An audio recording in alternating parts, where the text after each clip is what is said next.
Live. Painkiller already, episode 320. 100 more for the 420. What should we do for 420? No ideas. We should get you so high. That's like 2 years down the road. So, midterms will have. It'll be legal in North Carolina then. Right. Who knows? But anyway. A few sponsors tonight. We have 1-800-Flowers. They have put a lovely arrangement back there behind Woody. We'll talk about that later. A new one called Creature Quest. You'll hear about that. NatureBox and Squarespace. Links down in the description if you're curious right now and you can't wait. But we're going to talk about them in a bit. So let's get right into this. I wanted to talk about the orangutan sex slavery, which is apparently a thing. Just for the record, while this is Kyle's topic and idea, I also want to talk about orangutan sex slavery because it sounds great. Yeah, man. So I linked you guys to this Vice article. It's confirmed. This is a real thing that happened. There's plenty of substantiating our articles and stuff, but this says there's some images here. It says meet Pony. She is an orangutan from a small village in Borneo, where I think that's where the first survivor was, right? Where they cut down the rainforest to render the palm oil. Now Borneo is known for being the world corner of primate sex slavery. Yeah. Basically. Go on. Well, this orangutan was saved from a prostitute village in Borneo. It says we. I don't know who that is, but Michelle Disselets, the director of the Borneo Orangutan Survival Foundation. She found this orangutan chained to a wall, lying on a mattress, and completely shaved, apparently. If you're going to have an orangutan prostitute, you want to do it as best you can. I'm not an expert in orangutan body language, but that to me is a come hither look right there. That orangutan was not a sex slave. She was a slut. Interesting you bring that up. She says, quote, if a man, Michelle says that if a man walked near her, she would turn herself around, present herself, and start gyrating and going through the motions. That's one of the qualities I look for in a woman. Do you think that an orangutan gyrating is nice and sensual, like Beyonce, like a slow rhythmic move? Or do you think it's a frantic, just, I get a grape after you rape me. Yo, come on. Jumping up. God, this is who? Okay, the fact that one part of this article says, did the clients realize they were in fact getting an orangutan? Yes, that section doesn't need to be written. Of course they do, because otherwise you'd walk in and be like, I paid for prostitution and there's a monkey chained to a bed in there. There's been a grave misunderstanding. Hey, wait a minute. That's a great ape, you asshole. Yeah, did I this ape? Did I don't think so. You want to have sex with this? Paid you good money for a human vagina. Is this how AIDS started? It's disgusting. This poor little orangutan. All so judgmental. It is. And first of all, how do you decide? How do you first figure out that, Dippin' Dots? How did Dippin' Dots figure out, hey, if we put ice cream in little balls and then put those balls in a cup, people spend an extra $2 on it? It's an incredible, how the fuck did they figure that out? This is almost as impressive as Dippin' Dots.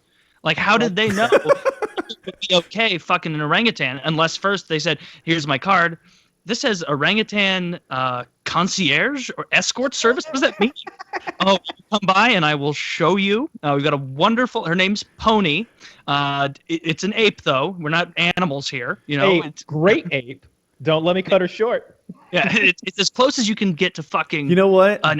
We were a good having 2.5 minutes into this story before I realized that the clientele was human.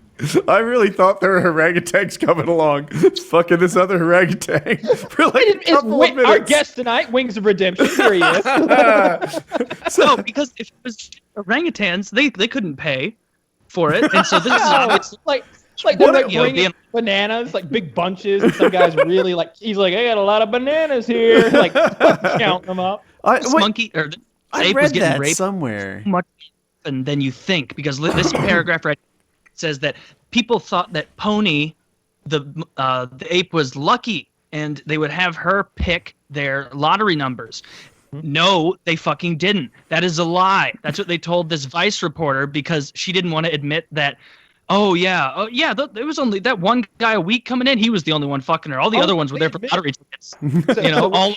It's ridiculous. So apparently fucking the orangutan was she was like their star performer. She earned more money than their humans. They got plenty of whores in this place. This is the sort of place you walk in and they parade out a bunch of girls that are with their clothes barely on, and you pick one, and then they'd be like, oh, but for 5 kruka extra, you get pony. And she's you hear her getting fucked back there, and it just sounds like a shit show, like stuff getting broken and crashed, and you're like, yeah, I got 5 extra kruka. Let's make this happen. It would be like a real sort of. It seemed like a lot of people wanted to do it. Like she was their star attraction, including her.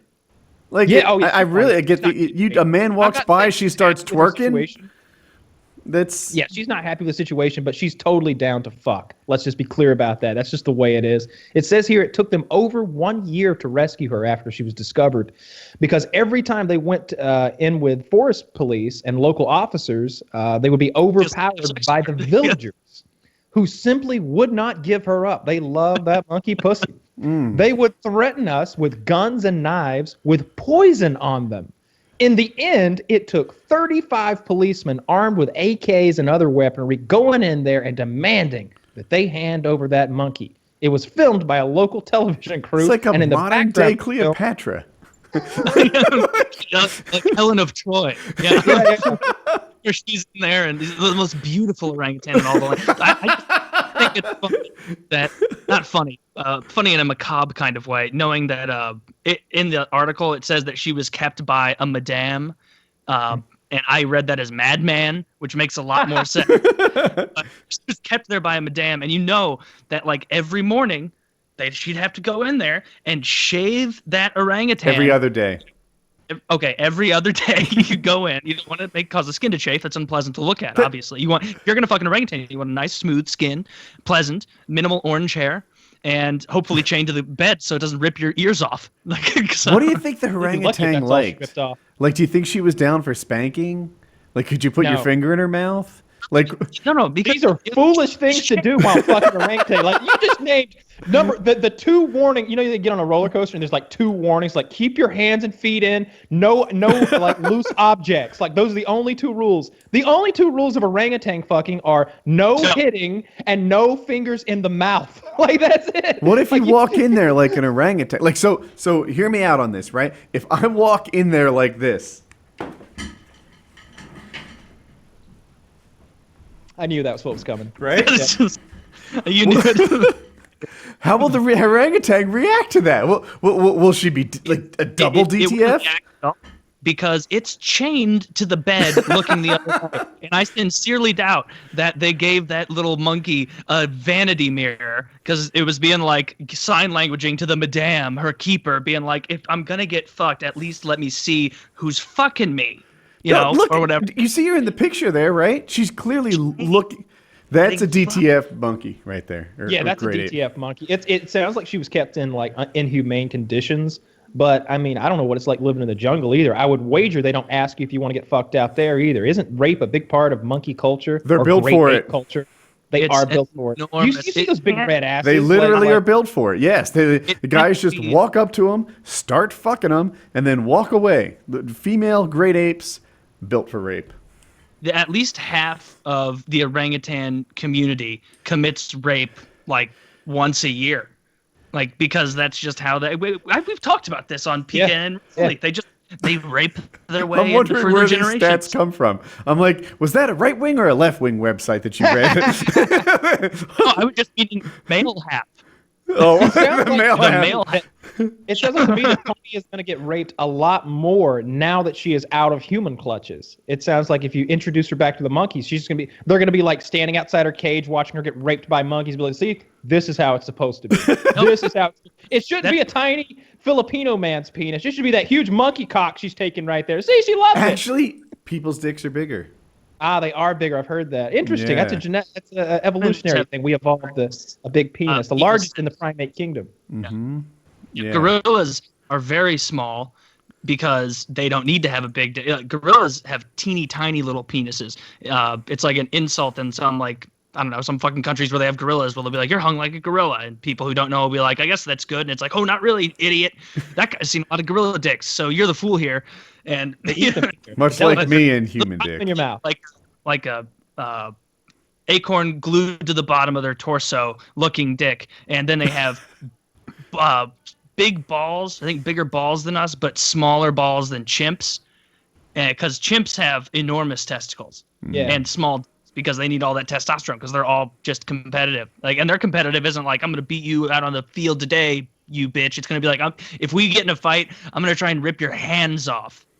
Or your testicles. That's what they do. They go for the testicles in the fight because they figure if they rip those off, we don't need to fight anymore. That was the whole point of the fight.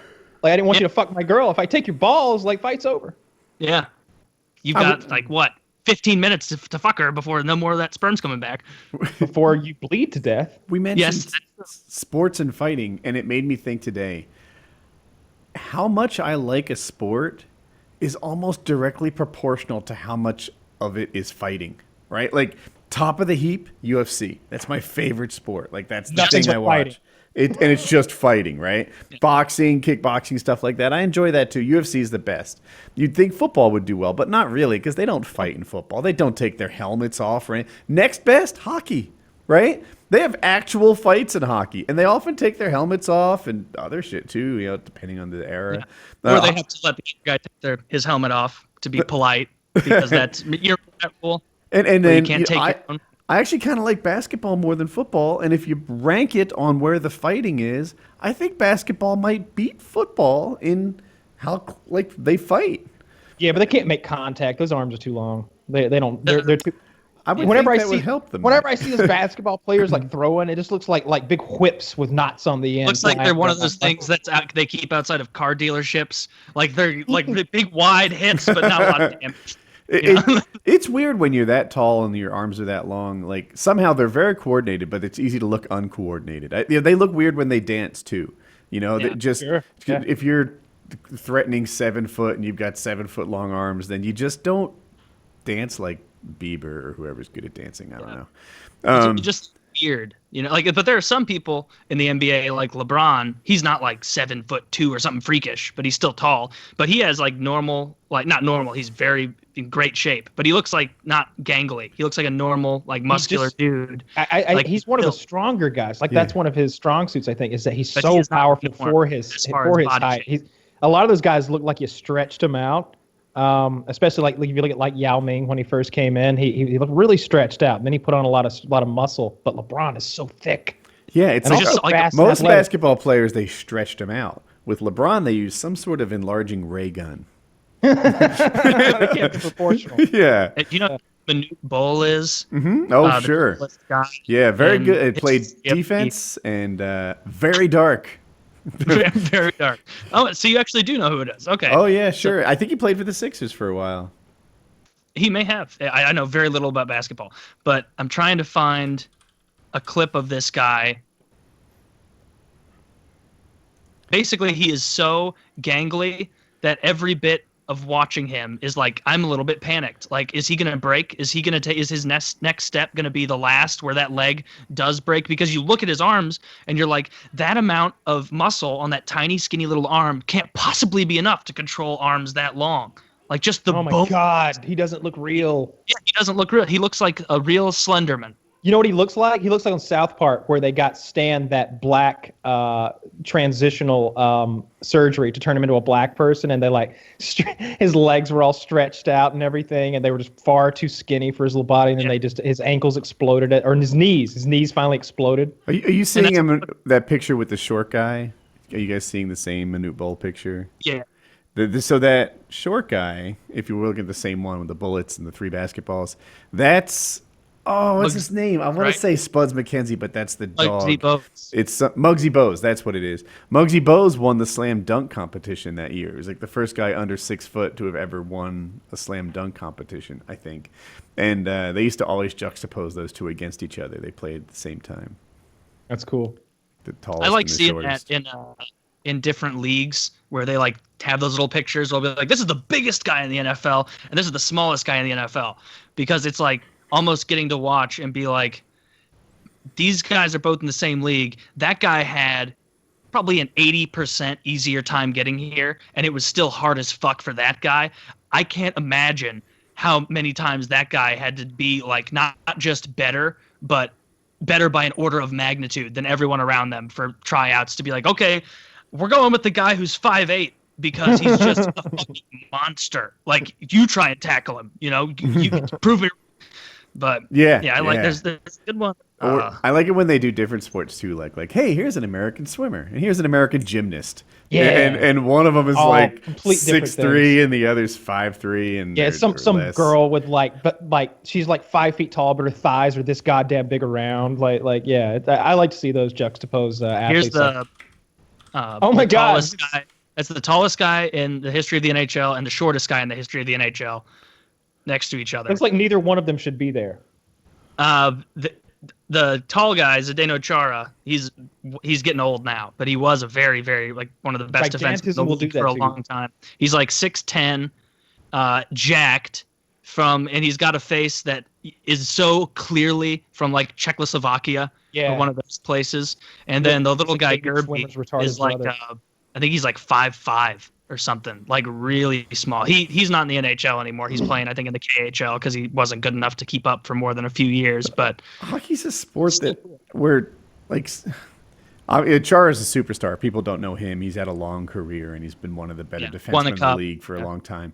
But sometimes you get a guy like didn't Tampa the Lightning have a guy? Is it Lecavalier? I can't say his name right now. Lecavalier. Was he the small one? Or was it one of his teammates? It was Martin St. Louis. Oh, okay. Yeah. So they played together.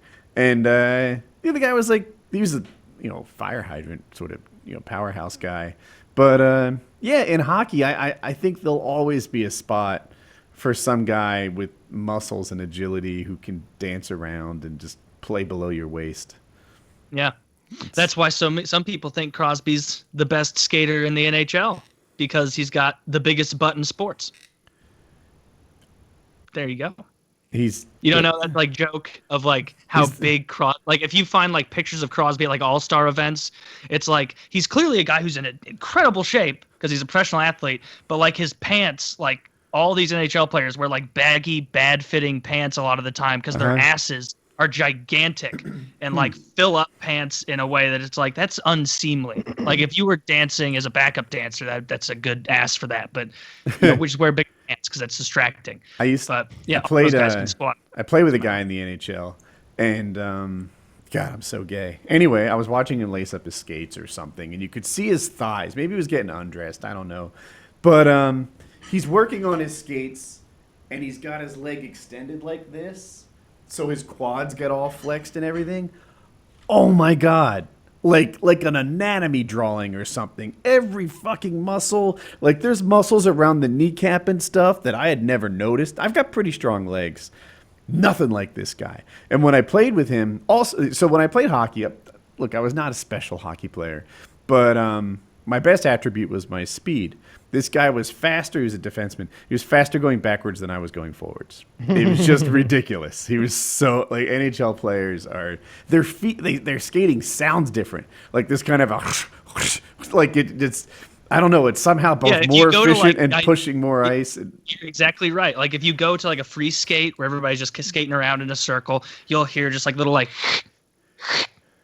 Of people skating. If you like are playing with really good people, it sounds like someone's out there with like an axe like Tom Hanks made out of that figure skate on Castaway, and it's just out there going just smacking because every hit of their skates just like big shavings of ice are coming up because they hit it so hard. But it's a great sport. I encourage everyone to get into it. Yes. It's a lot of fun. The Blues fired their head coach. Did. I didn't think it was going to happen. No, it should be noted that coach is very good. I'm not saying he was good this year, but like career-wise, would you say he's going to get in the Hall of Fame?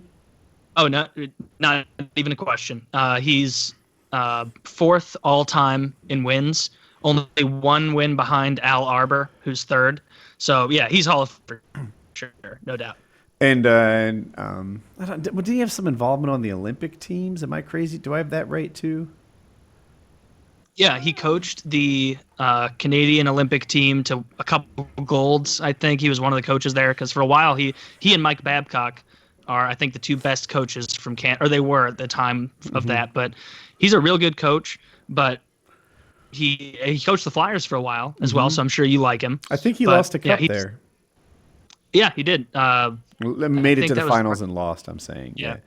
Yeah, that was right before he came to St. Louis. Yeah, and but sometimes like coaches in every sport, like they're like effective, and then that effectiveness wears off, and it's time to get a new coach. Yeah. It's like he was trying to like still play a style of hockey that doesn't work as well anymore. Like obviously he's the professional, so he knows way more than me. But it just seems like every other team Hitch is moving in a speed and skill direction, and we've spent way too long meandering about in the grit and indescribable attributes of he may not put up a lot of points, and god damn it he can't catch a fucking pass, but he's the kind of guy you need out there to get the team grinding up and going. And it's like, those are just a bunch of words. That doesn't mean anything. It doesn't help. That just means that, hey, in reality, our GM made a shit deal with Jory Laterra, that little bastard soaking up $5 million a year, and so we can't afford somebody better. So I got to pretend Flyers were in that position for a long time too. Like when the whole league moved to speed, like post lockout, the Flyers are like, yeah, let's get Chris Pronger in here. Gigantic, like slow moving, whatever. Excellent defenseman though. Yeah, I love Pronger. Yeah, he was known for. He was an excellent defenseman. He was not an excellent defenseman in Philly. He was often hurt, and it was the speed era. Like he just became less effective. Then he was old end of his career and stuff. But as far as Hitchcock getting fired, though, I'm happy about it now, because I figured the Blues were going to be like, all right, we don't want to fire like the third or fourth best, most winningest coach of all time in the middle of a season of his last year. You couldn't let him get another win. And then they just fired him right in the middle of the season. And so I'm excited for that, because basically what they did before this year is they said, all right, Hitch, you signed one more year contract, then you're retiring, and we're bringing in Mike Yeo from the former head coach of Minnesota. He's going to be your assistant coach, one of them, and then after this year, he's going to be the head coach. And so at least now they're going to get a half season of experience under this new guy in a season that's already going very badly, and so hopefully they'll have that experience for the beginning of next season. I just hope, like, so you're throwing away this season. You're saying, fuck it up if you that have wild to. Card spot. I think I don't care. The season ends today. They make the playoffs. And this is not a Stanley Cup team. Like the Blues have made the playoffs by percentage more than any other team in NHL history. We can afford to fucking miss the playoffs. I just want to win the Stanley Cup, and so whatever gets us closer to that, it's the direction I want to go. Even if it takes years to slowly build that direction.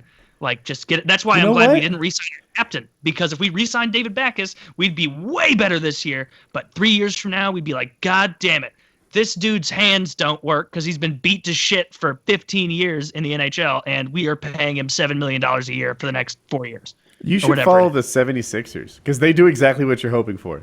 I'm not sure if you're familiar with the process, but they just fucked up like purposely for 3 years. They'd be like, hey, this player, he looks like he's doing pretty well. Let's trade him. Let's trade him for a pick, because we don't even want to be good right now. If we trade him for a pick, it'll have two benefits. We'll lose more now, and we'll win more later, right? That usually lose more now is not something that teams are looking for, but the Sixers were.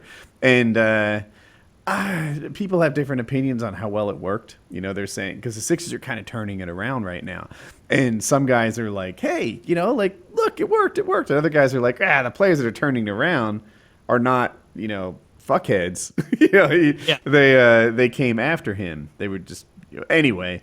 So it sounds like you want to initiate the process and have the Blues suck for a bit. We're too good to be, because if you're going to tank and get a good draft pick, you have to be like bottom 5 teams in the league. And the Blues aren't bad enough. No fucking way they would trade him. Send him to the Flyers. You guys can't afford him, or maybe you could, but there's no. Please, they're not gonna trade Tarasenko. Philly has a nice young team. You put Tarasenko on there, we got a thing going on. You guys are just not even good at losing, because not good enough at losing. That's been the problem for years. Is that the Blues were like, we can win, we can have a winning record a little bit, and then they make the playoffs, and then lose, and then not get a good draft pick. And so they're in like a building phase, not a total rebuild and tank, because they can't, trading Tarasenko would be the stupidest thing ever, because this is his second year of his 8-year contract with us, and he's right in his prime. So we wouldn't do that. We just need to get a couple more pieces. But who fucking knows? Our goaltending is so bad, you can't even analyze shit this year. Like, our goaltending is historically bad. Like it's a month ago, I was like, You should try it out. will get better because it is unsustainably bad. I was telling all my friends talking about the Blues, like they're so bad that it has to get better. These are professional NHL goalies. They will get it better because it just will. By mathematically, we can't stay this bad at goaltending through the entire season, and we have continued. We have gone worse. It used to be like, man, Philly and St. Louis are really sucking. Now even Philly fans are like, oh, look at the goaltending over there. And meanwhile, they've got one of those like learn to shoot things just taped up over the front, which might actually be doing a little better than our. When I first started playing ice hockey. So we're all bad, right? And we're playing in like the learn to play, like people who suck league or something. And rather than a goalie, they just took a bench and leaned it over in front of the net. And fucker was unstoppable because no one could like lift the puck. At least goalies would suck too, and it'd like go through their skates, or they'd watch it dribble through. But you really had to pick off a corner or something to get past a bench. And in that league, it's like with shooting that nobody realizes until they try and shoot a hockey puck on ice is like you watch it and you watch a guy take a slap shot that's so hard, and in no time that puck's 4 feet in the air, sailing right top shelf in the goal. Flat, you go out there with a hockey stick. If you haven't shot a puck before, I'll give you an hour and a half to get that puck off the ice using the stick, and I'll come back confident that you have not. Like I will know that you have not scored on this tall bench on the net, because you'll be like, all right, this time if I chop at it at this angle, it has to go up, right? I'll just no, fuck. Is it stuck to the ice? No. yeah. It's way harder to shoot well than you to think. change the topic Okay, wildly, fair enough. our old friend Milo was supposed to do a little speaking engagement at Berkeley yesterday, I believe, or the day before, and there was a few rabble rousers. It seems now a few important things to know is that like there was that big that group of like law enforcement that the university just kind of kept in a building and didn't allow to intervene with the violence, but there were Molotov cocktails thrown. Not the university, because I think the university's like, go ahead. I think the mayor was the one who told the actual police not to go in, right? Because he would have to be that one, right?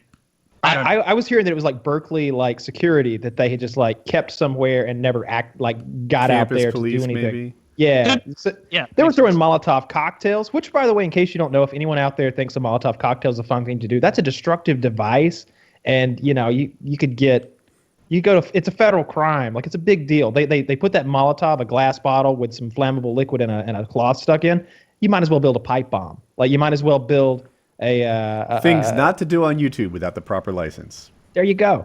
You can't do it. And people who, they have caught people throwing Molotovs at like things like this before and been like, we're gonna fuck your life over now, and just hit them with that federal sentencing. But anyway, they overturned stuff, burnt stuff, started fires, threw rocks and fireworks at police, and they canceled the event. And then Donald Trump tweets about it the next day. He goes, "Hey, Berkeley, if you're not open to free speech, maybe we ought to pull that federal funding." And it's a lot of federal funding. Is it? I had no idea if it's a lot. It was like $400 million or something like that. And let me see. Is that right? It was a ton of money. It may have been 450 something. That does make sense. If it's a public university getting federal dollars, you can't just tell someone, hey, you can't speak here and share your ideas. Like, that's not, like, it's free speech. It's a public university, right? 370 million. So what?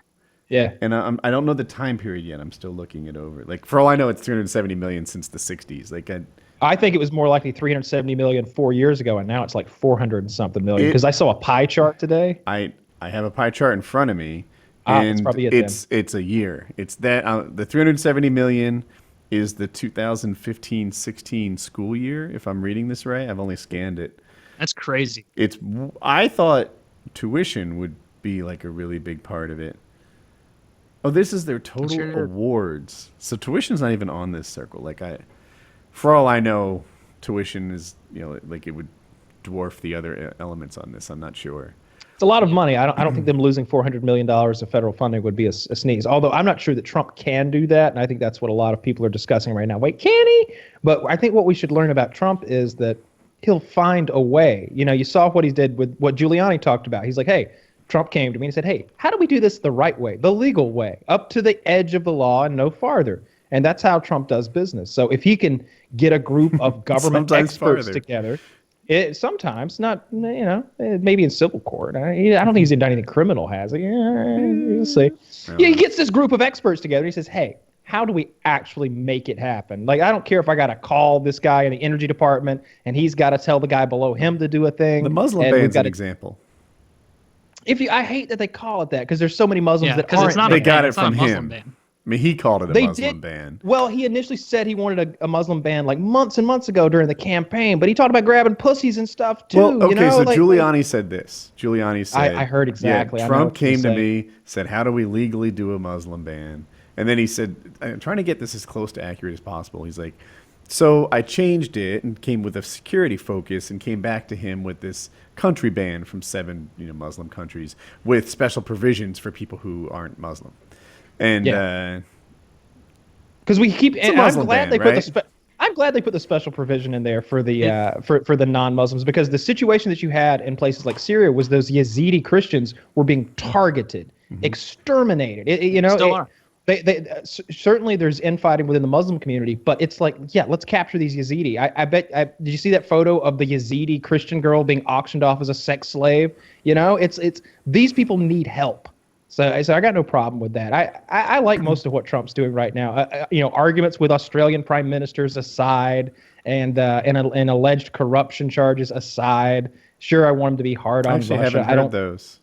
Well, not really corruption, but when I hear about them, hear about like the Treasury Department ease some sanctions against Russia, I want to hear more about that, because that seems like the sort of thing that's either going to be downplayed by Sean Spicer tomorrow, or he's going to come out and say another example of fake news. What you have here is and he's going to like spell it out. We'll be like, oh shit, okay, because it seems like you need at least a day or two to figure out if each day's news stories hold water or not. NBC's anchor Peter Alexander tweeted this morning, breaking U.S. Treasury Department easing Obama administration sanctions to allow companies to do transactions with Russia's FSB, successor organization to KGB. 50 minutes later, he tweeted, new source familiar with sanctions says it's a technical fix planned under Obama to avoid unintended consequences of cyber sanctions. Yeah, so they did step that back pretty quickly after they said it. But the harm's already done, and I feel like that happens so much that, look, there's plenty to be 2,288 retweets on what ended up being incorrect, the fake, and then 75 on the redaction, the request. Like, that's what's annoying. That's how with redactions any kind of, always work. Yeah, with any kind of like redaction, it's so annoying when they're like, oh, we don't want to we want to be able to say that we told people that we fucked up, but not there really. So we're just going to put a little tiny thing that says there should be a penalty for that. Because there's definitely a reward for jumping out front and being like, aha, breaking news, everyone. But there's no penalty, it seems, really, for being. I think. Go ahead. I want to hear your version. I got a little idea too. I think that, like, how there's like these recurring news when someone does a show. Seth Meyers has a thing, and he's like, now a closer look. Or like Bill O'Reilly might be like, here, what does he call his talking points, right? There should be a segment of like Fox, ABC, NBC, etc. that is essentially, let's talk shit about each other. NBC got this wrong, CNN got this wrong, Fox got this wrong, and just blast them with how stupid everybody else is. And I swear, if that was a thing, one, it would make me want to watch your show because everyone else looks so stupid. And two, it would make, if I was a news person, it would make me very careful not to be on somebody's stupid list. You have too many commentators and not enough journalists at this point. There's too much opinion-driven news. Fucking swimming in your words. I can see it on CNN. There's this very pretty blonde woman on CNN who she seems, it's her and a man, and they seem to like lead this show in the afternoons that I watch. And she's got so much like personally at stake in this, it seems. She's like, but Senator, don't you understand that this and that? And she's like, really, you could tell it's personal to her. Yeah. She's not a journalist examining facts. I want the news to be more like courtroom proceedings, but instead it's more like reality television. Is it Kate Baldua? I wouldn't know her name. She's very pretty, blonde hair, about shoulder length. I think Woody's idea is good for shutting that down. Not I shutting think it you down, should but lose lessening White it, House but press I don't- credentials I don't temporarily. think it'll ever. You Go give ahead. each news organization 3 stars, and every month they get 3 more stars. You run out of stars, you don't get to come in the fucking room. You read some fake news, go on the marker board back, behind Sean Spicer. We're implementing. No, that's a terrible idea. smiley They've got that face. picture of the White House. You can't let the president And you lose a star, choose NBC. the stars. You can't let the president decide who's. That's state-run media you're talking about. That's a bad thing. Yeah. And even if you love it with Trump, you will hate it when Of course. someone else gets in. Dems are learning that every step of the way throughout this confirmation hearings and all this. Every time you expand fucking blue man's power, red man is just sitting in the wings waiting for his new superpowers that he can fucking reach out and touch different corners of the economy, different parts of the government and the country, and your rights. I don't think that Woody's approach would work just because, not like if they implemented it, I think it would help, but it will never happen, I don't think, because it's like almost like a mutually assured destruction where it's like at their corest core, the top people at CNN, Fox, MSNBC, wherever, they know that they're intentionally doing misleading bullshit. Like they know. And so, and they do it because they have a vested interest in it. Like it's way more interesting to say, all these sanctions are Russia could do willy-nilly, run around, do whatever they want, than it is to say like, oh, this is actually kind of something that was already in place and it's now just occurring. I'm getting a little tired of John McCain and Lindsey Graham's bullshit. Like Fox would be like, oh, look at all this CNN fake news, and then CNN would, oh, look at all this Fox fake news, and eventually they've ruined their entire industry's credibility even more. It's already, their credibility's in the tank, and like that would just further it, I Kyle think. mentioned McCain and Lindsey Graham. I swear, the amount that the Republican Party is fractured is really difficult to get a gauge on, right? Like the day after the Muslim ban, which I think is what we're calling it, right? If it's Obamacare, it's Muslim ban, whatever. The day after the Muslim ban, it seemed like the Republicans were falling apart. Like, he really stepped in it this time. And then he announces the Supreme Court justice, and everyone's like, all right, new topic. We're back together.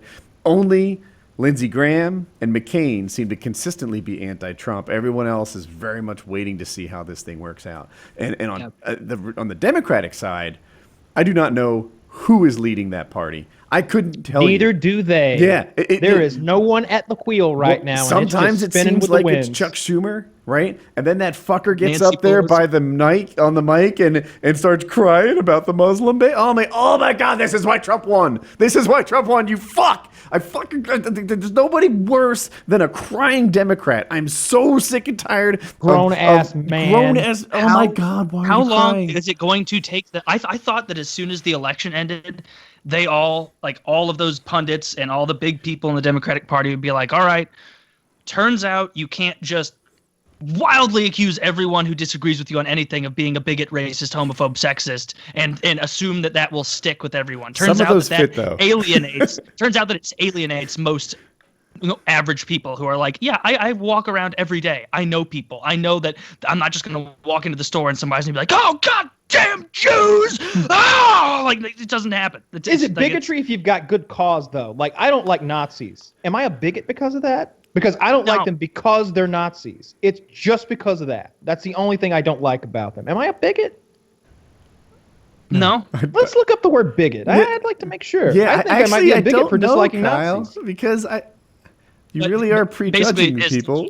Intolerance toward those who hold different opinions from oneself. You're a bigot if you don't like Nazis, by definition. You're making a strong argument. So I got no problem with a little bigotry at the highest levels There's of good government. kinds of bigotry then. If you're a bigot against active pedophiles, Yep. I guess, but to Why, finish what I was why are saying. we always with, picking on pedophiles? Why? They Why? did you see that they busted? We were talking earlier about Alex Jones rantings. Did you see that? Like, I want to discredit him. I want to be like, shut up, Alex Jones. But then, like, right in the middle of it, he's like, oh, and here's a real life news story that you can't say is a lie. They just caught 450 pedophiles in a ring in California, right? Like, the pedophilia rings are yeah. It was a huge number. Yeah. Alex is 454 roughly, and what Alex is saying is like, hey, this is all part of that thing. Just so you know, there's this underbelly of powerful pedophiles, and it's a smart thing to do if you're running like a secret organization pulling strings of power, because if anyone's discovered, if anyone rats out the group, then everyone is destroyed by this pedophilia thing, and maybe just powerful people like fucking kids, you know. The number's Yeah. grown.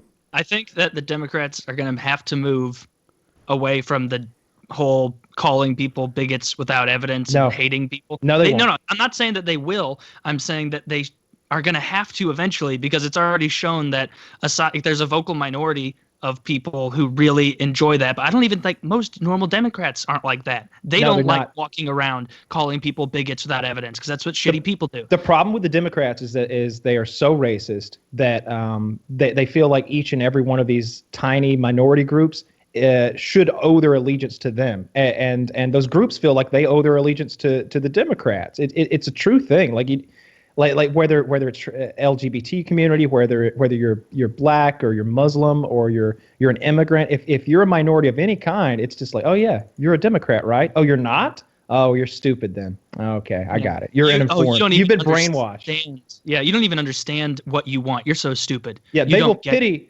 That's the greatest. That's the real racism. And because then you got some Clarence redneck. Thomas is an Uncle Tom. Yep. Of course. Oh, of course. Any black man who like has this sort of pull yourself up by the bootstraps kind of attitude. Don't you try to pick me up, you white devil kind of attitude about the way the world works. That like, hey, let me do my own thing. I'm a grown ass man. I don't need you fucking reaching down and picking me up. I'll climb up that ladder just like you did. Like anytime you hear that from a black guy, it's, oh, Uncle Tom. Dude, that's Tom. why I like the whole like voter ID thing baffles me, because I've looked into it. I've tried to understand it as best as I can. And at the end of the day, all I can find is every other fucking country requires ID to vote.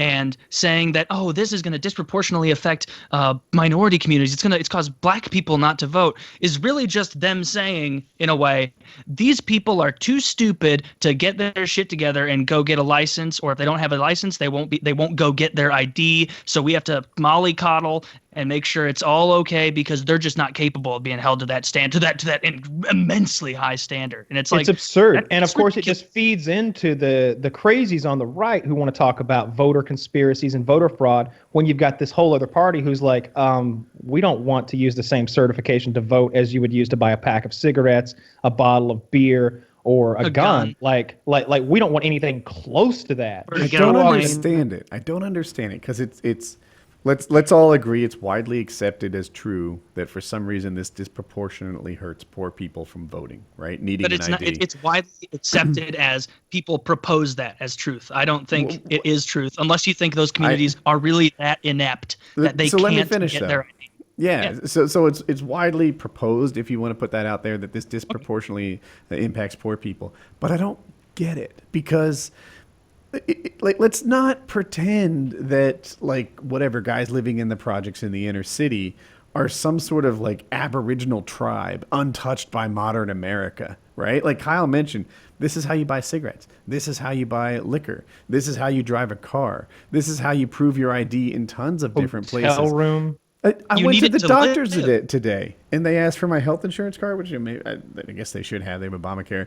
But health insurance and ID. Like, use your ID everywhere. When I applied for a Blockbuster card 15 years ago, they asked for my ID. Yeah. Like, I don't know why it's just generally accepted as true that people from lower incomes are, like, I don't know, like there are these, like, deep tropical rainforest untouched by modern society. Kyle? And even if IDs were $5,000 or something, it's still like, but I don't get it. How does that hurt like the minority person there in the city more than the poor guy in the middle of the boonies somewhere who happens to be white or black, whatever? Let me read this. Here are the stats. Yeah, go ahead. Because of a lot.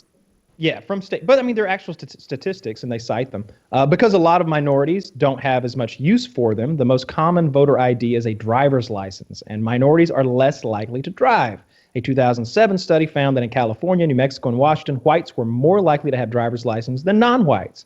In Orange County, California, about 92% of the white voters had driver's license, compared with only 84% of the Latino voters and only 81% of other voters. A 2005 study in Wisconsin similarly found that while about 80% of white residents had licenses, only half of African Americans and Hispanics had licenses. Minorities are less likely to have driver's licenses because they are more likely to be poor and to live in urban areas. If you can't afford a car, or if you don't need one because you take the bus or subway, you're less likely to have a driver's license. It also says that The study found that an estimated 8% of Hispanic adults and 17% of African American adults had no current license, but had a recent suspension or provocation or revocation. That does. That nicely issue is that- addresses Taylor's thing, though. Like, if you're totally broke and you live in New York City, then you take the bus. If you're totally broke and you live in Kentucky, then your car probably sucks. It also, that makes sense from why they would do that or write it in that way. But that's also completely leaving off the fact that you could just get a state ID. Like you could get just a state ID that doesn't allow you to operate a motor vehicle. You can go get one of those. You know what? And the $8, $12, $15, whatever it is, just increase taxes a tiny bit, and I'm fine with those being free. Like I'm fine with people, not free, but I'm fine with people just being able to go in and get an ID as long as you have the required paperwork or whatever now you need to you've get. added a hoop to jump through that, Here's an interesting it's, caveat. It's the same place. When you go to the DMV, you can apply for a license, or you can be I'm just getting an ID, and then you could use that ID because you don't need a car. But you see where I'm And then coming use from, that to though. vote. Like if you But the want to hurdle is just vote, going to the then you, DMV. Taylor, have something that you are going to get anyway.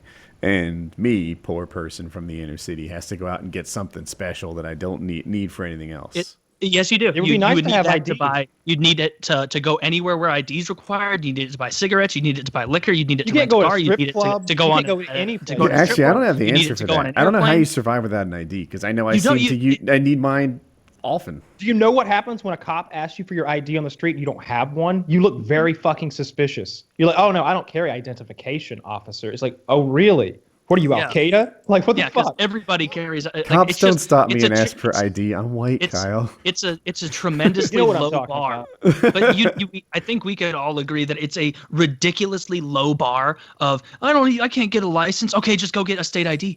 Oh, but I can't get there. I can't afford the $15 to get it for all these things that it unlocks in life. It's just like, no, this is a trumped up, made up problem that wouldn't cause a bunch of issues. I think it just make it so that you can go in and get an ID. Make the payment free. Make it so you can go in if you have all the stuff you need. Give it to them and they just give you the ID. Like put that on our taxes. I don't give a fuck. You know Like, what they that's- should do? The ID maybe doesn't need to be state issued, right? And then there'll be capitalists like prepping your ID all over the place. Like, give me your social, I'll print you out an ID. Every Yeah, they should Wawa will definitely- be an ID thing. I They like should it. definitely not make it so you could just go into a kiosk and just like down the number It pad works and for be the like, inspection on my car, right? There's like all sorts of people that do Because they inspections. don't care who's driving your car when it gets inspected. What won't work is if VW goes in there and tinkers with the electronics a little bit. They end up paying billions. A little caveat here at the end of this article. It says, of course, minority voters aren't the only group likely to be disenfranchised. Seniors, for example, are also less likely to drive. Academic studies suggest that voter laws do probably reduce turnout, but among Democrats and Republicans, but not by more than 2%.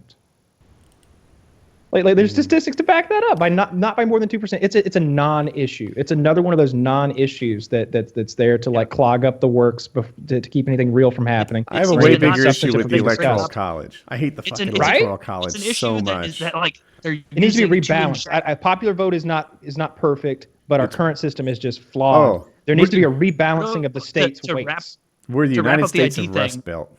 Go ahead, ID thing. Wrap it. like this year. No, Like, for it's- like 8 it's years. just- That's why Obama beat Romney. Romney was No, but- against the bailout, and he lost all those auto states, and Obama beat him. I think this ID thing really Windows. shows the negative way in which a lot of people will make an issue include race or something to try and turn it into, no, this isn't just an issue of you want to minimize voter fraud and that everybody should have an ID regardless of who you vote for. It's not just a basic thing like that. It's that you hate black people or you resent minorities and you're trying to undercut their voice, and they introduce a total non-issue part of it so that they can frame it as a race. I am holier than thou, I'm righteous, you're bigoted, because they don't actually have an argument for why it shouldn't happen. If you were their from North argument is these Carolina, people are too stupid. you might have a different opinion because, like the federal court, like the federal judge said about our legislators, they carved out districts with surgical precision based on race. Right? That's not me talking.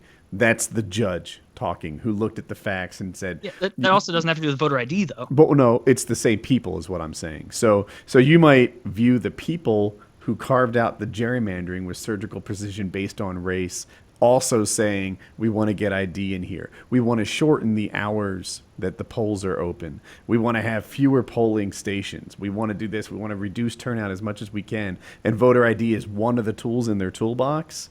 Then you might view them with more suspicion than in Missouri, who's less corrupt than North Carolina, because everybody's less corrupt than North Carolina. Move over, New Orleans. There's a new corrupt king in town. But even that doesn't change the fact that the ID thing doesn't have anything to do with race on a base level. On a base level, it is just like the reason I want it is just you should have an ID to vote. We need to know that you can legally do it. Doesn't matter who you are. If I show up and I forgot my ID, I shouldn't be able to just go, oh, you know who I am. I'm good. They should be like, no, you have to go home and get it because we don't believe you. That's even literally what I did. Yeah, that's what you have to do. And when you pretend like, oh, you can't drive to the store. These people couldn't do these simple tasks. What? They don't have a car, so why would they need ID? They don't smoke or drink drinks ever, or go out to restaurants and order a glass of wine, or do anything that everyone else in the country does. They just live in a quiet room all alone, waiting for CNN to tell them what to do. And then they go out and vote, and they say, I don't have an ID. I never even knew what one. What is this ID you speak of? Like, where could I garner this? And they say it's 1,000 miles away and $10,000 to purchase it, and they say that's unreasonable. You know what's awesome, Taylor? When you put your hands out like this, just slightly, you reach into the empty box that the guest would have. So you're like, this is a thing that shouldn't even happen. Like if I could reach out and touch Kyle, that's what Taylor's doing. That's right. I'm just doing more research. It says that the vast majority of adults do have some sort of ID. Many people who do not have ID are not registered to vote, or if they are registered, they are unlikely to turn out. The laws may be inconsistently enforced by thousands and thousands of poll workers at the precinct level, and in many cases, voters without proper ID can cast a provisional ballot, which would eventually be counted in the event of a vote counting dispute. Also, of course, the campaigns have an opportunity to educate their voters about ID requirements as part of their turnout operation. How many times did you hear Hillary Clinton be like, "Oh, and go down to 59th Street. You want to talk to Barbara, and you want to fill out a little paper." Like you never hear that. It's not a major. It's not a major thing. It's just a talking point is all it is. It's just a lie, I think. It's just along with that female right? wage gap. Like just couple that one right with a female wage gap. Just more liberal lies. I don't know It's that we just a way finished the to Milo exploit- topic. I was very yeah. frustrated with the liberals. Like, look, I'm like the only guy here on Team Blue. I think that's fair to say. But oh my God, I am definitely not on Team Social Justice Warrior crying about Milo coming to speak at a college, throwing bombs, hitting people with pipes. And or whatever Kyle it was. said that the left is the side more inclined to be violent. And I resisted that notion for a while, right? Because they were violent at the Trump rallies at first. And even fucking Trump is like, take his coat. You know, like that's a Trump thing. It's cold out there. Trump said, yeah. And he's like, I think he encourages people to hit him at one point. Like, I bet I could find that. And then he backed it all off, right? Like by the time he was in North Carolina, he's like, they're saying we're violent. Be nice, everybody, right? He sort of undid that. You keep watching over the course of a year and see who's violent, and it's like, it seems like the blue team is the one that's more inclined to like burn a car, burn a city, wreck a burn college. a Muslim business owner's limo. Is that a thing? I missed that one. Yeah, that limo that they During the burned inauguration? was owned by Muslim. I'm sure they I don't know wouldn't if have he was burned really it if they taught knew a him a minority lesson. owned it. They probably thought they were burning a white guy's car. You know? See, and that's what's hilarious is that they're the Yeah. actual racists. If they knew that a Muslim guy owned that, they would have, Dude, I was reading They get something pictures of it. today about like the need for more diversity in some field, and I was like, my God, I am so sick of apologizing for being white. Like, I absolutely diversity hate isn't this. inherently good or bad.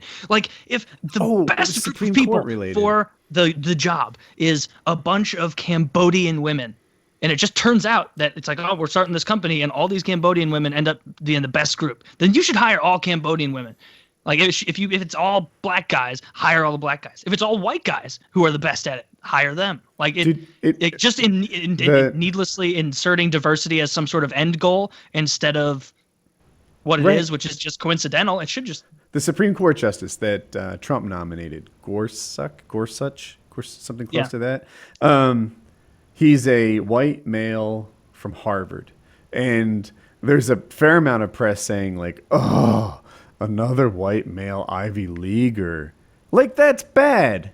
Where's the insult? I like in Most accomplished I kind really- of human being in existence, you say? That's can the we favorite thing that he's ignore done the so white far. male thing, as you should, and say, "Oh, Harvard law"? Yeah, fuck off. There's nothing wrong with Harvard law. There's everything right with Harvard law. You know, did the guy have to struggle in high school to be a good Supreme Court justice? Or maybe the opposite is an indicator. I like Taylor was saying, like, I don't think diversity is an end goal. Just hire the best at all the time. That seems fair. I would be fine if an entire group of representative government was all Latino or all women or all black. If you then said, but look at their qualifications. This isn't racism. We didn't even take that into account. We even took the names off the applications. We looked at test scores alone. These are the top 10 test scores. So the top 10 people are all black. I'd be like, oh yeah, you're absolutely right. Every one of those black men that you put in charge of that government agency is I can't even show me a list. I bet there's no one on that list who's even any better. And I would be fine with it. But when you see it go the other way, it's I hate it. I hate it's this modern so silly world when they make a huge deal out of like what the person is, like where they're like, oh, this person, white guy or another white lady, or if you're someone on the right, they might say like, oh, they just put another black guy up there just so they could say they had him or something. Like it's annoying to watch. And also, like, I'm not black, I'm not a woman. But if I were and I got hired to if I had a good career and I got hired to a really high paying good job, like I'd want to know that they hired me because I'm the shit. I'm the one that they looked at my application. They were like, all right, stop the presses. This guy, this is the guy that's coming in. Not like get the job and then be like, yeah, did I really get it? Or did someone go, we're due for a black guy? It just seems condescending. Let me set up this little quick. I haven't watched the video yet, but on Jake Shields, the UFC fighter's Twitter, he was there at Berkeley, and I'm going to read a little to set this up. But then he's got a little video here attached to that link. Who is it again? Jake Shields. Okay. UFC fighter. Yeah, rioters reportedly used firecrackers, Ex-UFC smashed fighter. windows, and assaulted several attendees with weapons. A Donald Trump supporter wearing a Make Bitcoin Great Again hat was pepper sprayed after giving an interview to a local news station. Trump supporters were also repeatedly beaten with bats and metal rods. Demonstrators were protesting what they considered to be hate speech by Yiannopoulos, who has stirred audiences with his controversial views of feminism, Islam, and freedom of speech. One of the attendees at UC Berkeley was none other than UFC veteran and former Strikeforce middleweight champion, Jake Shields. The former UFC title challenger, who holds wins over some of the best competitors in MMA, posted a video of a heated argument between him and a group of rioters. The multiple promotion MMA champion claimed to have helped a guy being, quote, jumped by thugs at the protest. He said, quote, in this video, he says, "You guys have your faces covered. You're attacking people. You're being fucking fascists," Shields told a masked assailant in the video below. Before we watch this, one more thing. There are a lot of people showing up at these protests that are wearing black masks and goggles to protect them from either being identified or from tear gas and stuff. We need to be looking into who those people fucking are and figure out what the name of their little group is and then calling them terrorists. Not then telling start the using cops some to enhanced back down. Yeah. Those people need to be swept up all in one big group, and they need to face some harsh federal sentencing, some interrogation tactics, perhaps. Let's watch this video. I'm curious as to how this goes, or if there's anything to it. 3, 2, 1, play. I didn't touch that. You guys got your face covered, attacking people. You're being fucking Got a bat. Look at you guys. Fucking down right, Jews. Free speech, man. You guys are looking up in the dictionary. What would you hate? I was going to make sure you were okay, and I didn't touch that. I didn't know that guy. I'm not letting 20 people jump a guy. I'll get my ass to if I have to, man. It's not okay. There's a fucking Nazi thing at the fucking university. That's There's a why Nazi everybody's thing. here. So why do you have to wear a What Nazi mask? thing? What Nazi thing? Who's a Nazi? The Jew guy that was speaking? Dude, The he's gay not Jew, Jew? he's Greek. And it's the people, it's not him, it's the people that come to see him. I was over there, he came over and started ripping up fingers. And If he's gonna come in to a space, Well, he knows what. people No. away. He's covered. I kind of wanted to just hear them make ridiculous. their points. They call them a Nazi. Milo is Jewish. He's a gay Jew. Is he Jewish? Yeah. His mother's Jewish. Which is what it takes to be Jewish. He has a Greek father. His maternal grandmother is Jewish, which by halacha, which I suppose is some sort of Jewish law, Word. maybe? Yeah. Word. It makes his mother Jewish, and therefore he is Jewish. So by Jewish law, yes, he is Jewish. I thought he was like a practicing Christian. He is, but Catholic. he's still Jew. But He's you know, really getting credit for both in this scenario. It feels like. not everyone's aware, but you know that Jews are a race of people. Yeah, both a religion and a race. It's tricky. Yeah. So Jared Kushner, Donald Trump's son-in-law, is a practicing Orthodox Jew, but he doesn't have any Jewish blood. He's not descended from the Hebrews or anything like that. Whereas Milo is. This whole thing is like a perfect example of how if you can convince everyone that there are actual Nazis out there and that there are actual fascists, the guy that we elected is an actual fascist who's going to steal all your rights and take things. It makes all of this violence in these people's heads, I think, acceptable as like a form of self-defense, where it's like, if he was just another guy that we lost to in the election, we wouldn't be doing this, but he's a Nazi. And so all of this is justified because we're on the right side of history. If he's a Nazi, then what we're doing is de facto allowed. And we're allowed to be shitty. They watched V for Vendetta one too many times. That's what's going on here. They're literally anarchists. If you look closely, even in that video, you'll see the anarchists. The red A with the circle around and everything. They're anarchists. They're the kind of people who need to be locked up in federal prison and made to see that like they live in a real. No, you don't think so? There's good and bad anarchists. There's arrested. Anarchists who want to just burn everything and turn it. That was them. These are the burners. That I think okay. The ones but I guess I was thinking firebombs, there are other ones. Anarchists who want to buy some land and have a farm and grow their own even tomatoes. More, we're still in No, high they're school. not. They wouldn't think that you could buy the land if they were an anarchist. They would just take that land because it's theirs. They wouldn't recognize any power that would sell it. I hear where you're coming from, but there is a variety of anarchists that would love to live like hobbits, and they're Those are not about libertarians. violence. We're okay. And I just wanted to point that out, that not all anarchists are like burn the police. I don't believe that. I'm not sure about that because whenever I hear someone like a proud anarchist, someone who has the flag, like they're all about fuck the police and like tear it down, man, the whole system. They're the guys who are watching Fight Club and like at that last scene when they see all the financial institutions crumbling, they're like, yeah, we'll live in leather clothes we made ourselves that'll last 50 years. I don't They're like relate quoting to Brad them. Pitt. I really don't think life would be better if all society collapsed. I think It that would would be not. worse. It would Call be me worse crazy. for them. I It don't works think for most everyone. anarchists are just kids in high school or college for the most part who are into like the this is so out there, like I'm truly a rebel, like nobody more to the whatever side than me. But I think most people grow out of it pretty quickly when they're like, oh man, the world like watch one Discovery Channel special. Like, see, there's the world with no regulation whatsoever. Just animals eating each other's from the asshole out, which is of the way that like cats eat animals a lot. I watch a lot of, as I've said countless times, I've seen every animal eaten by every other animal on the internet. And the way that cats always start is they start on the asshole, or they tend to start that way because it's like softer, I guess, and you can get a good go there. And a lot of the time they don't die right away. I mean, the cat will kill them a lot of the time right away, but if it's like a pack of wild dogs, they'll just eat like an impala's asshole and organs out as it's up there just having like a panic attack, like just in shock. My asshole. Like you see impala eyes that are clearly in shock. Like, I you know would how shit, but they ate all my shit.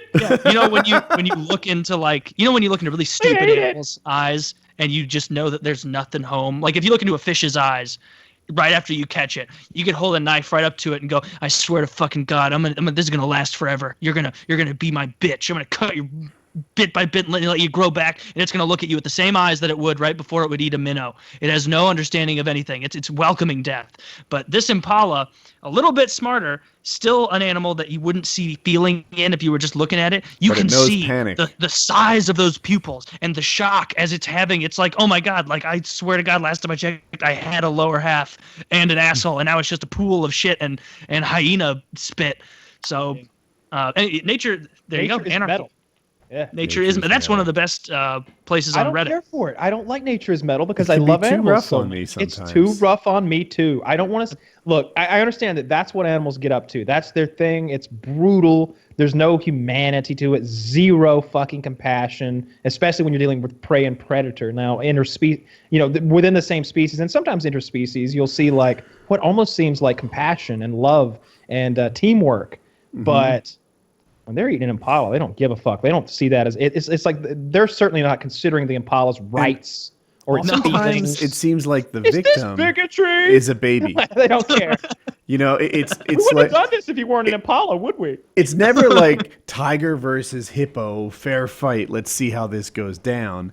It's tiger versus baby hippo, and you're like, it's crying out for help. Its parents are total pussies, not doing a goddamn thing about it, and that's The total indifference you see from the parents of the animals getting eaten sometimes is entertaining in a way, where you'll see like all the buffalo or the water buffalo, whatever it is, around the watering hole, and then the little one comes up and it's just a little thirsty. It's been a long day. He's tuckered out, so he leans up and he gets a couple licks in, and then a croc just bites its head, and for a second its legs are spasming and everything, and all the pussy animals around it are just backing up, and he drags it a little bit into the water.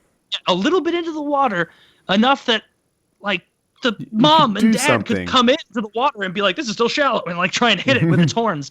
And no, they just go like, oh fuck, like, you ready? You want to bang again? We gotta make another one, because this one, it's no more water for the next one. Mark my words. But it's interesting to watch because it's like a total different level of parenting than humans. Like, you'd never see, if you were there with Colin and Colin got seized by like an eagle and was being flown away, you wouldn't stand there chewing the cud being like, Jackie. No, you'd hop in your paramotor and chase that shit down. I'm coming.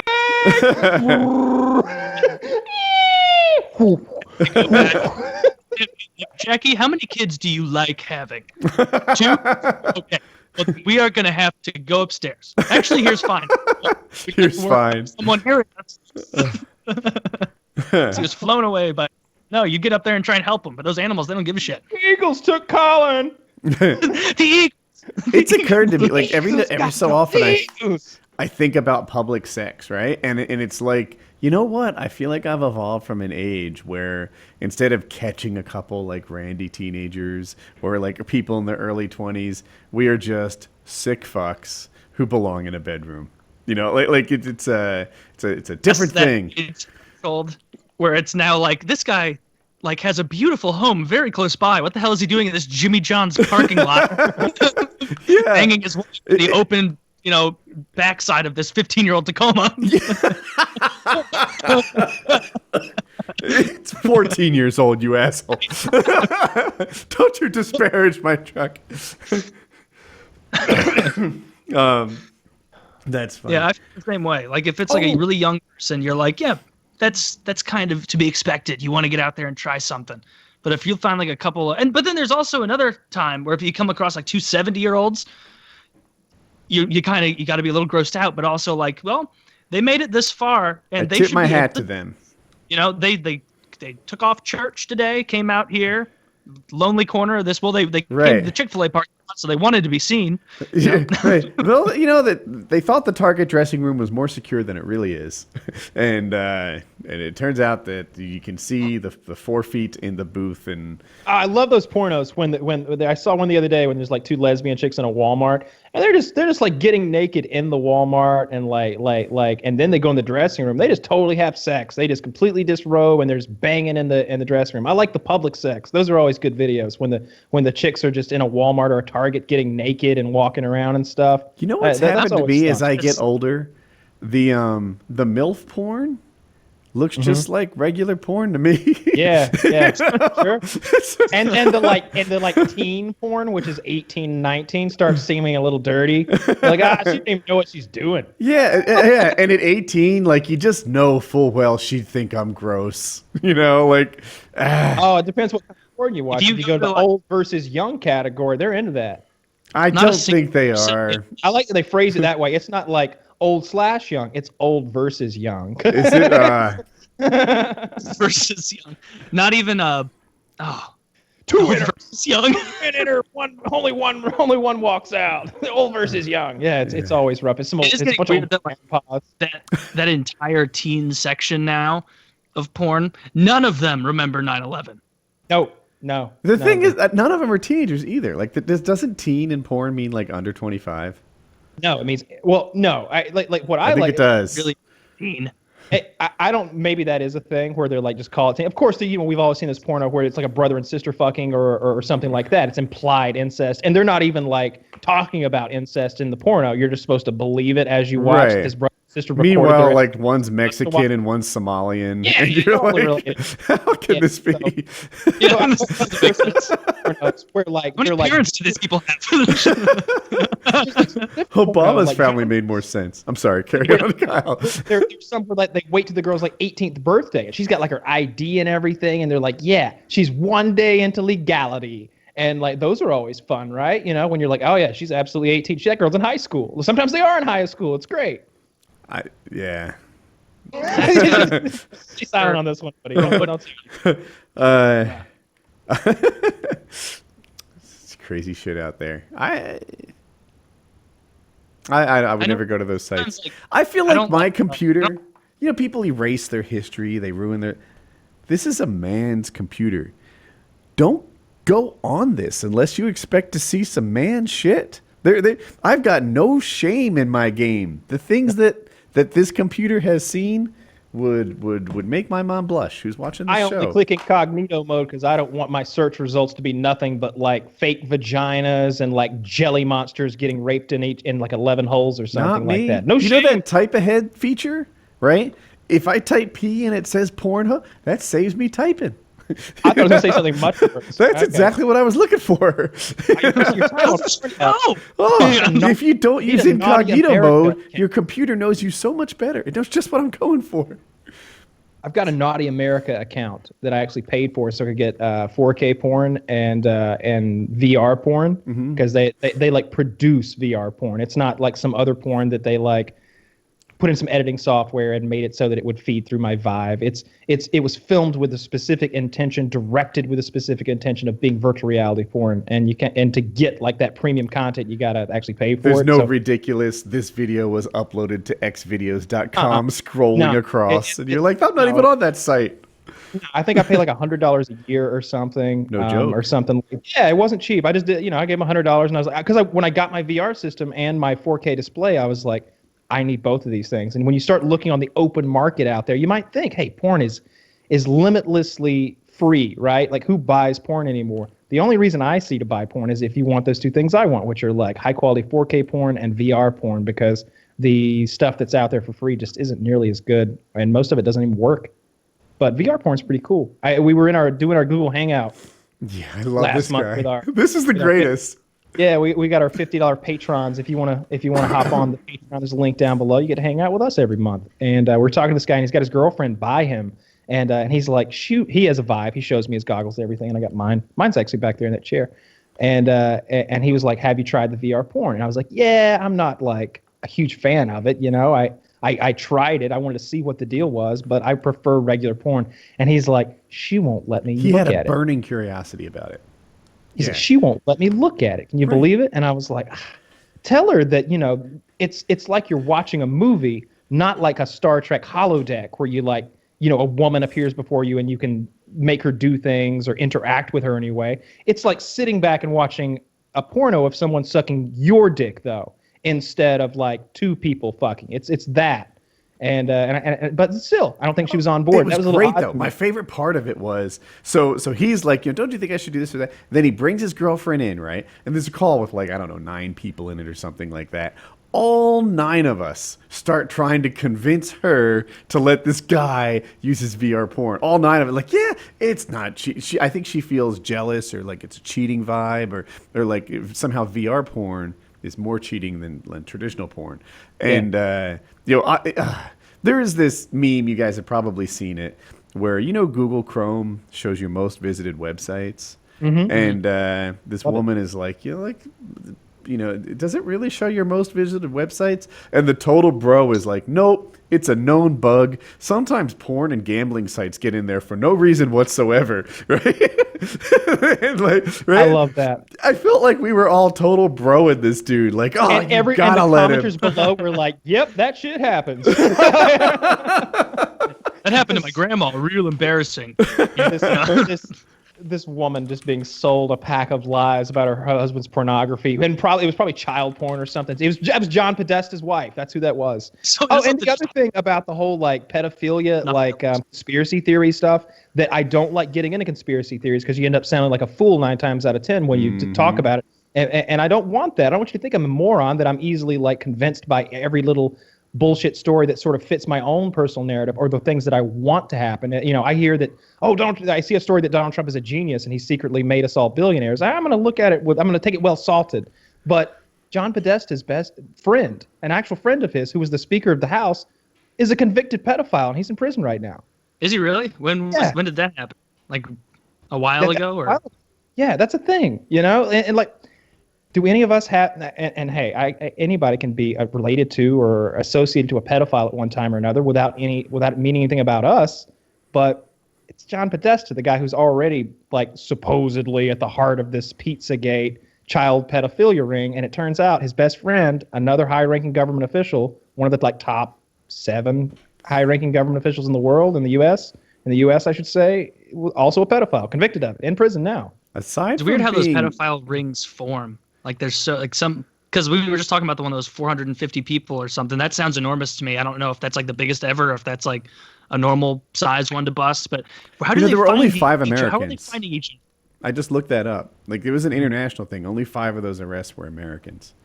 I think a big when they catch like a bunch of them like that and it's hundreds, almost every time what it is, it's always electronic based, the way they've done it, and many times what it is they'll have the FBI or whatever agency will make their own child porn location out there.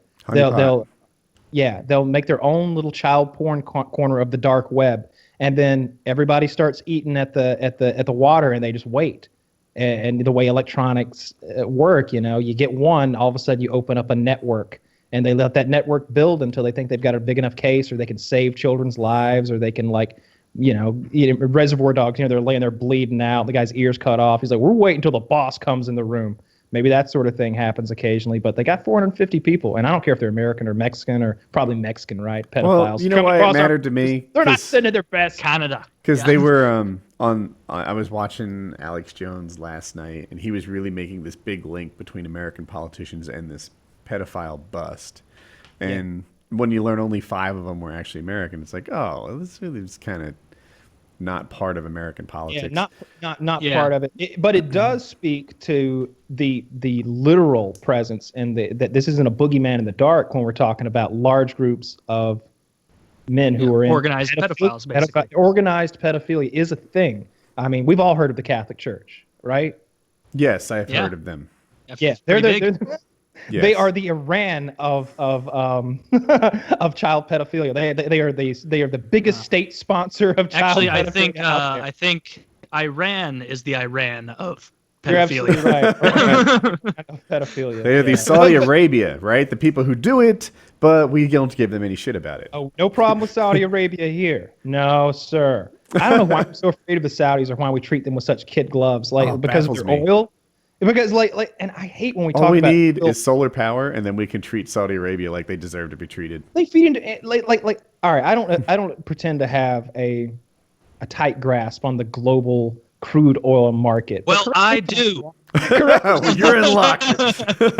Taylor's here. I'm wrong here, and maybe this will educate some of our listeners as well. But it doesn't matter where the oil comes out of the ground, does it? It doesn't. No, it's fungible, there is a and that's what that word is. Crude oil market. So whether 2 out of 10 barrels comes out of Saudi Arabia, Venezuela, or the tar sands in Canada, does not affect the price, and it doesn't make you more energy dependent if it's coming out of your backyard, because there's a global thing. Now, if we're talking about a world war where like German U-boats. Well, I was with you until the independent thing. Like, if it comes out of your backyard, you are more energy independent. But it's not like you're only using your oil. Your oil imports stay the same. You just start exporting that oil. It's all flowing in a global pool. Well, the It's idea not, being though, like if you didn't have imports, you could burn your own stuff. certainly, but when is that going to happen? That's that scenario I just described. This U-boats are sinking the boats. Global war. Like we don't have rail to Canada and Mexico, which is where a ton of or pipelines with Mexico or Canada, and we can't even bring it in with ships. We can't deal with our offshore rigs. Like that's a global war. I don't know like, why we'd export oil. It doesn't make a lot of sense to me because under what scenario is it cheaper to put our oil in a boat and send it to Saudi Arabia and then also buy the Saudi Arabia? Like This is why I say I don't understand global crude oil economics. That question right there is literally it. And it's when I hear about the limited number of refineries and the fact that we haven't built a refinery in this country, a modern one, since like the 80s or the 70s or whatever that number is. And I'm sure we keep ours modern, right? It's not like we're using a 1965 like oil refinery to make everything because crude oil, like we think about it as gasoline, but they take crude oil, that black shit out of the ground, and they make like 30 or 40 products out of it. Everything from petroleum jelly, aka Vaseline, to tar that we pave our roads with. It's pretty plastic, important. gasoline, diesel. Lots of stuff. Most of the It's plastics. very useful. Most of the good plastics, the hardy ones. I don't know about Xylon. Where does Xylon come from? Is that a kind of plastic? Xylon is the plastic that Magpul uses for their gun magazines. They it's hardy stuff. Good if you ever stuff. pick it up. Yeah. Do we need a new topic, or are we on a topic? Yeah, let's do that. I don't think anyone's interested in the Big Xylon. news in my global crude family. trade. My daughter got into UNC, and that is a really big deal. So people don't know UNC is a pretty good school. I have some stats that I can share. I'll share it with you guys in case. I started Googling conservative groups, UNC. Not a single search result. it actually is a little liberal. Another school she got into was NC State, which is a little more conservative, and I was like, oh, that might be a good influence on her, but I don't think that's why I should pick a school. Anyway, As a little prank to her, I think you should like tell her like, look, you can go to you can be a Tar Heel, but you have to join this group. And like sure, like the Libertarians of America or like some right-leaning group. Capitalism Gotta join enthusiasts. so anyway, UNC is 30th in the nation as far as like, the best universities. It's 12th in best value, which is something that I preach. I hate seeing people go put themselves $75,000 in debt for some school that's 1% better than one that they got a scholarship Going in to. state. Yeah, she's going Super in smart state. move. It's top 5 in public schools, like, for the non-private ones, and it's top 9 in business, which is what she's going to do. I saw there was some guessing. People were giving her shit like she was doing gender studies or something. She's actually going for as a business major. She hasn't identified which one. I'm trying to remember. International business is on her list, and sales were 2 things. She's a very good speaker. She's this competitive speaker, speech and debate person, whatever, and we thought sales might be a neat fit, too. So that's it. She's going to major in business at UNC, most likely. She has some choices. She got into a bunch of schools, but this is our leading contender. That's awesome news for her because that's a really good school. I've only ever heard good things about it, and yeah, you definitely shouldn't pick a college based on it's a little too conservative or a little too liberal. Like at the end of the day, like you may have a couple shitty, annoying professors who talk about shit that they don't fully understand that has nothing to do with their coursework, but you can hang out with whoever you want. Like that's the thing about college is like if it's a big school like UNC, there's like a critical mass of people where it's like when I went to Mizzou, like walking around every day on campus, it was like I've never seen any of these thousands of people I'm walking by, and I probably won't see them again. Like, I'll never pass this person and recognize them. Like, it's like living in a city. So you can just hang out with whatever groups you want. Like, there's so many little interests. You can totally custom build it the way you want. Like, as long as you have a reason to their interest. When I was in college, my friend had this, like, leather thing with beads on it. It was pretty much a Native American Indian jacket of some sort, right? Okay. Like a poncho maybe. Like it didn't have sleeves. They just kind of hung over your shoulders and into there. And I wore that one day. You want to know why? Because I don't know any of these fucks. And these fucks won't see me again tomorrow. I could be anybody I want to every day.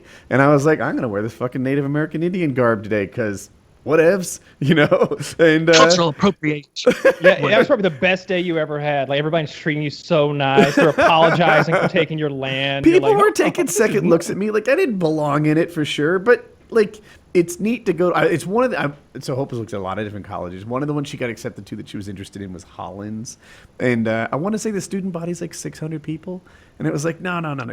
Tiny. You go to a tiny high school. I want you to go to a giant university and have that other experience where you don't know everybody, where every class, every time you take it is like 95% strangers, even in your major. Like that's a neat thing. I like that. And UNC, it's really good. That's the school that, like, I don't know if it's like, she got accepted into every school except Georgia Tech. It's the one that said no so far. And University of Texas is still out there. But with UNC saying yes, that's... Yeah, you don't even really need to wait for those responses. Like, I would rather go to UNC. If I lived in North Carolina, I'd take UNC over I'd take UNC over Georgia Tech if I lived in North Carolina. Football. I consider University of Texas and UNC to be very close, like academically, but price-wise, UNC crushes it because we get the in-state tuition. And Hope's deal for people, I know I mentioned this before. I've always told her I would pay what UNC costs. Like that's been our benchmark since she's like 12. And I was like, if you want to go to Berkeley or something, then you're going to take on debt for the gap between what UNC costs and what Berkeley costs. And because she'd be out of state on that or whatever. Like if she goes to some other school, if it was Harvard, I might find a way to pay. But the rule was always I'll pay whatever UNC costs. And she got into that. So that really simplifies things for her. So did you just say Berkeley? I did say Berkeley. It was in my head, but yeah. If I'm a parent right now, this is kind of a separate thing, but I guess it's not really. Like if you heard if it was Berkeley instead, how would what happened yesterday with Milo affect that decision at all? Would it? It wouldn't. Berkeley is a very liberal school. And if people don't know, Berkeley is like the hippiest school in America, maybe, but it certainly competes for that title. That's the one that Carmela Soprano threw the letter away from when her daughter got in. Oh, her really? She threw that one fucking away. Sent her to NYU. And that would make me a little nervous. Like, I don't know if I want a mega super liberal influence on Hope already. Like 3,000 miles away. 3,000 miles away. That's a thing too. Like even if it was Stanford or something, the 3,000 miles away is a lot. You're really on your own, and my preference would be to be within driving distance, even if that distance is 8 hours. You can drop everything and go. Whereas if it's 3,000 miles, you're like, she's a continent away. Yeah. Like a full width of a continent. Like that's a huge amount. Right. So what you were saying about like wearing what was it, your Native American traditional garb, just because you were like, you know what? Fuck it doesn't matter. I did that not Native American traditional garb, but my freshman year, me and a bunch of my friends I had in my dorm had like a manuary where we didn't shave, or a no shave just November, don't shave December, whatever it was. And it was 1 month of that, and we all had like a beard competition, see who get the longest, the fullest. We had like categories. It was fun, and I won. Compete with you. Oh, there's a shocker. Well, they didn't. No, I didn't have like a beard grown out most of the time. Like I just kept it pretty cropped, and so I grew out a pretty good month beard and won the little contest. And they were like, we were in the bathroom like shaving, and a couple girls were taking pictures and shit and getting the like the funny shapes. And they were like, Taylor, it would be so funny if you went to our class, because we all had the same class right afterward. If you went to our class with a Hitler mustache today, that would be hilarious. And I was like, you know what? Fuck it. Like, yeah, I'm in college now. Like, that's pretty funny. People will be like, look at that guy. All laughs. Like, and so I shaved it into basically this amount of facial hair on my upper lip. And I have a very thick mustache, so it came in well.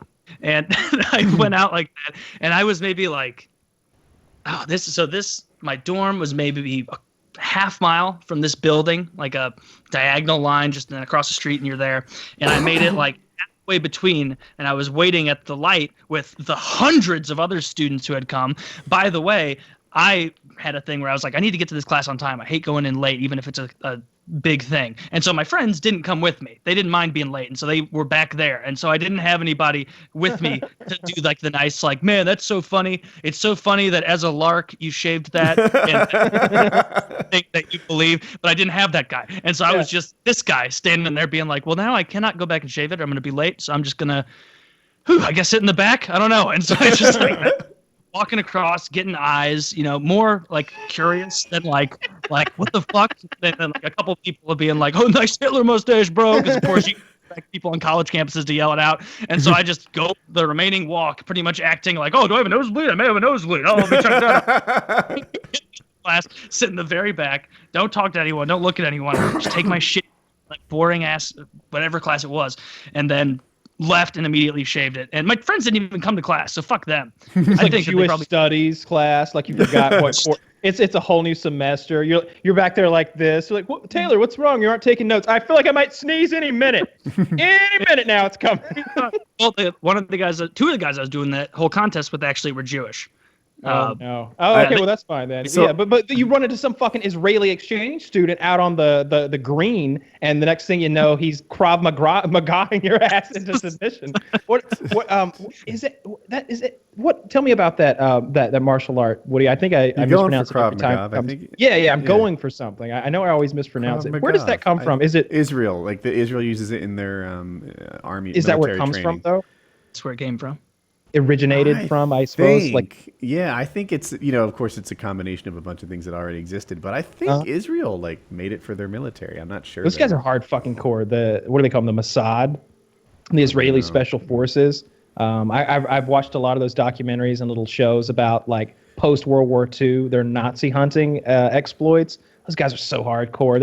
They're going down to South America and just knocking some Nazi over the head. He wakes up in fucking Israel in court. And he's like, "Oh no, this will not be a jury of my peers. I guarantee it." Like Taylor this is not, everybody's got yarmulkes. was talking about the Hitler mustache. I made what I did. My wife was out of town. I grew a beard, and every day I took a picture of it. Tried to do the exact same face and line it up. It wasn't perfect, and then I took this software that morphed. The morphing thing, and you could just see my beard get like thicker and thicker and bigger and bigger. And then on the way off, I did like the, I don't know, soul patch, big thing, and one of them was Hitler mustache because it was a joke, right? Yeah. So as I shaved it off, it was like just this stuff, just the hit, and I had a Hitler mustache in the video for like whatever 3/4 of a second because it would just fade and flip, and that Hitler mustache became like the thumbnail on like a dozen different hater videos. It was like, you fucks. Like that's the picture of, there's that one, and then haters also use, I guess someone would like do speed drawing. Like that was a popular YouTube category a couple years ago. And there's this one particular speed draw video video of me where I don't look very good. And that's they're not a good drawer. That's all. Somebody did a bad job drawing you, and they used that image. And here's the same Nazi racist testing dog collars to see if it's powerful enough to properly punish his animals. Whatever they turn it into. People gave those videos some view. Like we mentioned it last week that they were almost at 2 million, but they're still almost at 2 million. Like it needs like 100,000. Yeah, go watch Woody get shocked by the shock collar. That's a good video. It's called "I'll Bark If I Want to," goddammit, or something. To that nature. Something like that. And while you're at it, then go to my channel and just click autoplay all, and just go. Let them roll. Speaking let them roll. Dude, go I to mentioned school it. with it going. Whatever. I'm happy with YouTube Red. It sounds self-serving, but I used to run ad blocker, and then it started being that it took like 10 seconds for videos to play. I don't know if it's still doing that, but they would just pause on black for like the length of time there was an ad. And I was like, dude, I watch more YouTube than Netflix at this point. I'm gonna get YouTube Red. Now I feel like a little money fairy. Like I just know I'm sprinkling pennies on every video I watch. Because I felt like a douche before using AdBlock. It's like you do it, but you know that you're an asshole for doing it. Like this is how they make their money, and you're not playing by the rules. In like $10 a month or something. But it's what not. What do you get for being able to turn your phone off and also listen to videos? So that's one thing. No ads is another thing. And then you get access to Google Play, which is like a Spotify competitor. And that, if you're a Spotify buyer like I was, all of a sudden it's like, oh, so I get another Spotify, but I also get the YouTube things. Then like it starts to makes sense. Like Amazon Prime does that too, kind of like you get their Amazon Music app, you get the free shipping, you get the TV shows. Like there's a lot bundled into the Amazon Prime package. Big Amazon Prime fan. Yeah. Oh, dude, I buy so much shit off Amazon. But where I was headed with this is I feel like it's $10 a month that distributes, right? I think 5 of that goes to YouTube creators. So really, I must be giving fractions of a penny on these videos I watch. But I'm like, paramotor friend, I'm being so generous in watching the entire 4 minutes of your video. You're getting here's a penny, and it's how I feel every time I watch a video. Like I'm just throwing pennies at the creator. Like you must be so happy a YouTube redder like me is watching your stuff. And that's how it feels.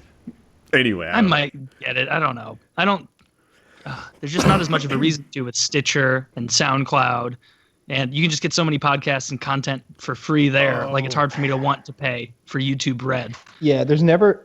So it's like it's never gonna be used by me because, like, especially for music, because I don't listen to music. The only time I listen to music is if I'm at home on a laptop or computer and I have this headset on and I just want to hear something play while I do another thing. But if I'm out, if I'm driving, or I want to listen to talk radio. Then I want to listen to the news. And if I'm doing something, then I want a book. I'm listening to The Martian right now. I don't want. That's a good one. Music. No, music is my thing when I'm driving or on my motorcycle too, because my helmet has like Bluetooth built into it and stuff. And so I listen to music pretty much whenever I travel, and not like real travel, like go to the doctor even and shit. So I do it a lot, and I found Amazon's music app to be the worst. I've done Spotify, I've done Google Play, and I've done Amazon's, and Amazon's was the worst. You know what's really the worst? It's Taco Bell's Naked Chicken Chalupa. Have you had one of these, Taylor? Mean? I don't know. I was curious about what it meant. I was like, oh, a naked chicken chalupa. That sounds maybe delicious. Maybe they got some organic ingredients. No, let me tell you what they do. Instead of a chalupa shell or taco or tortilla of any kind, they just take a piece of chicken and fold it into a taco shape and fill it with lettuce and tomato and the sauce, and that's it. You've got a big chicken breast patty folded into a taco. I threw it away.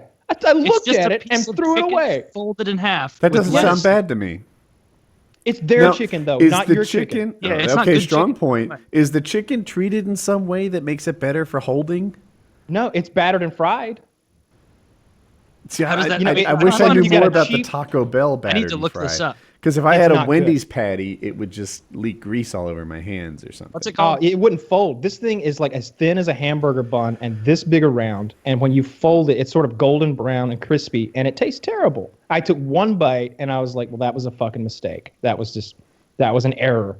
Like, lesson learned. Real shit. I don't eat at Taco Bell.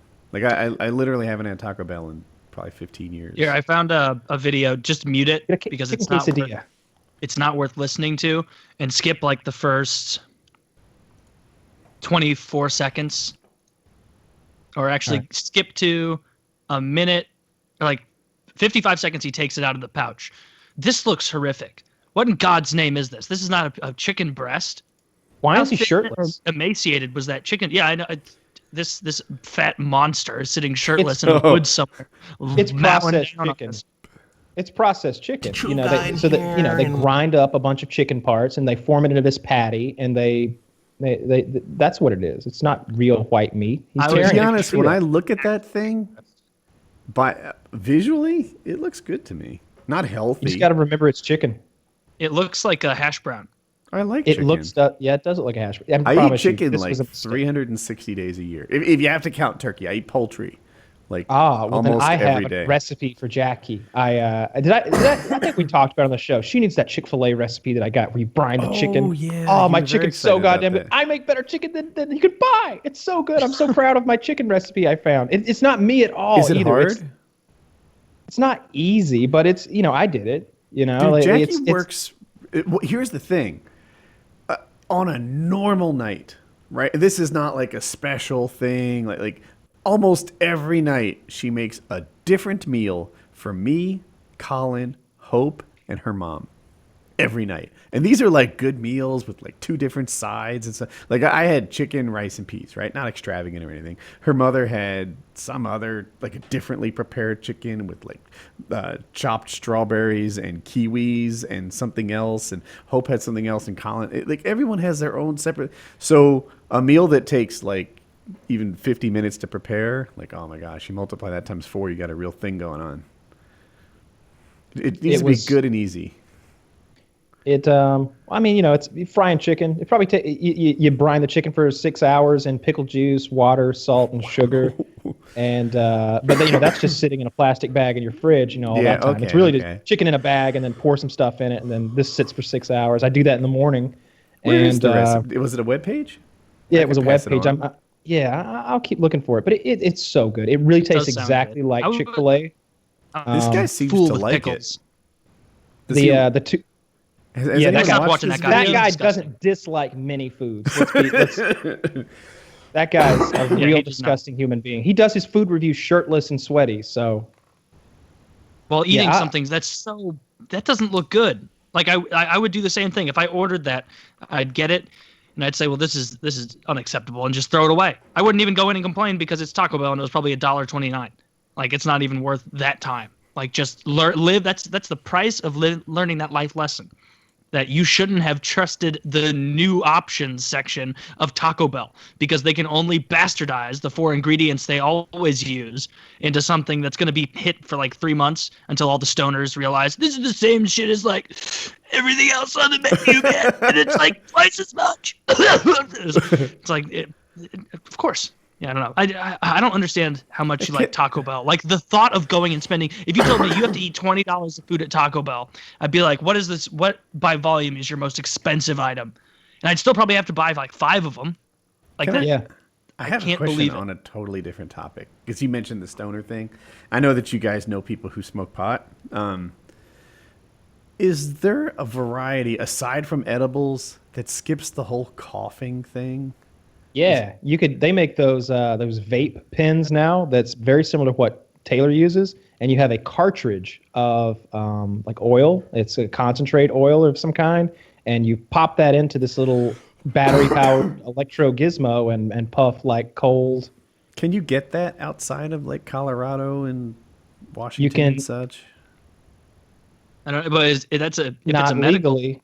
Well, I understood that, but I guess I was saying, like, if I just went down to the local campus with my skateboard and hello fellow kids did, like, would they have oil for sale? Nah, that's a pretty like yes and no. I think that your problem would be like getting in with someone who first of all, I know for sure it's sold on like the black market, like here in Georgia, because I've seen them. I've seen like friends of friends show up at a party with one and been like, "What the fuck did you get that back home, bro? Like, what are you doing?"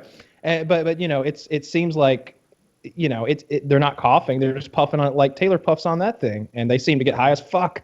But I think that your main problem would be like finding the guy who has those and convincing him to talk to you and sell you one. You know what I mean? Like, because if I'm that guy and you come talk to me, you look like a fucking cop. you look like the detective Woodworth is what you look like. How much for a pound of weeds? How much do you buy? Like Michael Scott buying it. Like, remember when Michael Scott bought the weed and he ended up buying like the salad with the mozzarella in it and stuff? He's like, yeah, it's a little riquizzo salad. a little basil there. That was a problem in my high school. People would buy weed and they would get what is it that they not Alfredo? It's oregano. Oregano is what I was looking for. As it, but there's I know someone in high school who sold a bag of. So there was a foreign exchange student. This is like a few years below me, but I knew the people who did after they told me, and they took there's this foreign exchange student from Korea, and he wanted weed, and these people he was talking to didn't smoke weed and they didn't sell weed, but he thought that this foreign exchange student thought that these kids had weed, and so they told him like, yeah, man, what do you need? Like, we'll get it for you for sure. Like, tomorrow lunch, come by. And so they've got a bunch of strawberries and just tore off the green tops of strawberries and put it in a bag and sold it to this Korean foreign exchange student for like $15 or some like weird amount of money. Like, that's like, where'd you land on that for a bag of fake weed? Like, I don't know. And then the kid $15 took bag. it. Was like, apparently the kid took it and was like, okay, yeah, that's fine, because he didn't know what weed looked like, I guess, and he left, and then eventually he came back for more. Not to. Oh no. I don't. Like what you would want to believe for the comedy effect is that he actually rolled up a doobie with a bunch of semi-moist, freshly torn off strawberry stems But I think that what really happened is he got home and probably opened it and was like, "These are strawberries," and then it was like, "God damn it, these fucking white people! Like I'm here for 2 months and they're trying to sell me shit." And I think I had a friend that went to South Korea. She went to South Korea to teach English with no like Korean language skills of her own. It was a well-paying job. I've talked about it before, but anyway, like. Crazy. Like what she described was that alcohol and cigarettes were wildly inexpensive there. She's like it's ridiculous how cheap like a bottle of vodka or a carton of cigarettes are here. It's just it's a quarter of what it would cost in the U.S.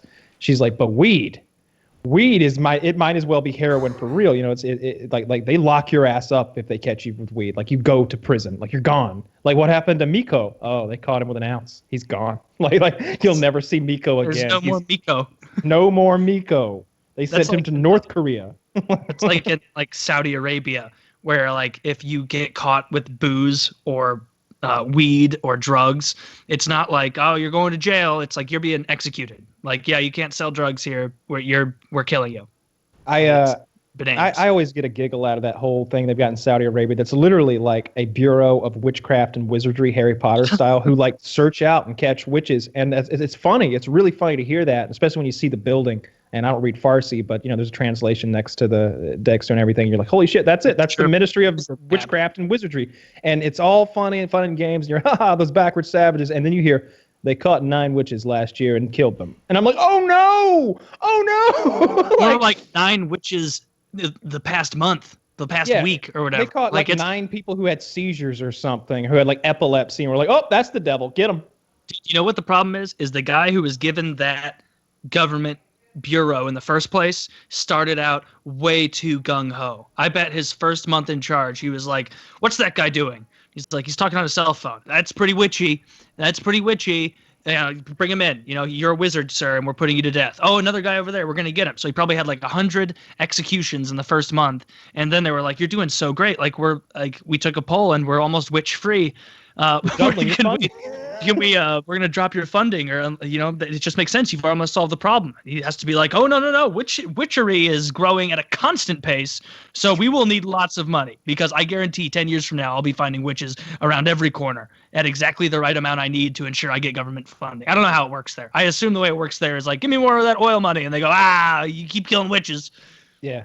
The Saudis are and I every now and then I'll hear some like liberal propaganda about how the Saudis are making headway. Like, oh yeah, they're really starting to consider this. The new prince is really starting to consider this women driving thing. And like, oh, what a humanitarian! What a friend to the female race he is. Soon he won't rape them at will and beat them with his beating strap. He's got like come on, like it's absurd. Let me do an ad read while Woody's gone. It's a grade 2 people in Saudi Arabia.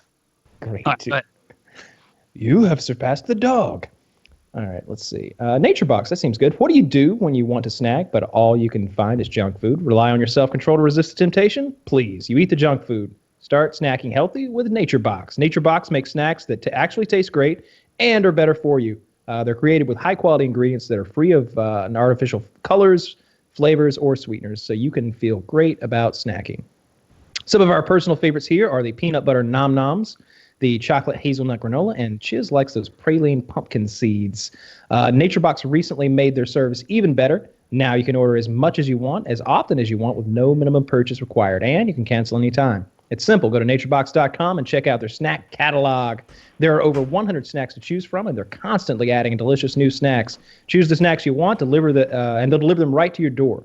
With NatureBox, you'll never get bored. There are new snacks each and every month, inspired by real customer feedback. And if you ever try a snack you don't like, NatureBox will replace it for free. And right now, you'll save even more. NatureBox is offering our listeners here 50% off your first order when you go to naturebox.com/PKA. That's naturebox.com/PKA for 50% off your first order. Go make it happen. Those are really tasty, wholesome snacks. And I like them a lot. I really do. We usually keep like a big basket of that shit in the house. I like it. Yep, it's a good decision. Now, if you look there in the background, you'll see 3 bouquets of flowers.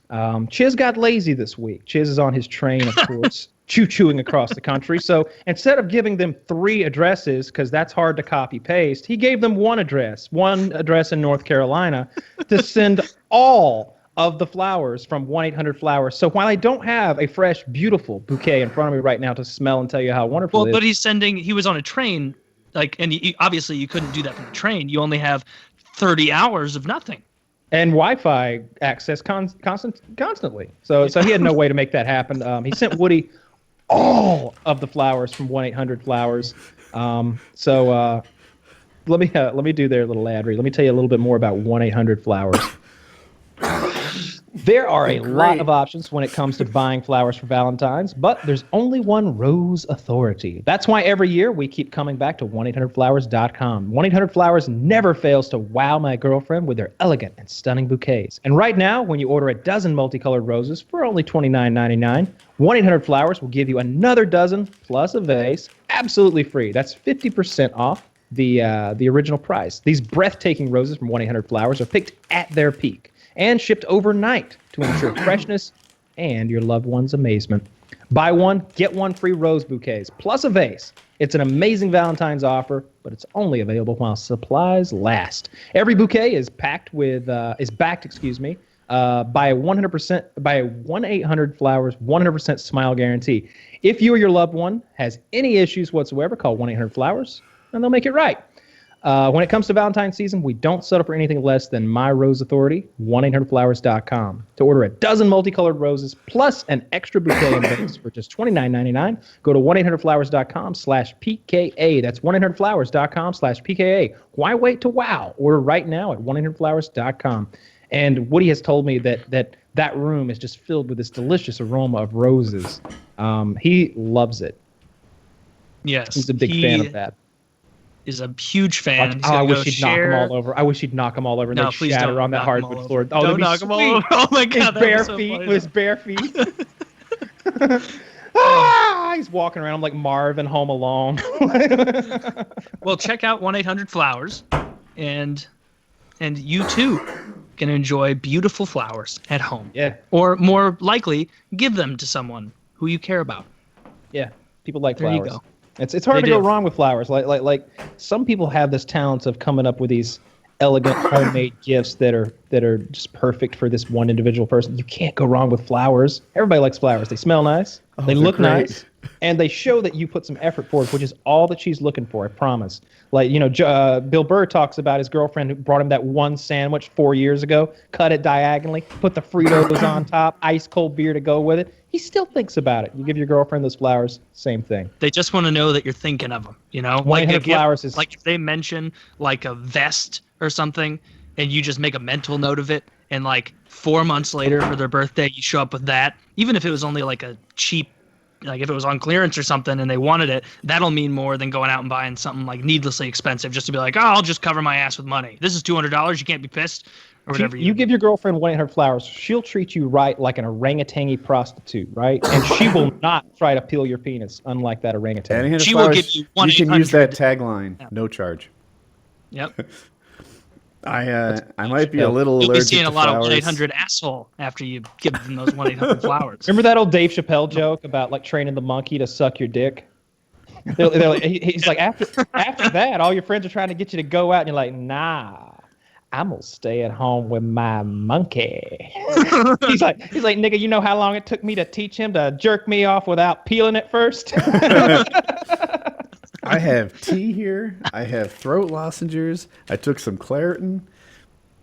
I'm gonna try to stop coughing before the show ends. I'm pulling out all the stops. Throat lozenges for your throat. Wait, what? Am I missing a joke? I'm just saying that sometimes if you have a sore throat, a couple of lozenges will get it all go in the right way. That's exactly what I'm hoping. I don't know. But he has a very specific allergy, it seems to me. But don't let that... He's allergic to grapes and high quality flowers. Yeah, right. I like that. That's good. Mentioned Bill Burr there. We all seen the entirety of his special, his new have. special that he just released. I have, and I know you didn't like it, and I felt bad seeing your comments. But before you shit on Bill Burr's new show, I want to be sure that I think this is why. It seems like you are such a huge Bill Burr fan that you really follow this guy. Do you follow him on Twitter? Oh yeah. Yeah, you follow him on Twitter. You probably look at his Facebook posts. You watch his like live performance clips, excerpts, and shit from some random shit show comedy show. And because you do all that, you were exposed over this last year and a half to him honing this special together and putting it together. There were some reused bits. There absolutely were that we'd seen in previous specials or that had been reworked or reworded in some way. But I think you would have appreciated it much more and laughed a lot more if you weren't such a big Bill Burr fan. I love him, but I don't follow him anywhere. I see him occasionally if he speaks. I watch a little bit of his podcast or whatever it is. It's just him talking. It's hardly a podcast. It's just him like flowing everywhere. But he doesn't really go into bits in that. So I didn't get in. I loved it. I really did like it. I didn't. It's not as good as like the first time I sat down and there were like 3 Bill Burr specials to watch because I just had discovered him. Like, that was a great day. But I think it fits in with those. I'm like I think you're totally right as far as like I'm such a big fan of his because like I saw him in St. Louis like last year, like I don't know, like 8 months ago, 9 months ago. And so I saw like that gorilla bit that he did. I knew exactly what he was going to say there. I knew exactly the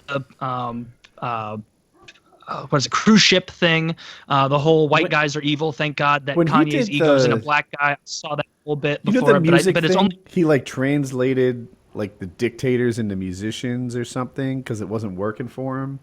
Was that on the spot? It seemed like it was live. Oh no, that's a bit. No, that's part of the whole thing. I think he just goes into it knowing that no audience is going to be like laughing and like every audience is going to have this awkward moment when you start comparing Hitler to the Yankees. Be like, yeah, he hit a lot of dingers, 6 million dingers, but look at Stalin, 25 million. That's a whole nother level. That's steroid era numbers. Like that killed me. I love that. It's a funny bit, definitely. But like the thing with is like he didn't branch out from topics at all. So even though I'm an enormous Bill Burr fan, and so I knew that gorilla bit was coming, I knew a lot of the bits were coming. They're still good, but God, like he doesn't leave those topics ever. Like he's talked about the population problem, and he's even literally talked about the cruise ship, the exact same bit that was 2 specials ago, if I recall correctly. Exactly that same bit. He just took it a little further in a slightly different direction. And so that was like disappointing for me where I'm like, God damn it. Like I've watched all your specials so many times. You start talking about population crisis. I immediately go, all right, he's going to mention cruise ships. I mean, we need to start targeting people that are on cruise ships. And he hits it perfectly. And it's like, okay, I know exactly what you're going to do. The whole Nazi thing, he's stuck on Nazis and Hitler for too long because he's done plenty of Nazi comparison jokes and plenty of like Hitler as a team or Hitler as a musician, like that kind of shit in previous specials where it's like, God damn it, dude. Like, it's not that these are bad subjects. It's just you've beaten them so much that, like, why not expand? Why not go talk about something a little bit different? Like, that's what I wanted to see, and that's why it wasn't a bad special. I was just disappointed because last special was bad. High of a I thought his last special was better than this one. Oh, I disagree. The last one barely got a chuckle out of me. This one, I was laughing a lot, but they were all new bits to me. The cruise ship thing seemed mildly familiar. But like the monkey thing, I was spellbound. I was like, oh yeah, because I think I had watched that video myself, like independent of Bill Burr and his comedy. I think I had watched that fucking monkey and about how it had the cat and the cat died and then it was crying and it was like, that's so heartwarming. And then I love, how the end of the bit, he's like, oh wait a minute, probably gonna want to go talk to his friends. Wait, talk to his friends. He's probably gonna teach him how to talk and oh no. I gotta kill this thing. I like that whole bit. He's like, I'm looking for my Glock. It was right here. Glock's gone. So I get this little revolver, and then the ending of the bit is. I liked it. I liked it a lot of it's not fair because I'm holding him to, I think, an unattainably high standard because he's my favorite comedian by a lot. Like, and I think he's just brilliant with a lot of the stuff he does. But that was. It wasn't as good as Triggered. Of all of his specials, this most recent one is my least favorite. Like, that's a shame. I thought it was not as good as Joe Rogan's newest special. Triggered, I know we've talked about it a couple times. Woody's a big fan. I was a massive fan of that. That's his second special, and I loved his first special. I like the whole bit about, like, him and the ant having this little talk. He's like, I got a can of something with your face on it, and I'll hold the button down until it's light.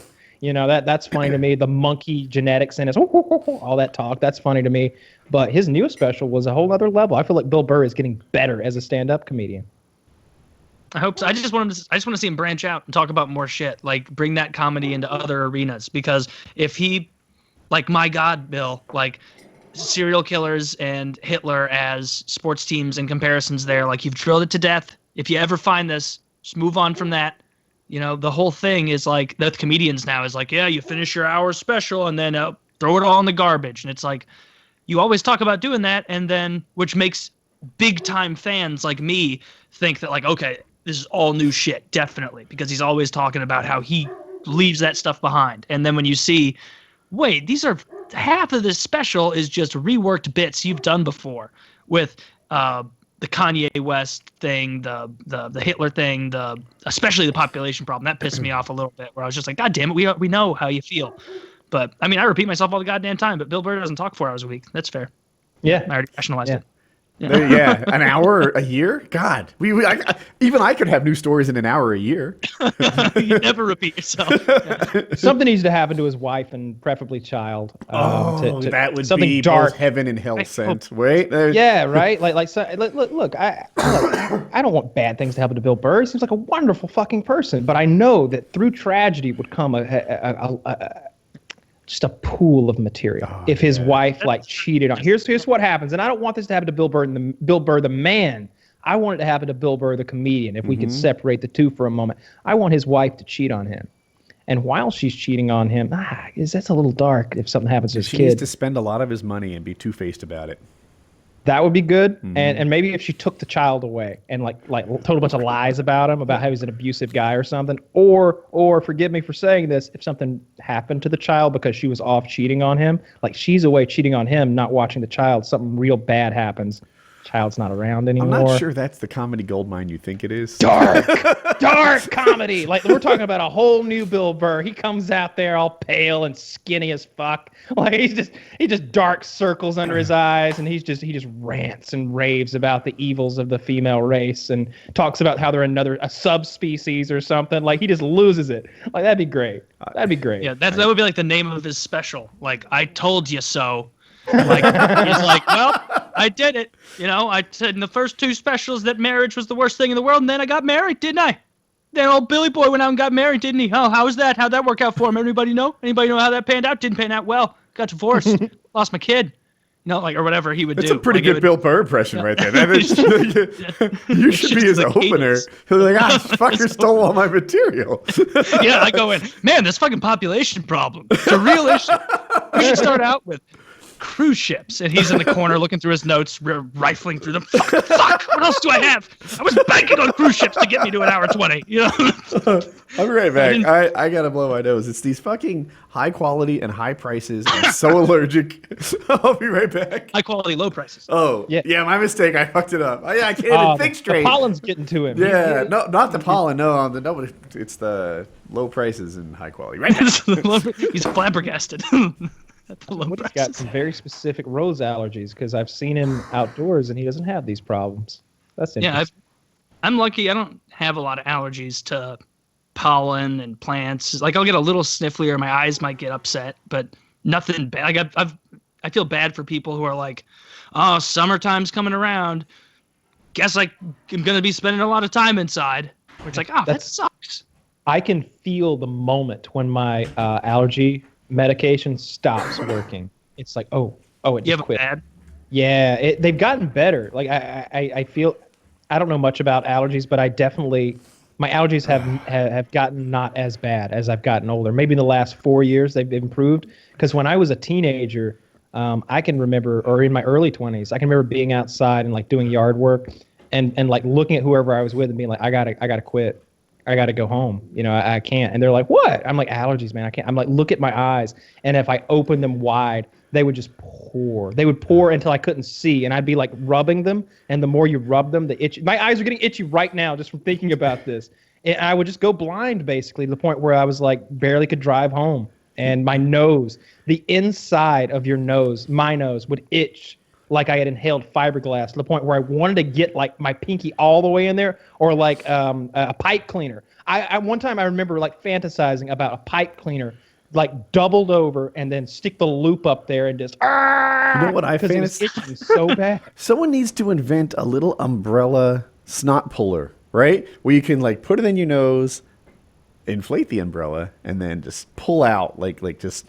Oh, they make that, buddy. You know what they have that's make similar to that? I thought well, it was actually, my it's not idea. similar That at neti all. pot thing? Let me. Yes, I was just about to look up a neti pot and the image of that lady just looking deadpan into the camera, and it's just a small little teacup or tea kettle looking thing, plastic full of warm salt water, and you put one side in your right nostril, and you lean and you pour it in, and then it comes out of your left nostril. And if clears you're a you out. 17th century Chinaman, that's the way to clear a nasal infection. I've never but for done the it before. modern day American, you want the Navage nose cleaner. This is the only one that uses suction. Now, this is not a sponsor, It's but I've seen the $80. commercials for it dozens of times on Hulu. $80. Look, you should see this thing work. It sucks one nostril and shoots water into the other. And like you can see like there's two water chambers in the device, and the water leaves the top partition and comes down to the bottom one via the loop of This your nasal looks to me passage. like something Trump would approve of during interrogation. Oh yeah. I mean, We're gonna get to the bottom of this, Hamid. Hook him up to the neti pot. You'll what's- breathe clean. What's in my head is this, like Kyle, and so at first I got all the PKA swag. It just worked out like that. Like she just didn't know where to fucking send it. So I'm getting like shirts and whatever. And then I don't know what time period. I'll say 9 months or something. But Kyle seems to be like getting the underwear, the jack threads. I'm especially jealous of the food. It's a sponsor today. Is it Nature Box? I never got my Jack Threads credit. I'm just saying they're a sponsor next week, but all right. just saying. So I Nature got my Jack Box. Threads. When Kyle does the Nature Box ads, I'm legit wanting half that stuff, and I've never had any of it. I even signed up on the webpage, like, oh, send me this, and that. They're like, fucking Woody, we'll give Kyle what you asked for or something. I don't know what happens to it, and then the tide turns, and I get some swag, and what do I get? Like 36 roses for my office. Which is like biological warfare for me. I get like packages from sponsors totally randomly, where I'll be like, well, I guess I'm not getting anything from sponsors anymore, and then just randomly like another MeUndies will show up, and it's like, oh, well, that worked out, I guess. Like, like that's fine. I got the or no, we're not gonna talk about sponsors who aren't sponsoring us tonight. No. It would be funny though if like you got It would. like hey, here's a king size mattress. I don't even have a king size bed. Fuck it. Now I gotta buy a box spring. You guys are giving me chores. You know, I guess I'll get rid of the couch. I don't know. Man, that is something I wish I could go back and change with college. Is that there was one point where my box spring, when I had my own place, broke. And I was like, fuck it. I'll just put the mattress on the ground for now. I don't care. It feels about the same. And at the time, it didn't even cross my mind of like, hey, most chicks, and read all when I say most, not all chicks, but all chicks, none of them want to get banged on a mattress sitting on the ground, which is definitely, and it's understandable. It's very low class looking. Like when you get on a bed, you almost have to like hoist yourself up a little bit. Like, oh, you hoist yourself up and you bounce. This is like you're getting on your knees to get on there. Like the box, it just looks shitty. So if you're in college, it doesn't look rustic or this guy doesn't give a fuck. It looks, what the hell is this? Is this guy a serial killer? Like, did he end up having to throw that away because covered bloodstains? Like, When I was in when I lived in Atlanta, there were these guys who had moved down from Pennsylvania to Atlanta. It was 3 friends, and they had all moved to follow one of them. Two of them had followed the third because he was following a girl. And I always thought that was a cool thing, that like, wow, these guys are really good friends. Like this one guy found this girl that he loves, and the two of them moved to Atlanta, and his 2 buddies are like, you know what? We're going to. And they all moved to Pennsylvania down there. Well, one of these guys, Travis, was the cool guy. He worked with me. He sold cars, and he was good at it. And he was making a decent living. He was making a couple grand a month at least, enough to pay for everything he had. And he was able to afford to bring all of his furniture down. And his girlfriend her tits were so goddamn big. And I'm really polite. Like, I won't stare at your girlfriend's tits, this to the world at large. But it was a struggle. I was like Joe Rogan at those weigh-ins when they put those fucking, and he's just like, all right, this is the world I live in. I know the cameras are watching me right now, so I'm going to look at the ceiling, and this is going to be on the internet tomorrow because they know what I'm not looking at. Ronda Rousey got naked to make weight. I'll be looking here. Really? I don't think that's happened to her, but it's happened. Man, I bet they wish they didn't have that last thimble of water the evening before as they're stripping. I'd rather take a shit. Like I'd take a shit on stage before I strip down naked, Well, right? that assumes there's let's- more poop left. I feel like Yeah, I they've guess so. You gotta dig exhausted. around in there sometimes. I mean, go jack off or something. So one of the guys that moved down to follow my friend down, he came down in the second stage of moves. I met my friend. We've been working for a while. And he said, "Oh, my buddies are coming down next week." Because he lived in this 3-bedroom apartment by himself, and I was like, "Wow, you got some nice digs here." Before the other 2 guys came down, he's like, "Oh yeah, more guys coming." So the other guys come down, and I meet his friend. I like his friend even better than him. They're very cool, chill people. They knew Bam Margera because they were from the same part of PA, and they went to high school with him and shit. And so it was cool hearing stories from him because I was a big Jackass fan even at the time. But the one guy had all of his personal belongings in storage in PA, and he could not sell a car. And time kept passing until the point where not only could he not pay to move his things down, he couldn't pay to keep them stored. And so they sold them all. Wow. They auctioned off his belongings. And when I say his belongings, I mean everything the man owned that didn't come down in his luggage when he moved down to Atlanta. His bed, his dressers, the stuff that like we bring with us when we leave our parents' home that first time. And maybe it's not a great dresser, but it's your dresser, Right. Loses it all. He's sleeping on an air mattress in his bedroom, and I just remember going there and looking and being like, God damn, it ain't even inflated right, dude. Somehow one night, he picked up this nasty black chick outside of the strip club and took her back and fucked her on that air mattress. And I remember thinking, like, when she got in there and saw that air mattress, like, what was she thinking, right? Like I don't know if Nobody you ever wants slept to on an have- air mattress. He's playing seduction on veteran mode. Oh, that's the Sweet. hardest pussy you've ever gotten. I mean, she was no prize, but getting any female into that apartment and onto that air mattress is a real feat. I wouldn't want to try to attempt it myself. It would be easier. It would be much easier to get 2 chicks than it would be to get 1 chick onto an air mattress, I think. Do you think that when they sat down on it at first, check the math it on wasn't that. quite inflated all the way, so he had to be like, "Give me 1 second." He told me it went flat. No, it he has went to flat. go Yeah, 20 minutes, and this is gonna be halfway done. it went flat like halfway through the fucking. You're and a they just got stripper. on You the don't carry C-cells on you, do you? You know how when you're rolling around on your mattress, you get like the like rub like sound of it like straining on itself. Like nobody wants the sound of fucking on an air mattress. Like it would sound very because it's not even thick enough to hold like you're humping and like bottoming out and hitting the floor like through it like so you're both like stuck in the same like taco almost of you're just fucking on the ground with a plastic bag. You put down a tarp and you're fucking on the ground basically. that was awful. I remember You thinking can that was go one too hell of- far the other way too. Like my beds in this house now. Like I think we got beds that weren't made for box springs, and then we got box springs, and then we got pillow tops. And my beds are tall enough that the Great Danes are like, I'm not fucking jumping up there.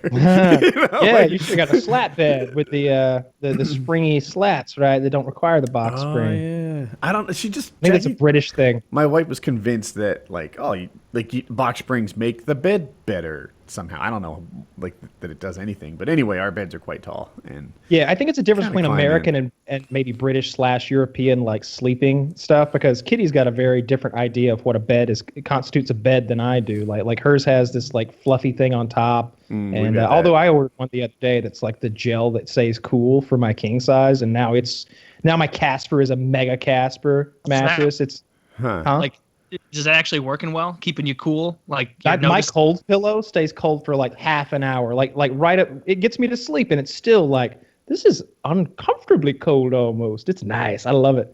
And I got some good sheets on there. I'm sleeping good lately. Really good sheets and that Casper mattress with that topper and my pillow. I couldn't ask for anything better than what I got right now as far as sleeping.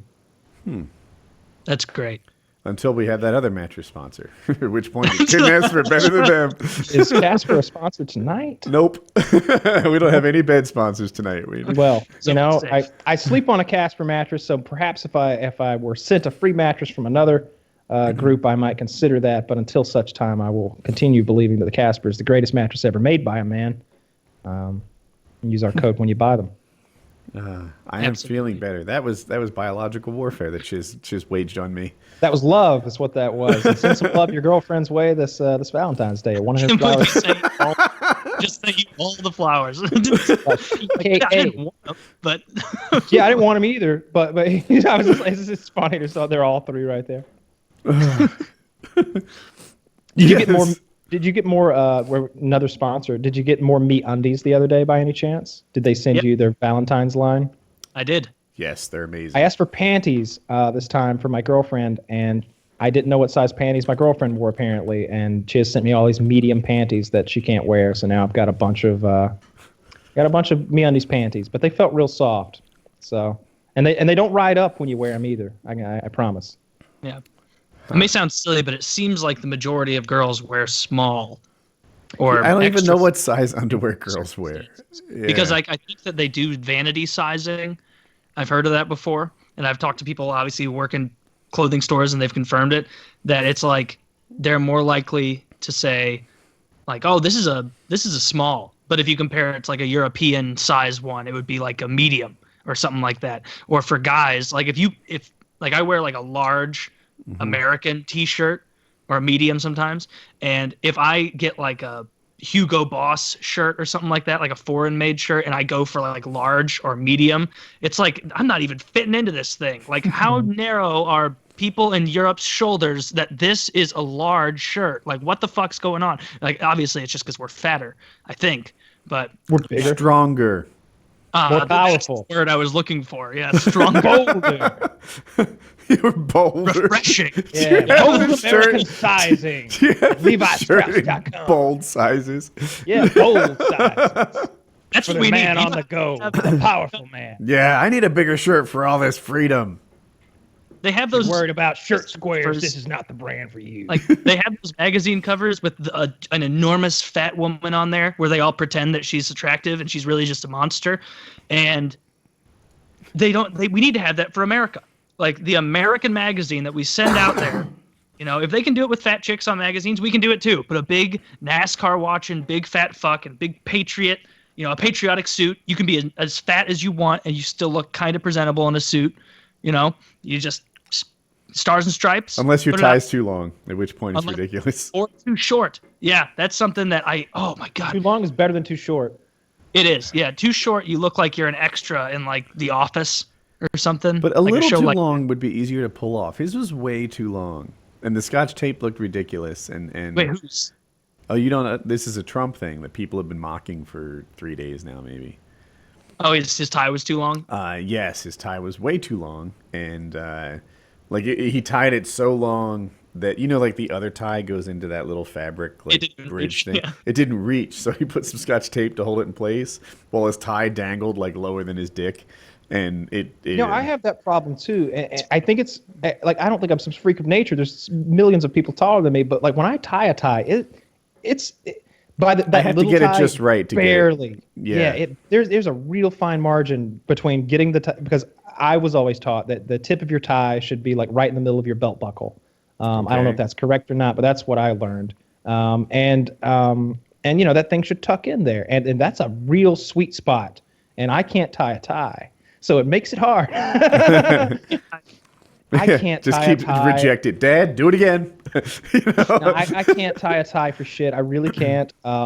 It just didn't seem like a skill that I needed, because once they were all tied, I would just loosen them and put them on a hanger and just leave them tied, because I want a double Windsor knot. I want this big fat knot at the top. That's what I want. I don't want the standard like dad tie thing that's a little Tilted bigger on the touch. right than the left. It's a Yeah. little tilted, a little twisted. I think that looks professional. I don't think it looks good. I don't like the big giant tie knots. I don't want huge. Like who's like that small, fucking because I UFC like wearing guy? thin. I think thin ties look really good. I Like when I do too. wear They're ties, not always in fashion, like but I always the like them. thinner one.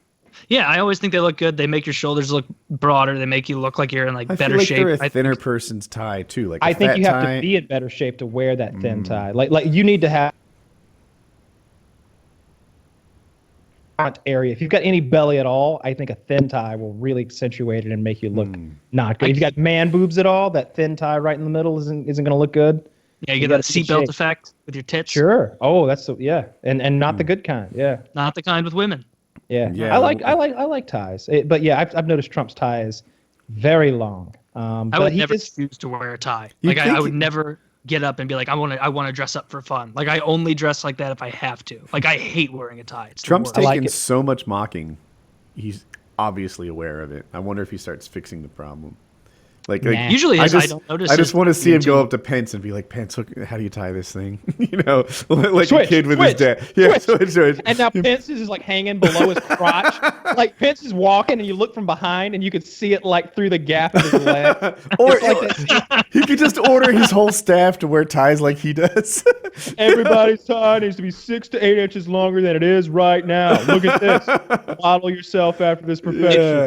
Tying a tie makes you feel like a retard so quickly. At least for me, sometimes where I'll like get it there and be like, all right, this is the correct length. That looks about right. This is the with starting two things. point. And, Right. and then you tie it, and then you like, what?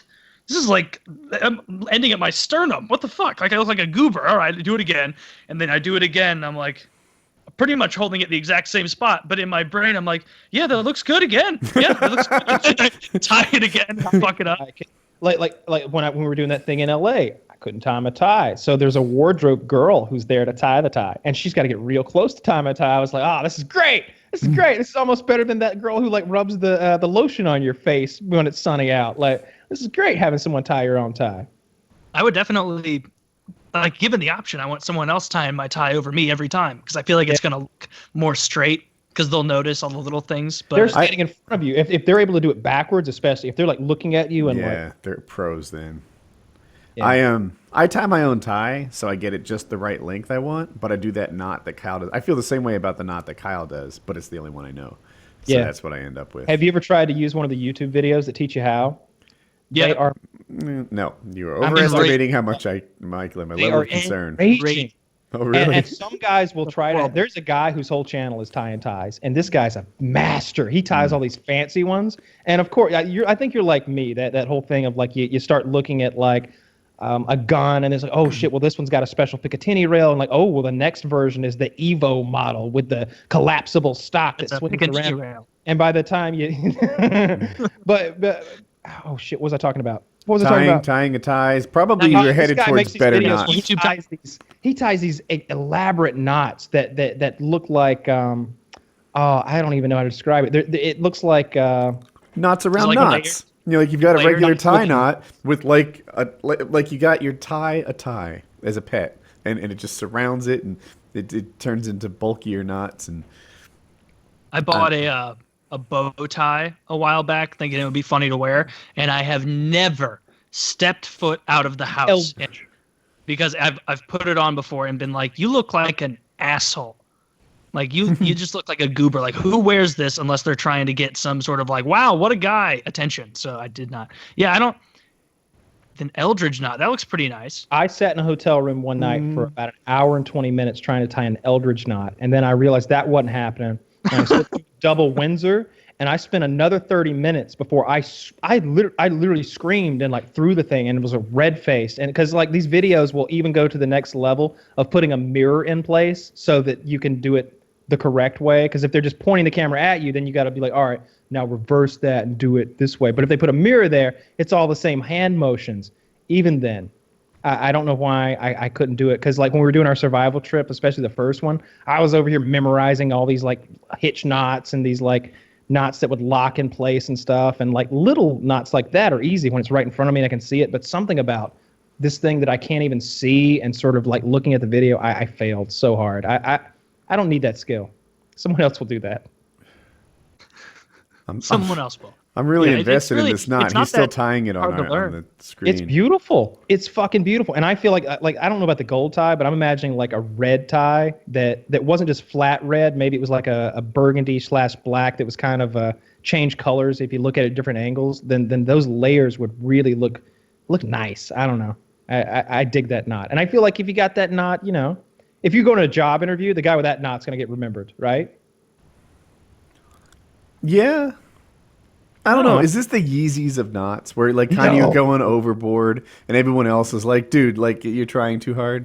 Nah, I don't think so because it doesn't cost more. It's not like you bought a $10,000 tie. You just tying a fancy knot. Whereas those Yeezys are just clear, like waste of money, like incarnate, right? $2,000 sneakers that are no better made than $200 sneakers for sure. So it looks like he ties this thing so much that the other half of the tie like just gets all used up. You need an extra long tie, probably. Who fucking knows? I think, he just tucks it under the neckline. He ties the crazy tie and it ends up and he just folds his collar over it. Oh yeah. The end is just tucked in. I remember now. I haven't seen the video in a couple years, I guess. I remember. I think maybe I was watching this video in lead up to Joe's wedding. I was like, yeah, that'd be cool. And you may have tied my tie for that. I think you did. Did my best, I'm sure. Yeah, I appreciate it. Hey, it was, better than what I was gonna do. Like square knot. fucking square. Look like I'm being like led around everywhere like a fucking POW. Like you did a marvelous job. Well, thank you. Yeah, I like Joe's wedding. I like Joe's wedding too. It was cool. It was funny to talk to him the other day and have him tell us about his brother getting like silently removed by the father, so no shit went down. Apparently, his Dad's brother's a ninja. Character. Yeah, Yes. his brother's a character. I didn't want to tell any of Danny's stories because they're his stories, but like he's a rough customer. He's the kind of guy that might whip your ass in the street and might do a real good job of doing it. Like not the kind of whooping where you go home like, man, we should have fucked with that guy. The kind where you're in the ER like, we shouldn't have fucked with that guy. Yeah. Will you scratch my nose? Yeah, Danny is a tough customer and occasionally proves it. And that's... Whew, I'm very polite to Danny. Yeah, the same like upbringing that turned Joe Lozon into a fucking cage fighter, world renowned, made Danny a similarly talented individual, and it's something to behold. He's a bigger guy too, I think. Yeah, he is bigger than he has a rougher cut to 155. And Danny likes me, but I'm always like I don't know how deep that likes go. Like it's hard to tell. One withdrawal from the emotional bank account, and I might be in the negative. I don't know, So he sees me, he's happy, he's always trying to hook me up with a drink or something. But all I have to do is just step on his foot or something, and I worry that going to the ER. You like mentioned some UFC fighter you watched on television. Yeah, once, and he's like that's my bro. That's my best friend. That's my best friend in the world. Let me tell you something you don't know about him. He's been treated by the UFC like a piece of trash since day. You're like, whoa! I just opened a wound here. Like, I need to withdraw carefully right now. You don't know. You don't know. You don't even know. But I have to educate you. You're like, oh fuck! I hope that doesn't involve any physical education. I have a topic. Sergeant. Go on. NYPD sergeant guilty of raping 13-year-old. What could it be? What could it be? Girl. Yes. Yeah. What do you think he was? Thought it was I had to open the link. I didn't know. So yeah, apparently an NYPD police sergeant raped and then sexually abused his girlfriend's 13-year-old daughter, and it brings the whole like rule set for police thing into play. It says here that whenever he would come in the room, she would face the other way and gyrate in a sexual manner. It sounds like she was chained to the bed though. Oh no, I'm still reading the monkey story. Okay, continue. Oh, me too. Let me switch over. All right. So there was did you see there was a cop killer in, I think it was Florida, but I'm not positive about that. And he killed this female police officer. A few days later, the police catch this guy. And he comes out of the building, hands up. The guy had a gun. Throws the gun on the ground. Had extended magazine. They made a really big deal out of the fact that this gun could have shot all these bullets had he not thrown it on the ground. He lays on the ground sprayed out, and the police come up to him and kick the shit out of him. Right? They come up to him, and there's helicopter footage over it. Like there's a helicopter watching them apprehended. I bet I could. Let me try and find it in a second. And the cops come up to him with their guns, pointed right at him, and then they kick him in the face and they beat the fuck out of him. And he spent the next couple days in the ER. And I'm thinking to myself, where are we? Oh, by the way, the helicopter, they're trained on this guy, the whole scene as it goes down. They catch the policeman, kick him in the face while he's laying down, belly to ground.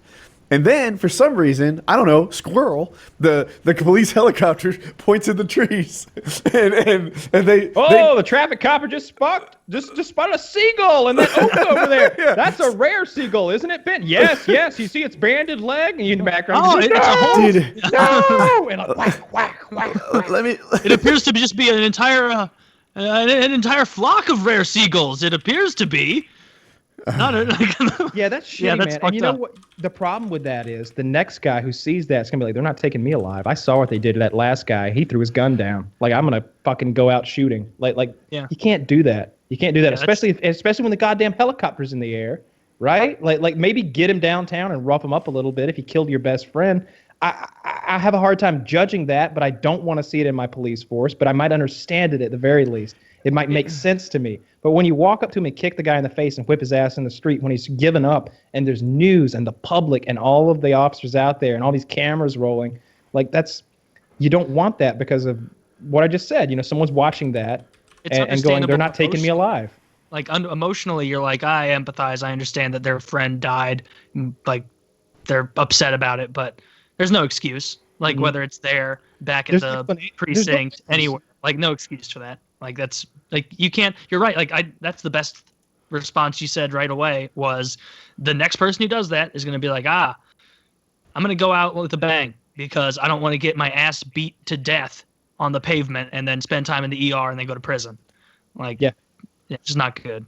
Yeah, you hear that so much coming from people. They're like, they run from the police or they get in a standoff with the police. And when you hear what they actually say, if it can be believed, of course, you know, we usually don't lend very much credence to the words of a man with a gun in a building who won't come out. We usually ignore him as a nut. But they usually say they're afraid of the police. What are they gonna do to me? Were they gonna kill me? You know, when they're like negotiating, they're always afraid of what the police are gonna do when they lay hands on them. And that shouldn't be a thing.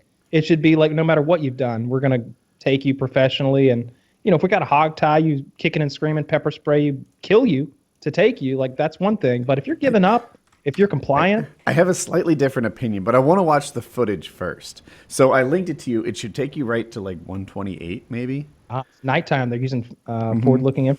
Now, Yeah, I'm on paused and ready to go. okay, so before it starts, what you're going to see, I cut out a lot of footage, but this guy has like belly crawled from the front porch to the middle of his front yard. You can kind of see that he's already in the middle of the yard, and he's gonna belly crawl over to about the sidewalk, while there are, I'm gonna estimate, like 20 police all there pointing guns at him. Right, so this guy is completely submissive. All right, so I'm sorry. Ready, set, play. So you see him belly crawling like out to the sidewalk. Yeah. What's interesting is he's leaving a heat trail from his crawling in the grass.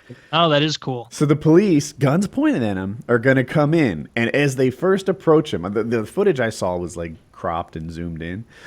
They start kicking him in the face and they start beating the fuck out of him. And the cameras, like the dog from Up, you know, squirrel, and it's like they dart off in some other direction. So here he is. He's belly crawled all the way like across his yard out into the middle. There's a bunch of police. There's a dog going crazy wanting to kill him. Then the cops are going to start beating the fuck out of him right here.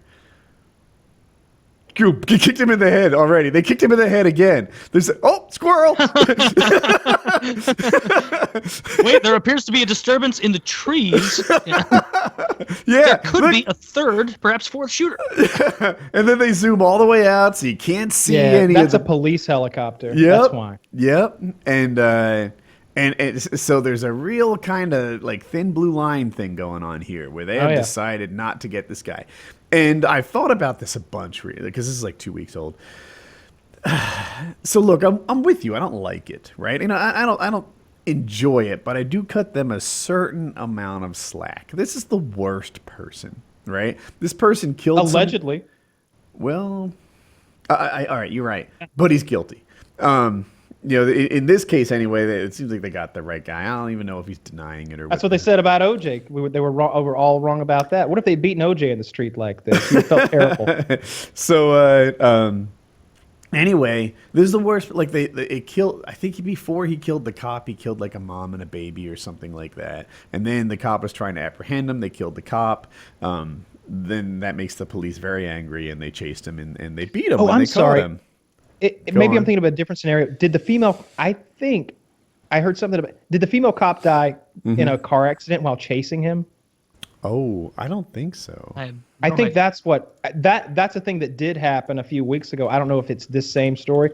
I think that's what happened though. I could be wrong though. I don't know. Or maybe what it was is he killed a police officer and then another was injured in a crash or something like that. Because there was a nasty story like that a few weeks ago I read about. In any case, I just don't like them beating this guy in the street because he's an American citizen and he's got all the same rights that we do. And they're taking this guy's rights away right here. We're watching it happen. And we should put ourselves in his shoes, you know, like not the shoes of a fucking murderer, not the shoes of a maniac, but just of another American citizen who may or may not have done something bad. I don't know. I don't like that. Yeah, I don't like it at all. I said he killed like his girlfriend and the baby. He actually killed his pregnant girlfriend. And then I thought he shot the cop. I'm scanning now, trying to figure it out quickly.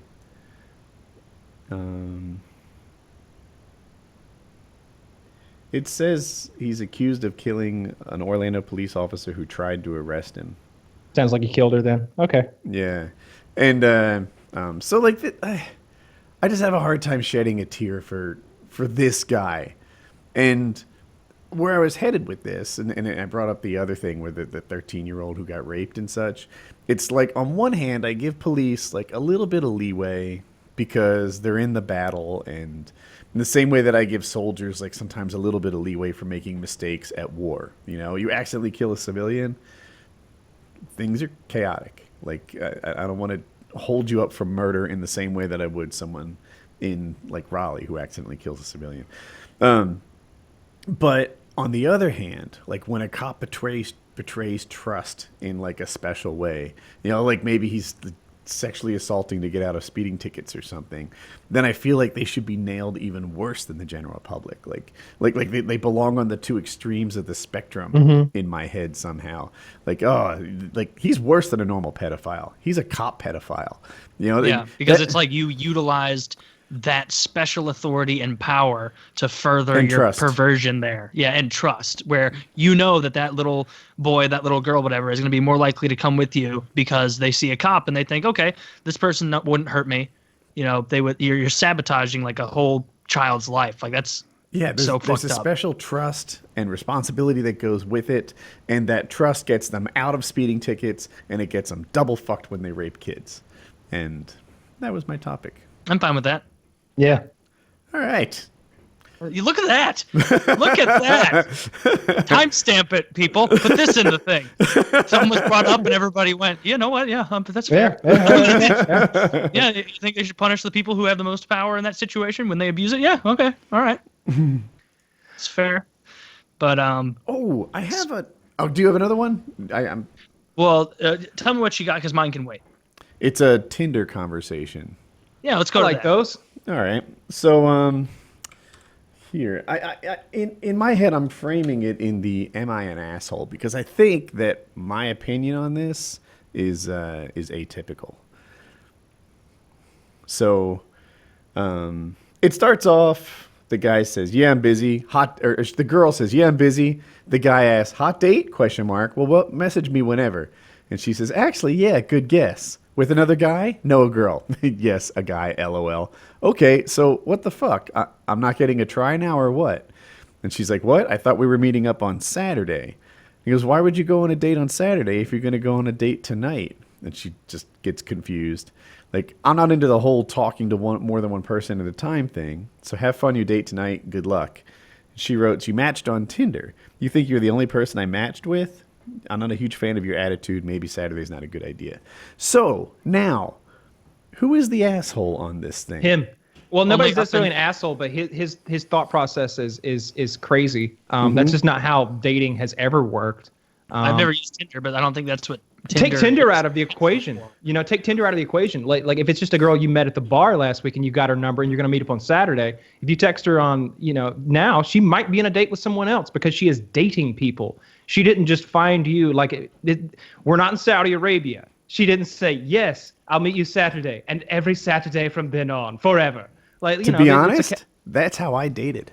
Right. And I swear, even me of today, and I know I dated a long time ago, but and I wasn't an asshole about it or anything. But I remember like early on with Jackie, I think it might have been first date or something. I was like, you know, we're going to try this on and see if it fits. We're not going to see other people while we sort this out. And she's like, yeah. Like we were on the same page with that. And never in high school or college or whatever did I like really date two people at once.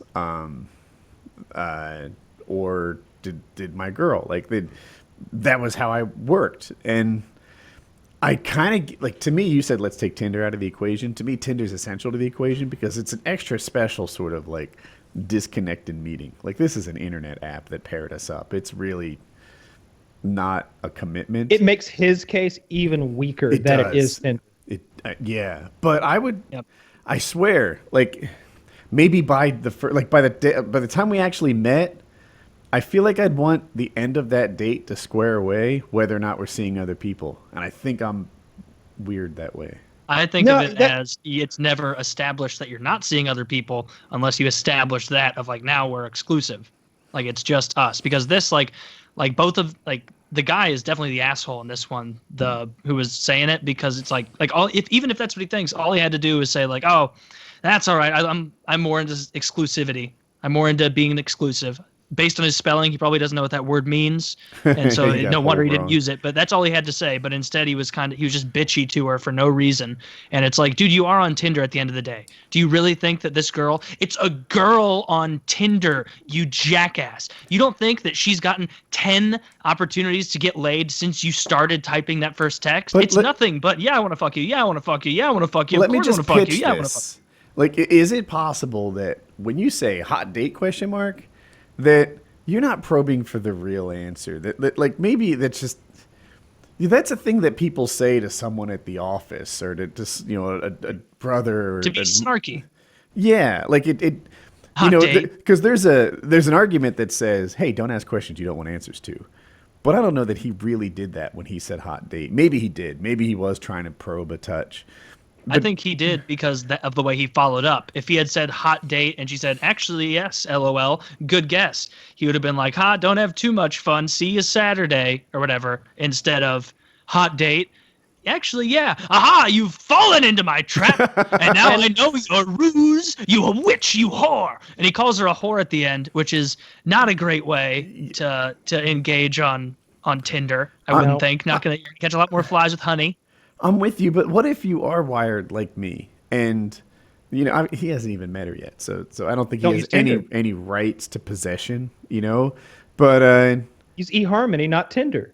It's not even possession though. It's more like possession. I think of more as like when you're in a relationship. Like that girl can be like, that is my boyfriend. He is not fucking anyone else. And that guy can go, nobody better be fucking my girlfriend. But this, not at all. What if you want that from first date? Right? No, he's then wait till the first date I to think impose it. I'm with you. He has no right to get upset on this girl he hasn't met yet, right? Her level of commitment is swiping right. Like you don't know. He's getting hypothetically upset about what could happen and how she may live her life. Yeah. Like, what he should say is, me too. I hope they both don't work out, and Saturday we get to connect for reals. Have fun. You dropped that out there. Her mind is blown.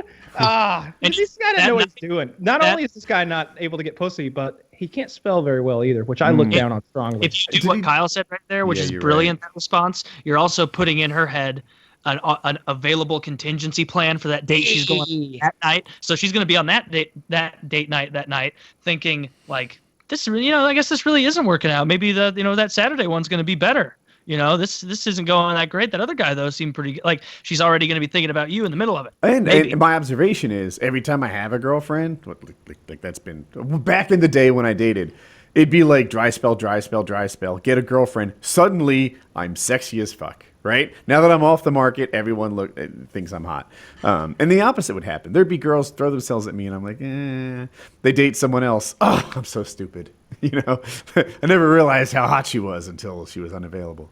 And that's definitely the thing. Yeah, that's the thing. But so this guy's an asshole. I'm with you on that. I wonder, like, how soon can you say we're exclusive? Today? You can't. Well, there's no set. It depends on the person. So I feel like if that's what your aim is, then, and let's say the first date goes really well to in your opinion, and you feel like she is going to be into that too, you can maybe throw it out there like, hey, I thought that went really well. I'd like to see you again next week, but I got to ask, and maybe throw this out there. I hope this doesn't weird you out or make me seem like I'm too possessive or one of those nuts that gets crazy and red-faced and screams, but I like to have an exclusive situation. I know we just met. Hey, I'm not looking to marry you or anything, but just for your information, I'm not going to be looking for anyone else on Tinder between now and next Thursday when we go to the movies. And I'd feel kind of weird if you were on a date with another guy tomorrow night. Let's at least give it till next Thursday. How's that sound? Like, you can sell that shit if you fucking make it sound like it's worth buying. But if you come in there calling people whores, it doesn't work. No. Yeah. I was just wondering if Woody-style dating even worked in 2017. Yeah, it totally works in 2017. You just don't get as much sex. Yeah. Or do you get as much sex from fewer You don't people? get to fuck as many people. Yeah, but I feel like you can get just as much sex. It just will be fewer people. They wear out after a while. That's not true, actually. That's a fact. That's true. I've read that. Don't. No, it is true. Kyle told me. I've flipped the odometer at this point, and it's still going. I don't know if your wife would like you saying that. That is a very funny way to put it. It still runs like new. So like it was just one day in mid pump, you look down, and you're like, Mike, what? That was a brand new pussy. 999. Holy shit! Hang in there. And we're back to brand new. You know? You can go get those vaginal rejuvenation surgeries where they go in, they tighten things up, and I imagine that is like going to a shady used car dealership where they put the drill in there and roll back the miles. Yeah. The vaginal 35K. rejuvenation surgery is for people that have had babies, right? Sure. See, that's a one thing of the that reasons you might want to have it, or maybe you just want a tighter vagina, independent of babies. Yeah, it is a great curiosity of mine. Not that I'm going to satisfy, but Jackie's only had C-sections, so she is stock. She's never pushed a baby out there, and I wonder what the difference is. I'll share this. I don't know if I should share this, but here we go. Jackie was on vacation. We would go on vacation with like another family, right? You know, we're like childhood friends or whatever. And oh my God, I'm sharing this. She had to borrow a tampon from someone who had had a bunch of kids naturally. And she's like, holy smokes. And the woman said, yeah, well, you know, you get 3 or 4 kids and, you know, that's when you buy these big ones. And so that's like all I know on the topic. Like I haven't like been with thoughts. That's what I know. So I'm like, like what does change down there? How? So it's just like Gollum walking around the ship, like knees raised like a football player. I think she just had to adjust. You know, I don't know. I could ask her, but let's get her on the show. No, that's all right. Yeah, I'm probably get a good call.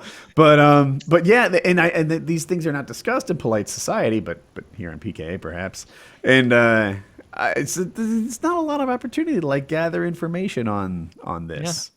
That's something that you realize, you know. I wrote a thesis on this about 2 years ago. I don't know. There are definitely different sizes of vaginas out there, but they are all, more or less equally satisfying in one way or another. And there's a myriad of positions to get in to change the tightness or looseness, if you will, of a vagina. You know, if she's like facing you on her back and you like take her one leg and like fold it over the other and like make her cross her legs like ladylike, and then you just keep crossing the legs until they're almost like a T. Like you've got a very tight thing going on there. There should be a name for that in Brazilian Jiu-Jitsu.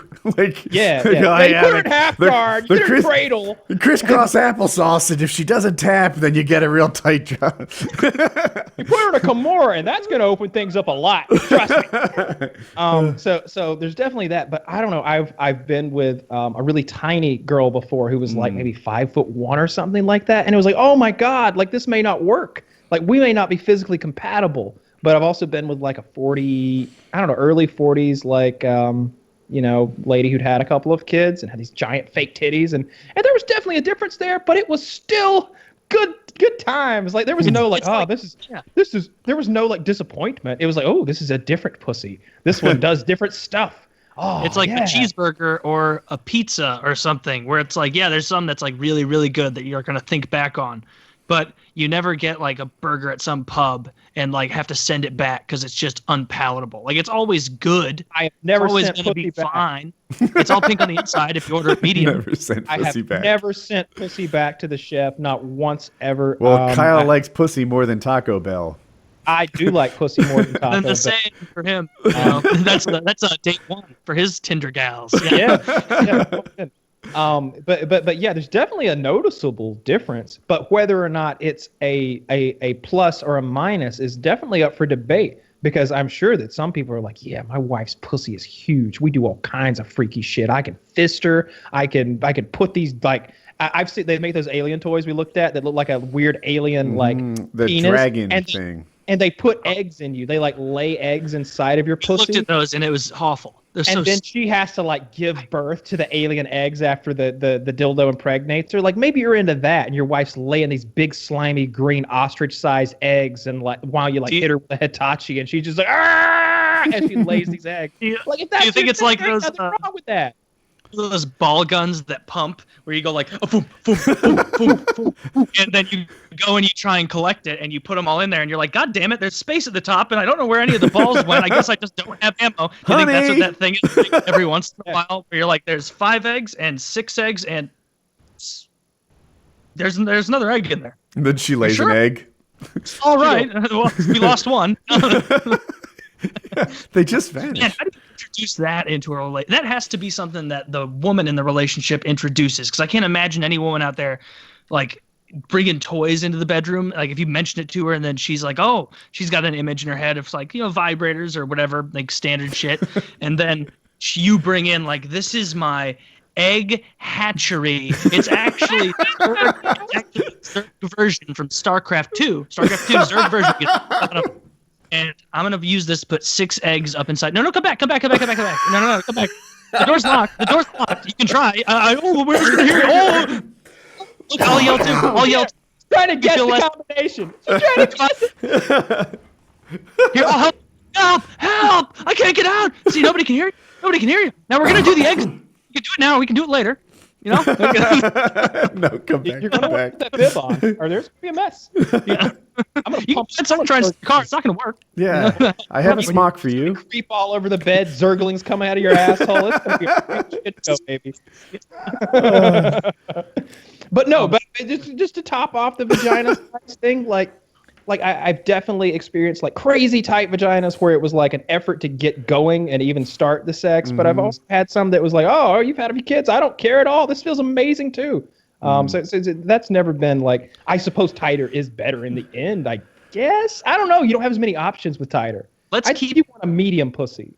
One that's ready for some work, right? It's not going to get up at the crack of dawn and like work till 10 a.m. and then take a nap. Like this pussy's ready to go to work and get the job done. But also not a pussy that's been like Conan the Barbarian, like pushing a mill for their entire lives, just walking in a circle, like getting. You don't want like a snuggie of a pussy that's just enveloping your whole, like you're sinking in. But yeah. Yep. Well, I mean, we should probably keep it kind of even. Like we've been making. You know what we should do? Jokes and stuff. I feel like we should bring up.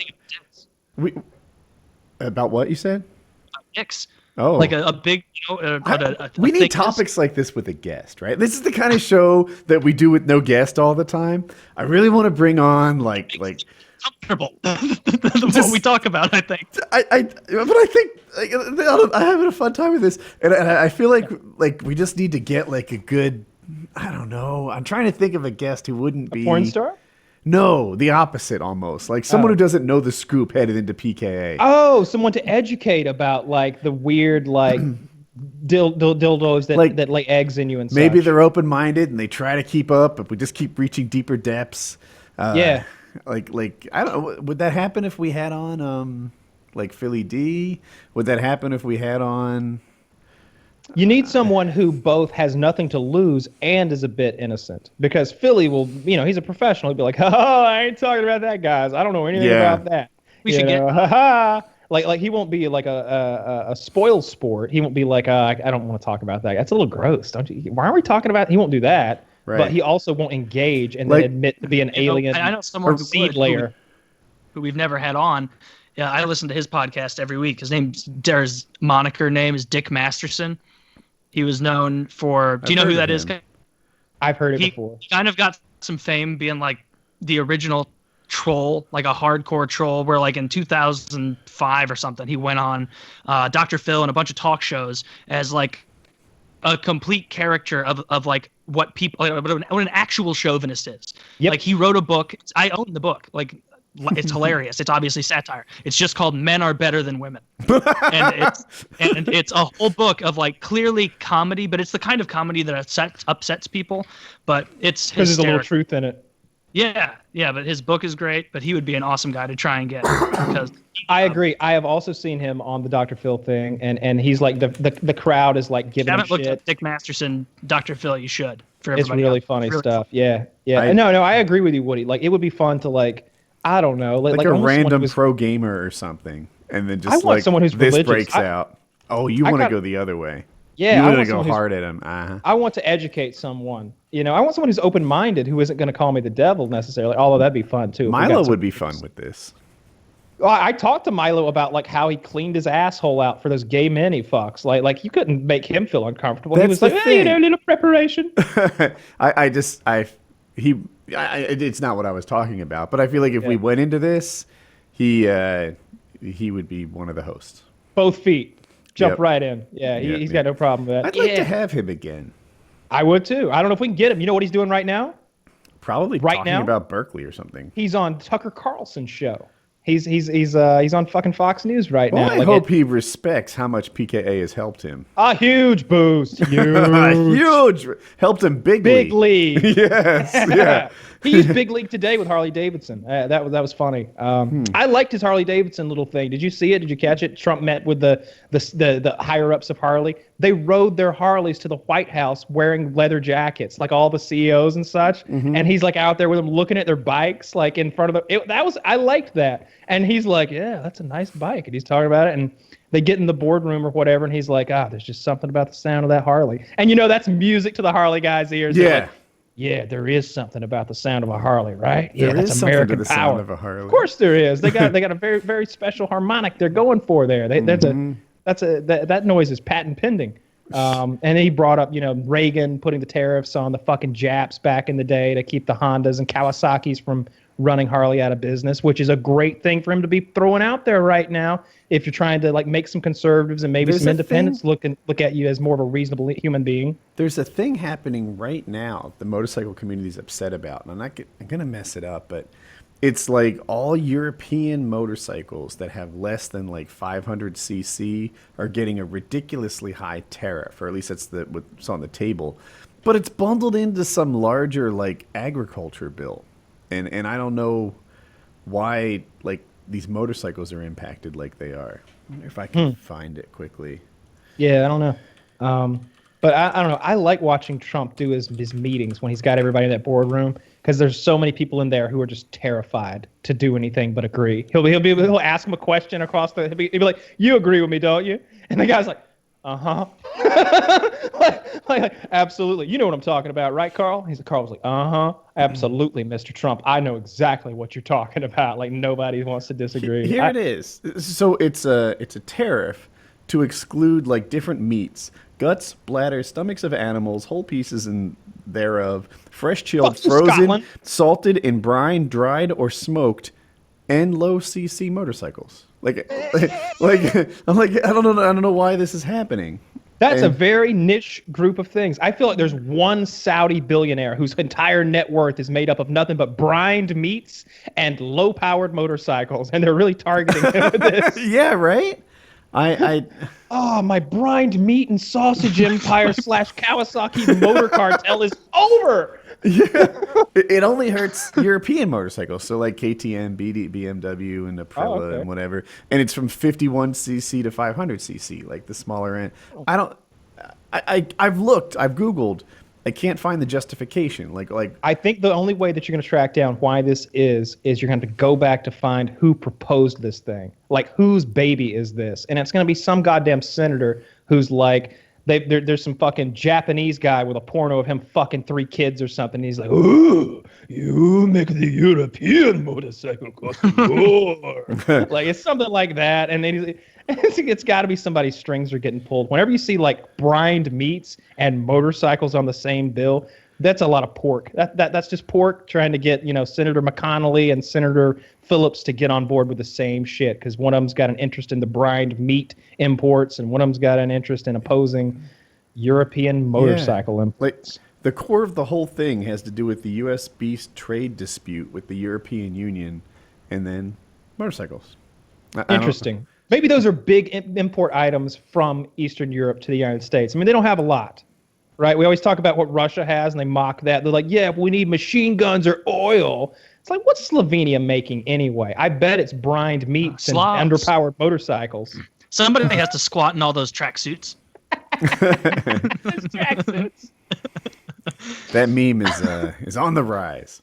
It's on the rise, and for a good reason, because it is true. Or at least it was in all of these like 90s and early 2000s pictures of Russia that I'm sure we're looking at. And Czech Republic. And Czech Republic, all of those Eastern Europeans. Let me do an ad read here. Okay. From legendary game designer John Van. All right, let's do one that I can pronounce right off the bat. This episode of Painkiller Already is sponsored by our friends over at Squarespace. Whether you need a domain, website, or online store, make your next move with Squarespace. With easy-to-use tools, you can create a beautiful website with Squarespace's all-in-one platform. There's nothing to install, patch, or upgrade ever. You can create a beautiful website or online store with an award-winning template. Squarespace's award-winning templates are the most beautiful way to present your ideas online. Squarespace also offers a unique domain experience that's fully transparent and simple to set up. They're trusted by millions of people and some of the most respected brands in the world. Squarespace is used by a wide range of individuals, creatives and people, musicians, designers, artists, restaurants, and more. Everybody needs their own corner of the internet today. So get started and start your free trial today at squarespace.com/PKA to get 10% off your first purchase. That's squarespace.com/PKA. Begin the next move in your career today with Squarespace. If you need a website, this is definitely the one-stop shop. Tell anybody that's about to pay some jackass a ton of money to make them a website. Go to Squarespace, and better yet, go to squarespace.com/PKA to get 10% off your first purchase. Do that. Check them out. Squarespace. Build it beautiful and at a reasonable cost. Let me tell it. I'm very excited about listening to Kyle's pronunciation on this. Yes. What could it be? From legendary game designer John Van Caneghem, creator of the Heroes of Might and Magic series, comes Creature Quest, an adventurous RPG that brings a new level of depth and strategy to mobile games. Creature Quest is an innovative blend of collectible RPG and strategy. All roads lead to adventure as players embark on quests to explore new realms while encountering a variety of creatures and obstacles along the way, with over 500 creatures wielding powerful abilities to collect and upgrade, and addicting battles with lots of treasure to discover. Players will constantly yearn for just one more battle. Creature Quest also boasts a unique PvP mode that allows players to use their own creature collection to build their own dungeons and challenge other players for great rewards, in addition to guilds, chats, and much more. From fun and unique stories in each quest to hundreds of adventure-seeking creatures with upgradable abilities to strategic, fast-moving battles, Creature Quest will appeal to anyone who loves role-playing, collectible, strategy, or fantasy games. Available on the App Store, Google Play, and at Amazon, download Creature Quest for free today and be a part of the best turn-based collectible RPG. Your quest for adventure is paved with adventure. Your quest for creatures is paved with adventure. Quest on. So there you go. Check them out. That's a new mobile game. It's a nice blend of collectible RPG and strategy. Creature Quest. That's Check them cool. out. It sounds like Check it'll be it awesome. Out. Taylor wants to teach me how to play Magic the Gathering, and I have no excuse to dodge this. He's bringing that with him. Taylor and I are going to hang out with Kitty in Colorado, and there's going to be a bit of downtime. So apparently I'm going to learn to play some fucking Magic. Oh, you're going to learn more than just to play. I've been watching. I will. I have no problem. I have no qualms whatsoever peer pressuring people into playing Magic until after the point where they've made it visual to me that they're unpleasant and they're not I'm gonna enjoying it love it. anymore. I'm gonna tell you right now, I'm gonna like it. Oh, you will. I'm being a downer on this, but like I'm excited. I've been watching videos, and while I still don't know how to play, I get the basis of it. Like I know how to like move my cards around at least at the start. You know, I know where my kill pile or dead pile is, and I know where where you get like 7 cards in your hand or something, and you cutting each other's deck. Like I know a little bit of the decorum in the Magic the Gathering. What I don't understand is quite exactly what you're doing with the land cards and the swamp cards, and how I'll see them turn those sideways, and then like they're adding the mana. Or so basically, something. I've watched 50 games, right, of roughly, and I have no idea how to play. And they do shit like all right, I'm gonna tap the card, and I'm like, nothing happened. Nothing happened at all.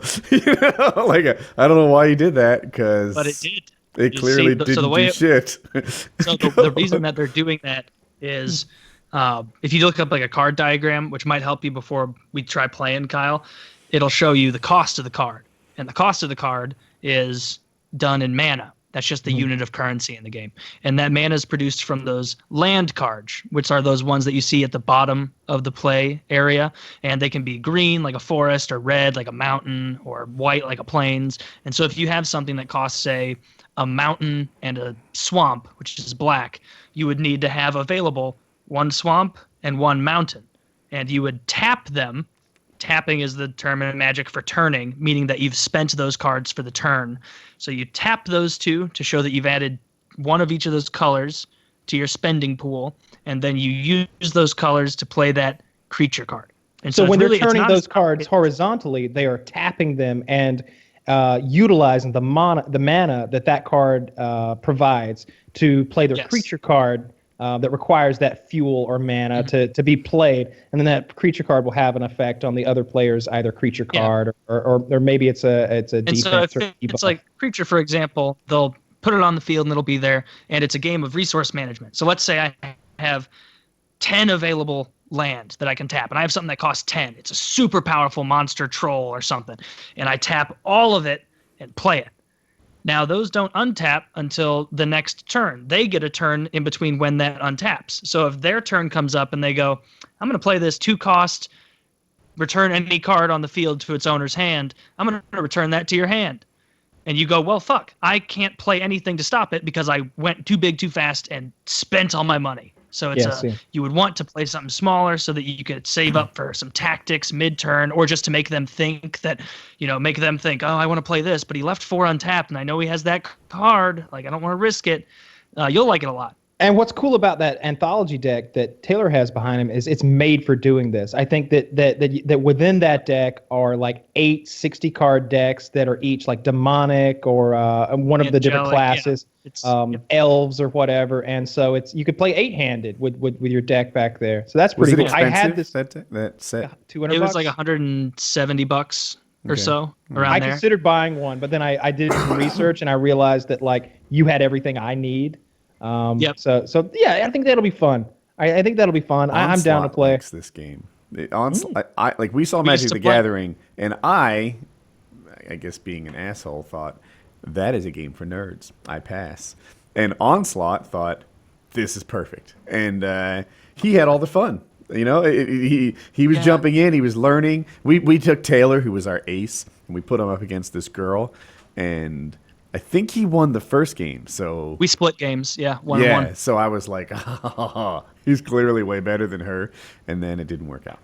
Nope. Yeah, it goes up and down. A Magic story from maybe 6 years ago now, probably longer. Like right when I was getting into YouTube, I played whatever Magic was on Xbox with. I was playing 4-player with me, Hutch, Dunkus, I think. Haven't even thought about that dude in 6 years. I hadn't talked to him forever. And Onslaught. And some of these games go a long time, especially multiplayer. And because you get little alliances and you go, okay, I'll team up. Yeah. Does everyone have 20 points? No. So explain the 20-point thing. Everybody has 20 points of life. Is that Everybody correct? Has 20 life points. And that can be replenished and diminished. It right? can be replenished or diminished, depending on cards. Different races do different. So like white is like justice and life and that kind of thing as the theme. And so they I want to play as demonic. That's so racist. Is black do a like lot. evil and criminal and stuff? It's like different approaches to like the strategy. So if you're playing white, you can kind of guarantee that white opponent you're playing is not going to play a card that just sucks a bunch of your life down. You know, it's mostly going to be boosting their own life and preventing damage to themselves. If you play against a black swamp card, or this is so oversimplifying, but it's trying to help you understand.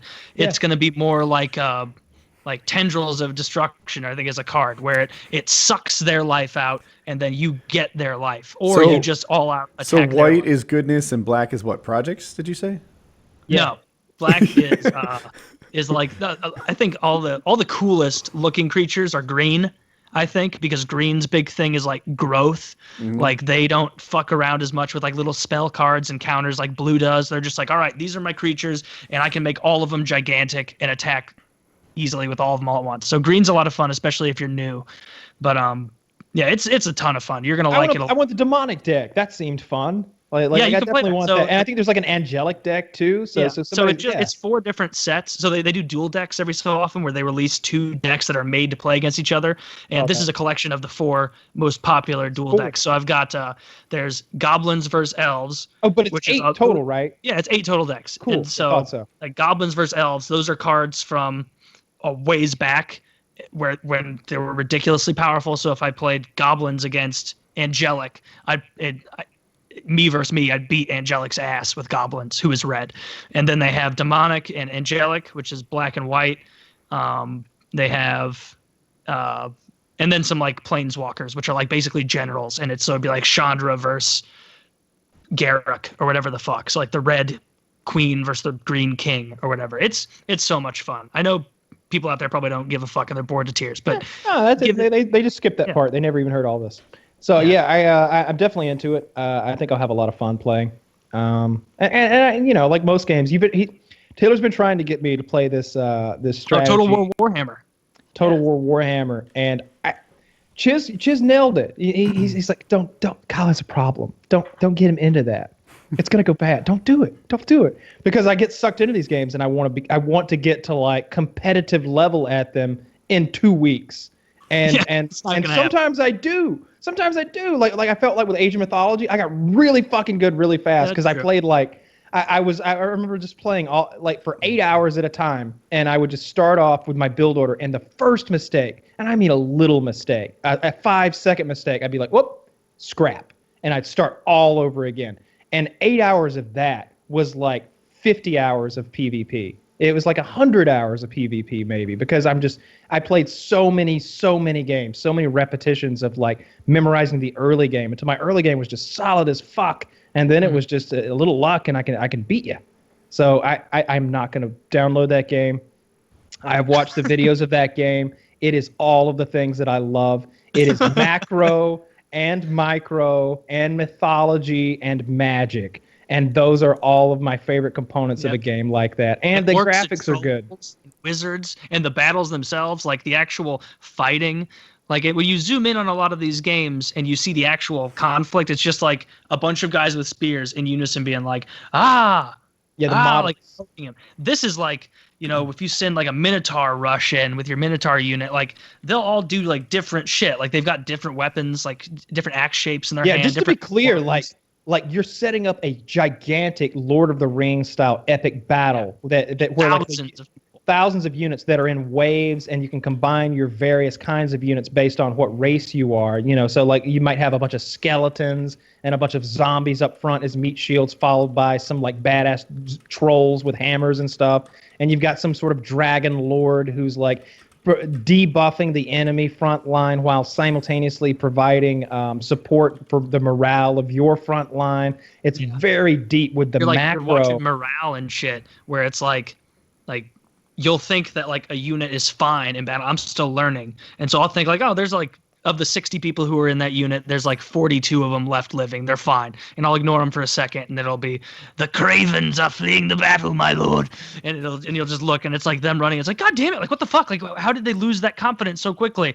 And then you look into like the little details of it, and it's like, oh, they were fighting a fucking black orc, which causes more fleeing, or a biggin orc, which is just, too powerful, it scares them away or something. Like it's so much to keep track of, and it is right up your alley.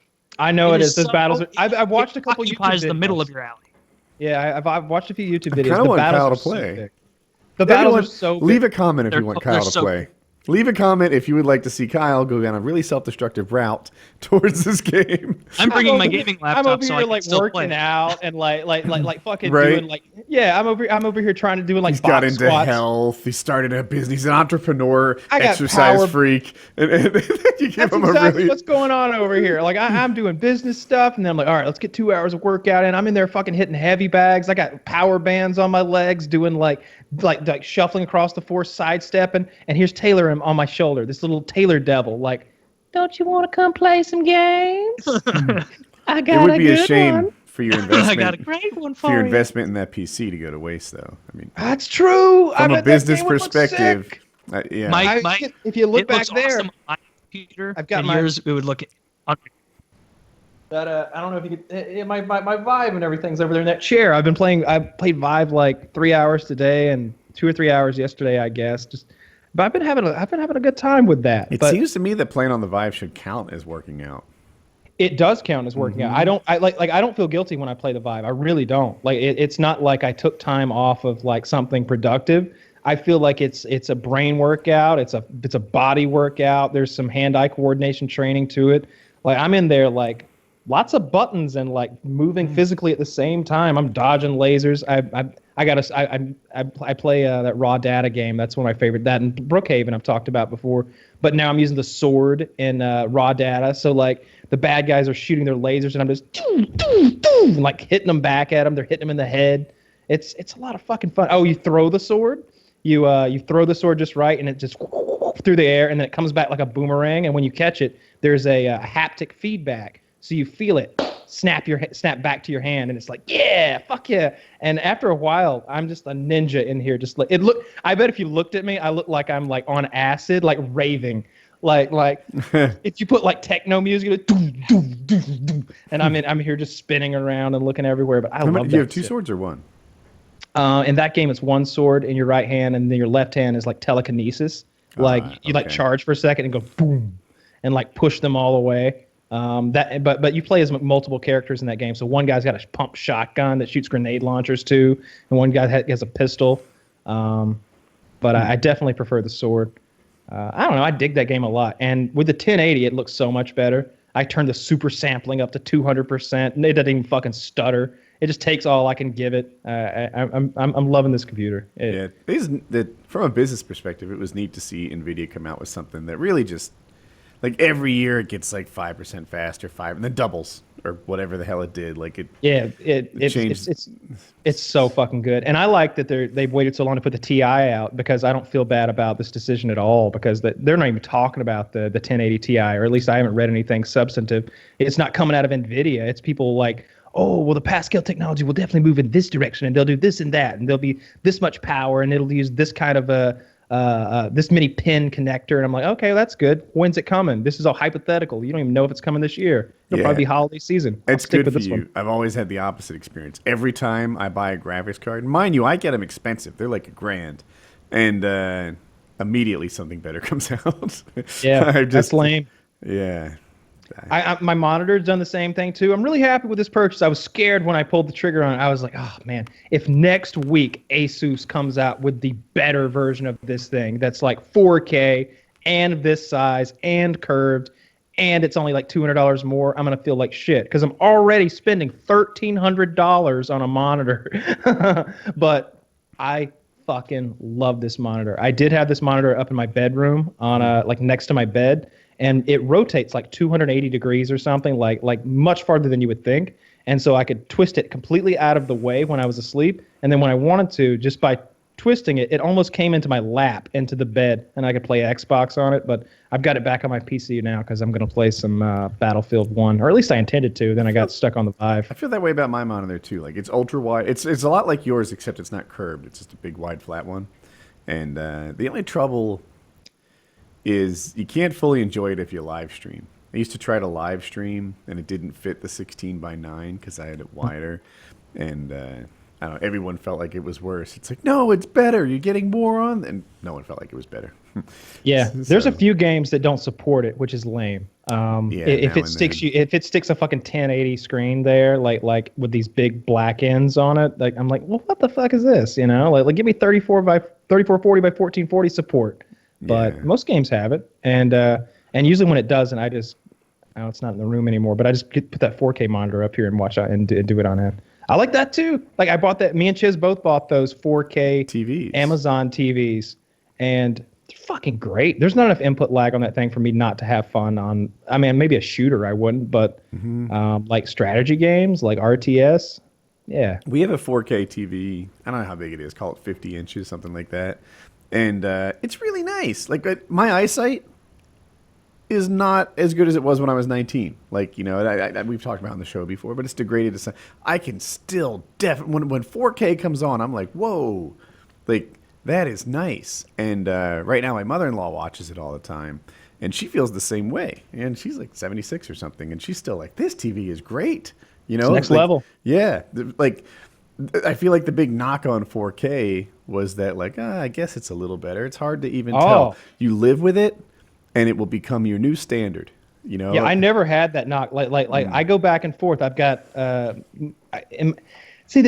the question of like, what visual resolution do I get from my 72-inch 1080 15 feet away?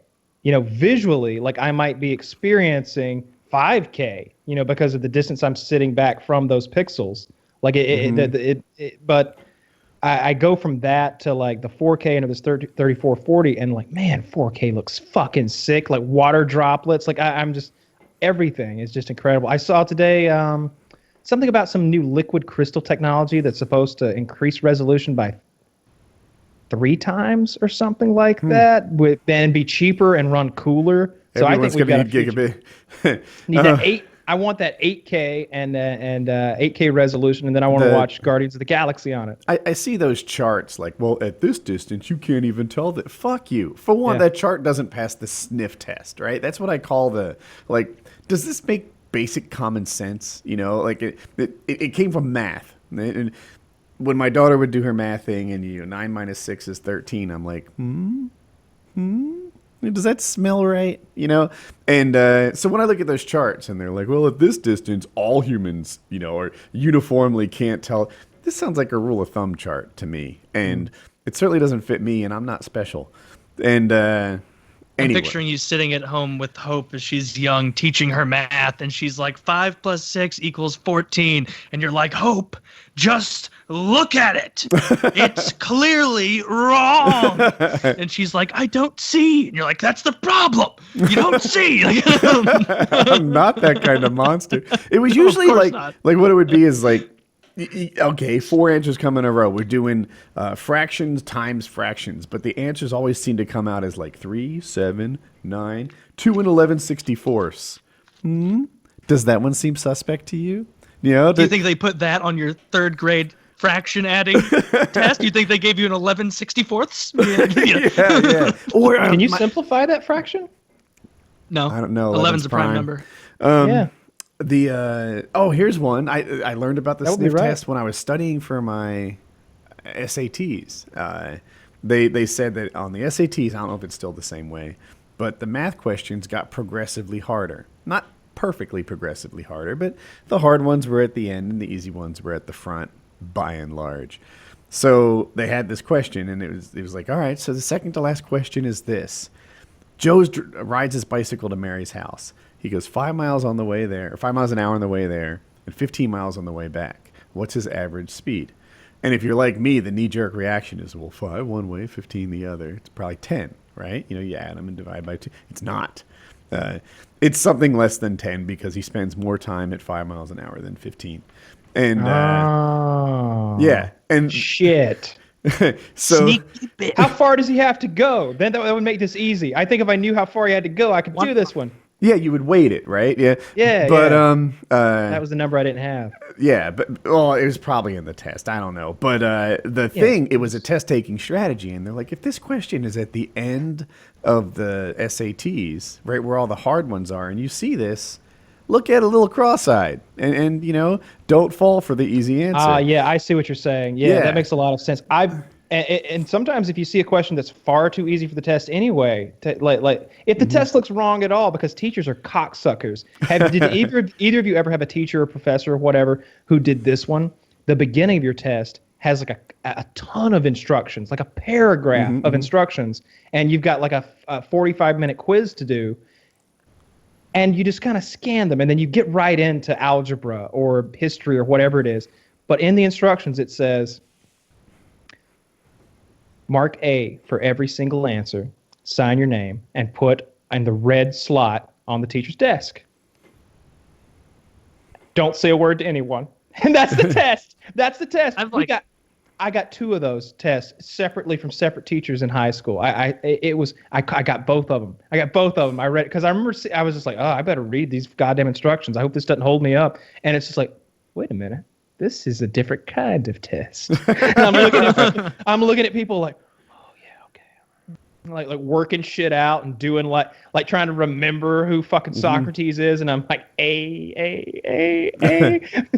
I've never had that. I can't imagine that working in like an actual auditorium in college, because it would take one person to read it, and then everybody who didn't read it would see the person stand up 2 minutes into the test and go turn it in, and someone would go, hey, it's in the instructions. Hey, he fooled us. And the teacher would be like, shut up, he gets an F, and nobody else read the instructions. Keep reading. Oh, fuck, my whole plan. I guess everybody gets an A. Did you think auditorium classes were harder or easier? I can't tell you how many times I was taking math tests. Which classes? Like huge ones. People get nervous. You're lagging sometimes, but people get nervous about classes that have 400 people in it.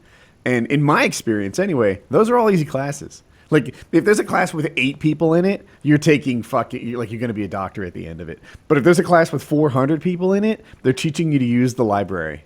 And it's not a problem. Like I had an economics class with like 550 people in it or so. That sounds hard. And it was like one of those classes where they were like, or it was like a bust them out kind of class, where it was like something required for some majors, but required for all finance and econ majors. And they tried to like weed out people, how they have those weed out classes. And this, what was she? She was Korean, and her accent was so thick she couldn't understand this chick, and the one who taught it. And she would tell us, she's like, most people, there's about a 55-60% pass rate and about a 40% fail rate for this class. So about almost half of you in here aren't going to pass this class if previous years are any indication. And I kind of like looked around, and at the time I was a senior, and this was a freshman class. Like I just hadn't taken it yet. I just needed to go back and do it. And it was like looking around like, oh, hot dog. Because I guarantee this senior is not in that 40% who's going to fail. Because I'm at least old enough and wise, in big air quotes, enough with Mizzou in school to be like, okay, I really do have to put my nose to the grindstone with some of this stuff. Like there are so many classes in college that people fail just because they're lazy, like not because the content is actually hard. I have an uncountable number of friends in college who had to spend extra years, extra semesters, just ended up dropping out in certain cases after putting in a couple years because they were lazy pieces of shit in the end. And they was like, hey, Mike, we should probably get ready for that test we have and that class we share. I know you were talking about when we were drinking last night. You said you had a 1.7. That can't be great for you. So maybe you want to go study. It's like, no, fuck that. It's going to be so easy, dude. It's going to be so easy. It's Sometimes the profile of that student is that they were able to get through high school on intuition, right? People be like, oh, they're geniuses, whatever. No. What it was is they were able to take tests and get through the courses with what was common sense to them, and then they get to college and just like intuition doesn't get you through microeconomics. And, yeah. I didn't have to, you don't have to study a lot in high school. Like even the finals, it's like, come on, like it's not a real final, like a university final.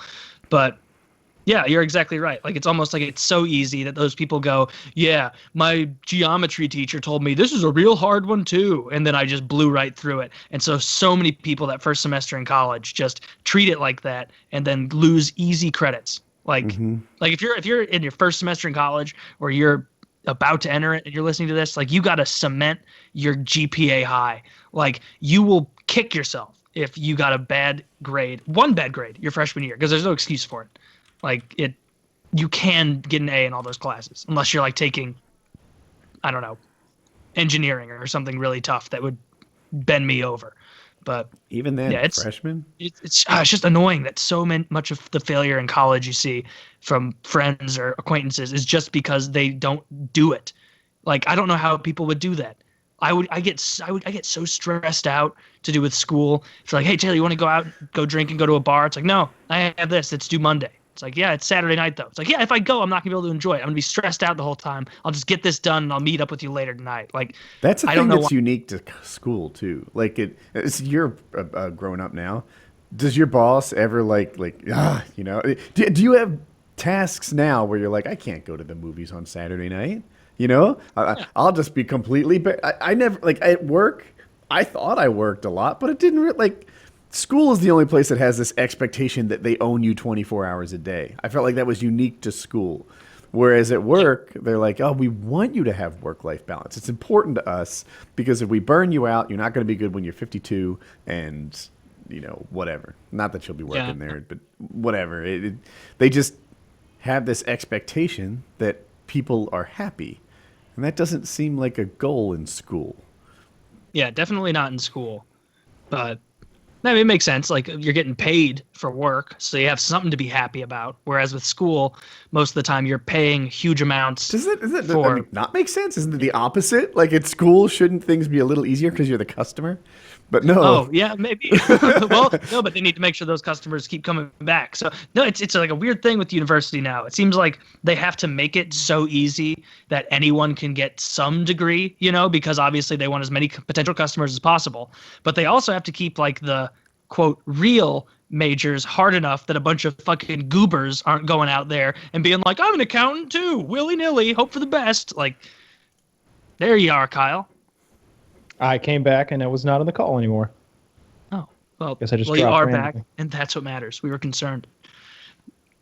I knew he'd be back. I was never scared.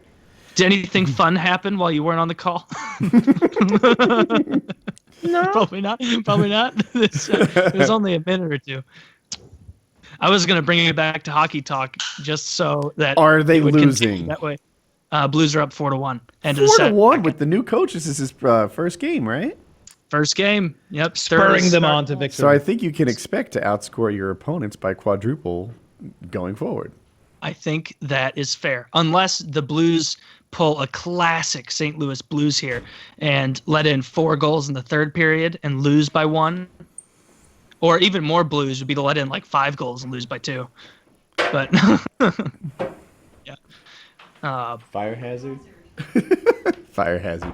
She was raised by a fireman, and did you bring him back in there? Just the empty. Just the empty bookshelf. The pollen-covered shelf right behind. How much better am I now than an hour ago? Like, I was so much better. Sneezing, my eyes were like bloody. You had to get some special tea. Yeah, that was that. I didn't expect that effect. You are definitely allergic to roses. We're getting in. How long are we into the show? 3:30. Are you looking at the calling? Tale. Do you want a what?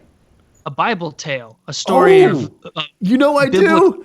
Oh, I thought you were asking to end the call, to which I was going to say, no. No. Well, I was asking because if you had said like 3 minutes or 3 hours and 50 minutes, I'd be like, okay, we can end on a Bible tale, but it's not going to be half hour, so we'll just tell it now. Then. I still want the Bible tale. We talked about Elisha some last week. You guys remember? He's one of the Jew wizards known as prophets from the Old Testament who magic things. He's the guy who they called him bald head, all the children, in the town. And then he summoned the 2 bears to slaughter the children and told them, that'll show you to be a little snarky from now on. And so that seemed like an Am I the Asshole story where he was totally an asshole.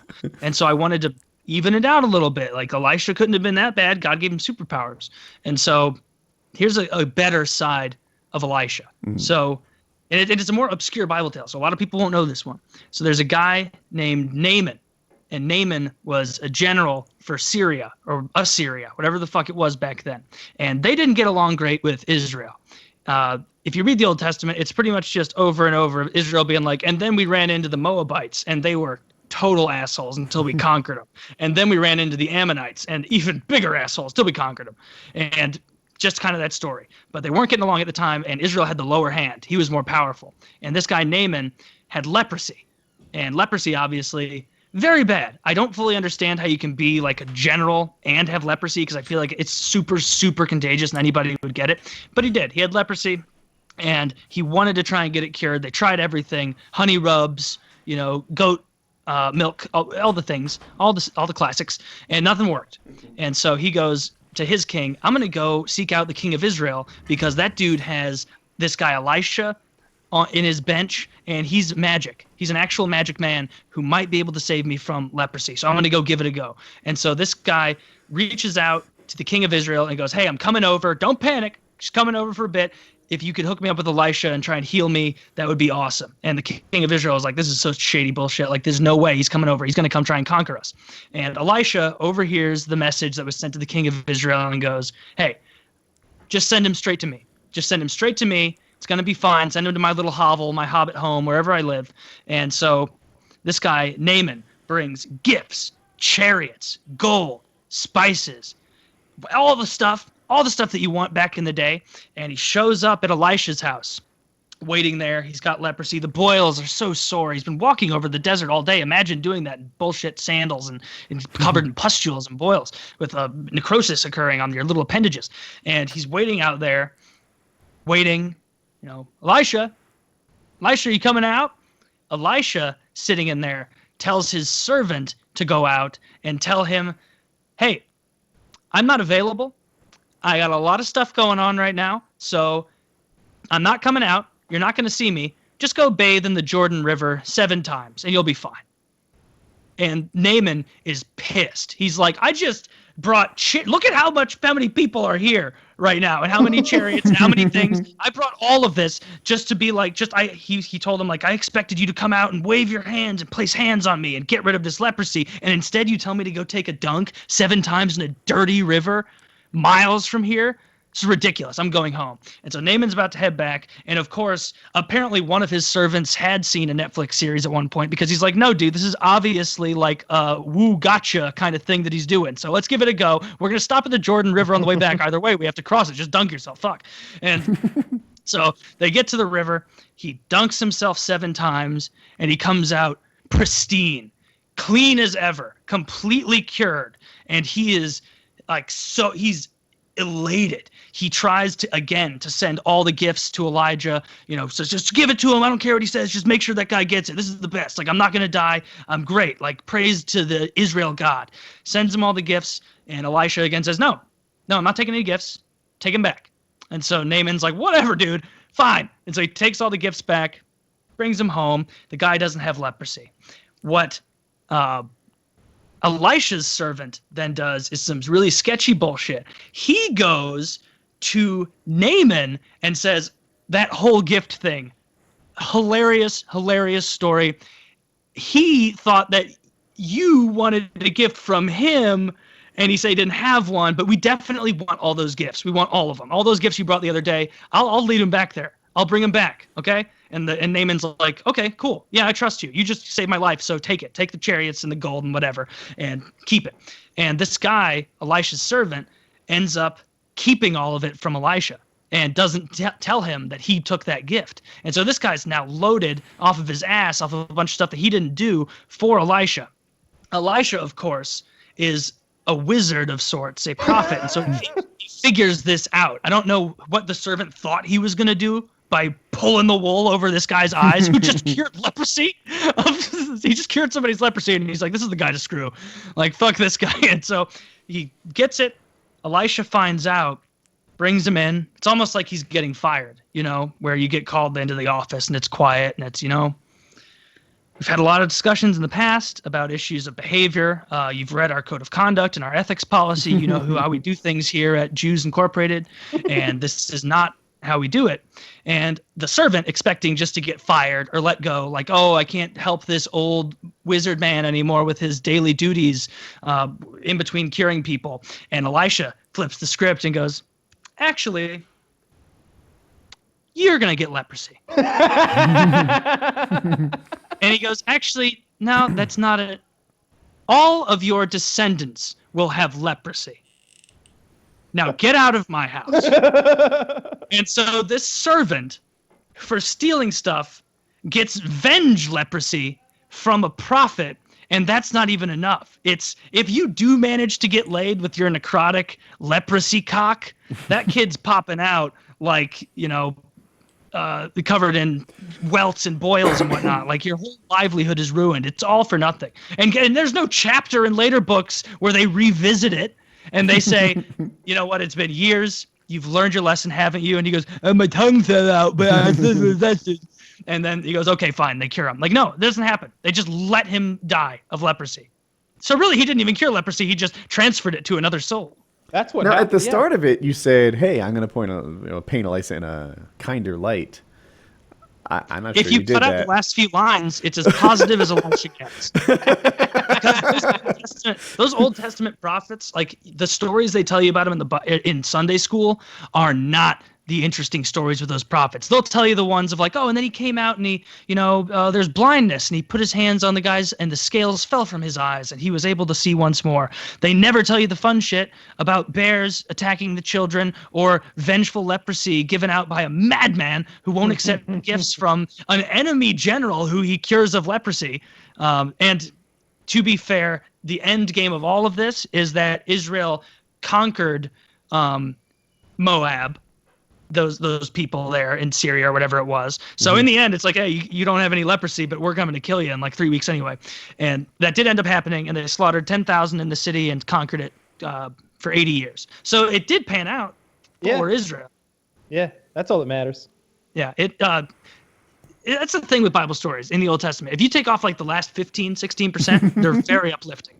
Yeah, those always end really harshly. It's almost like some Roman senator came back later and put something in there to frighten the masses.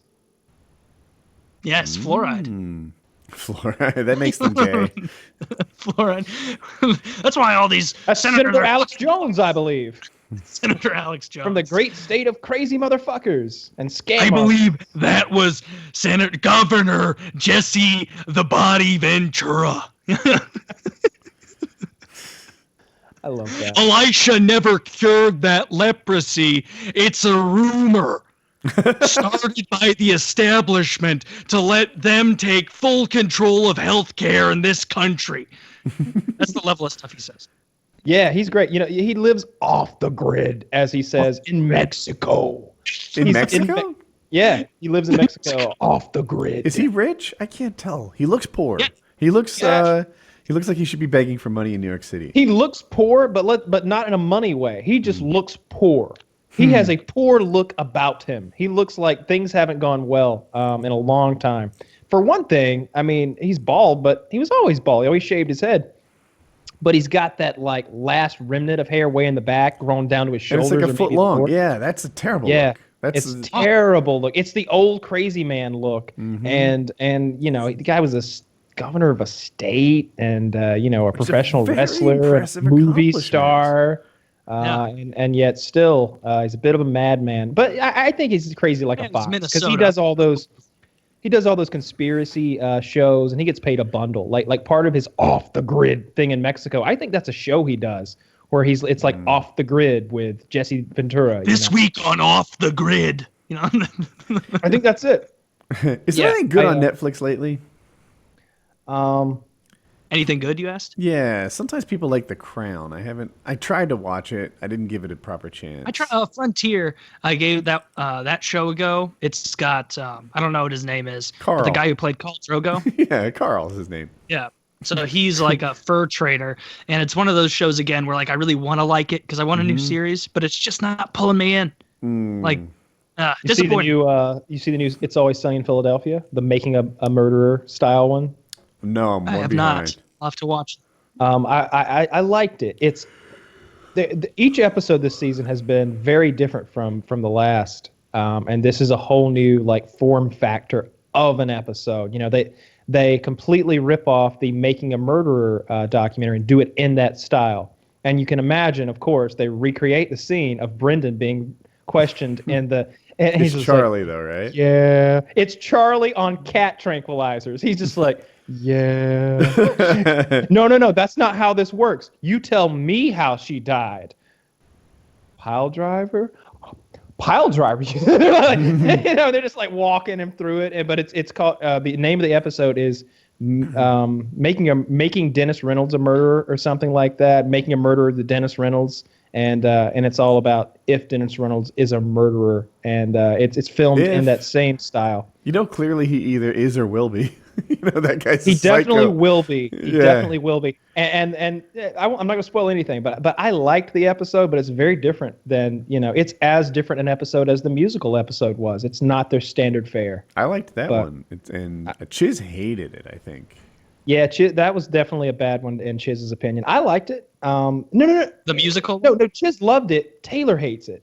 Oh, is that I have it mixed up? Yeah, I didn't like that at all. They're like I have high hopes for Sonny's songs ever since the Nightman or the Dayman musical episode, which is just like I rewatched that one recently because it's so fucking funny. But the songs just weren't. I don't know. It was a disappointing episode. It wasn't that great. The rest of the season since then that I've seen has been much better.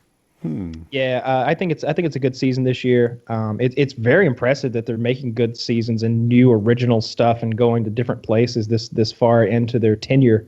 I dig the show. I like it a lot. It's one of my favorites. I watched it today, the new episode, and I liked it. Like I said, I liked last week's episode too. I loved the water park episode, and the musical episode was just okay because and it was just okay for me because of what you just said. The songs were not, in my opinion, up to the level of the Dayman and that episode and any of the songs in the Dayman. But yeah, I love that fucking show, man. It's great. I'm trying to think what else I'm watching. You mentioned you asked about Netflix. I've been rewatching the Trailer Park Boys a bit lately. I went back and I discovered there were a few holes in my Trailer Park Boy repertoire. I had never watched Say Goodnight to the Bad Men, which is the 46-minute higher budget episode that was made to be the end all be all Trailer Park episode, like the final after season 7. It's supposed to go there, and then of course Netflix picks them up for maybe seasons 8, 9, and 10. Yeah, and then there's 4 movies. There's I don't know the Trailer Parks Boy. Like, I'm of the opinion that these shows don't get worse. I just get tired of them. And that's kind of what happened to me with Trailer Park Boys. Like, I feel like it's the same story now for like the 10th year in a row. Oh, it definitely is. In many cases, literally, like they're not even doing different stuff. It's the same like relationship dynamic issues. It's like, oh, it's an issue because Mr. Leahy's drunk and Randy is with somebody else, and someone else is going to try to take the park, and we need to sell enough drugs to buy the park. That's like every episode ever, right? You know? And the money troubles are causing this, stupidity's causing that problem. This like who's the main character, blonde dude? Ricky. Yeah. He can't seem to get along with his baby mama because he's stupid. And because she's stupid and a whore. Yes, and I don't know. I feel like George it's the same show for 10 years in a row. It probably is. I dig it though. I like every little nuance of it and all those little characters and how shitty they all are. I like what a whore Lucy is. Like, she's literally fucked I'm watching and I'm like, she's fucked that guy and that guy and that guy. They're all in the same room. She's fucked them all. That's the case with so many of the characters. Sarah's another one. Sarah has fucked everyone, the redheaded chick. I like to watch Sarah, the redheaded chick, as the series goes on, get fatter and fatter and fatter. Most of them do. Almost all of them get fatter and fatter and fatter. Trevor. Who doesn't? Maybe Leahy. I don't know if it's Corey or Trevor because I think it's Corey. I think Corey's the black kid or the mixed kid. He stays in shape the whole time. In fact, he's the more alcoholic does too. I mean, he gets older. He can't prevent that, but he doesn't get fat, does he? They're all alcoholics. Which one? Good point. Ricky's dad? The bald guy who wants to be a cop. Mr. Leahy? Yes. Yeah. Well, he's got the body type to stay thin, I guess. And he was old when it started. He was like 50 when they started. It seemed like, So he'd gotten to the slow metabolism years where drinking a 12-pack of beer doesn't do it anymore. But Ricky has gotten real big. The most recent thing they've done is some sort of like Trailer Park Boys in Europe, and it's just so contrived. Like the whole idea of why they're there is stupid. Why are they there? Oh God, I don't remember the reason they went there, but once they are there, they're on like this tour of Europe where like they have to jump through hoops to get cash. Like they've got no money and no drugs, and it's like, here's your challenge for today, boys. And really, it's just a good reason to like put them in odd scenarios in Europe to make this stupid fucking 10-episode thing they made. I hate it because they're all fat. Even Bubbles is really fat. And they're just doing stupid shit in Europe that isn't comical at all. And I want to see them in a goddamn trailer park, living in poverty.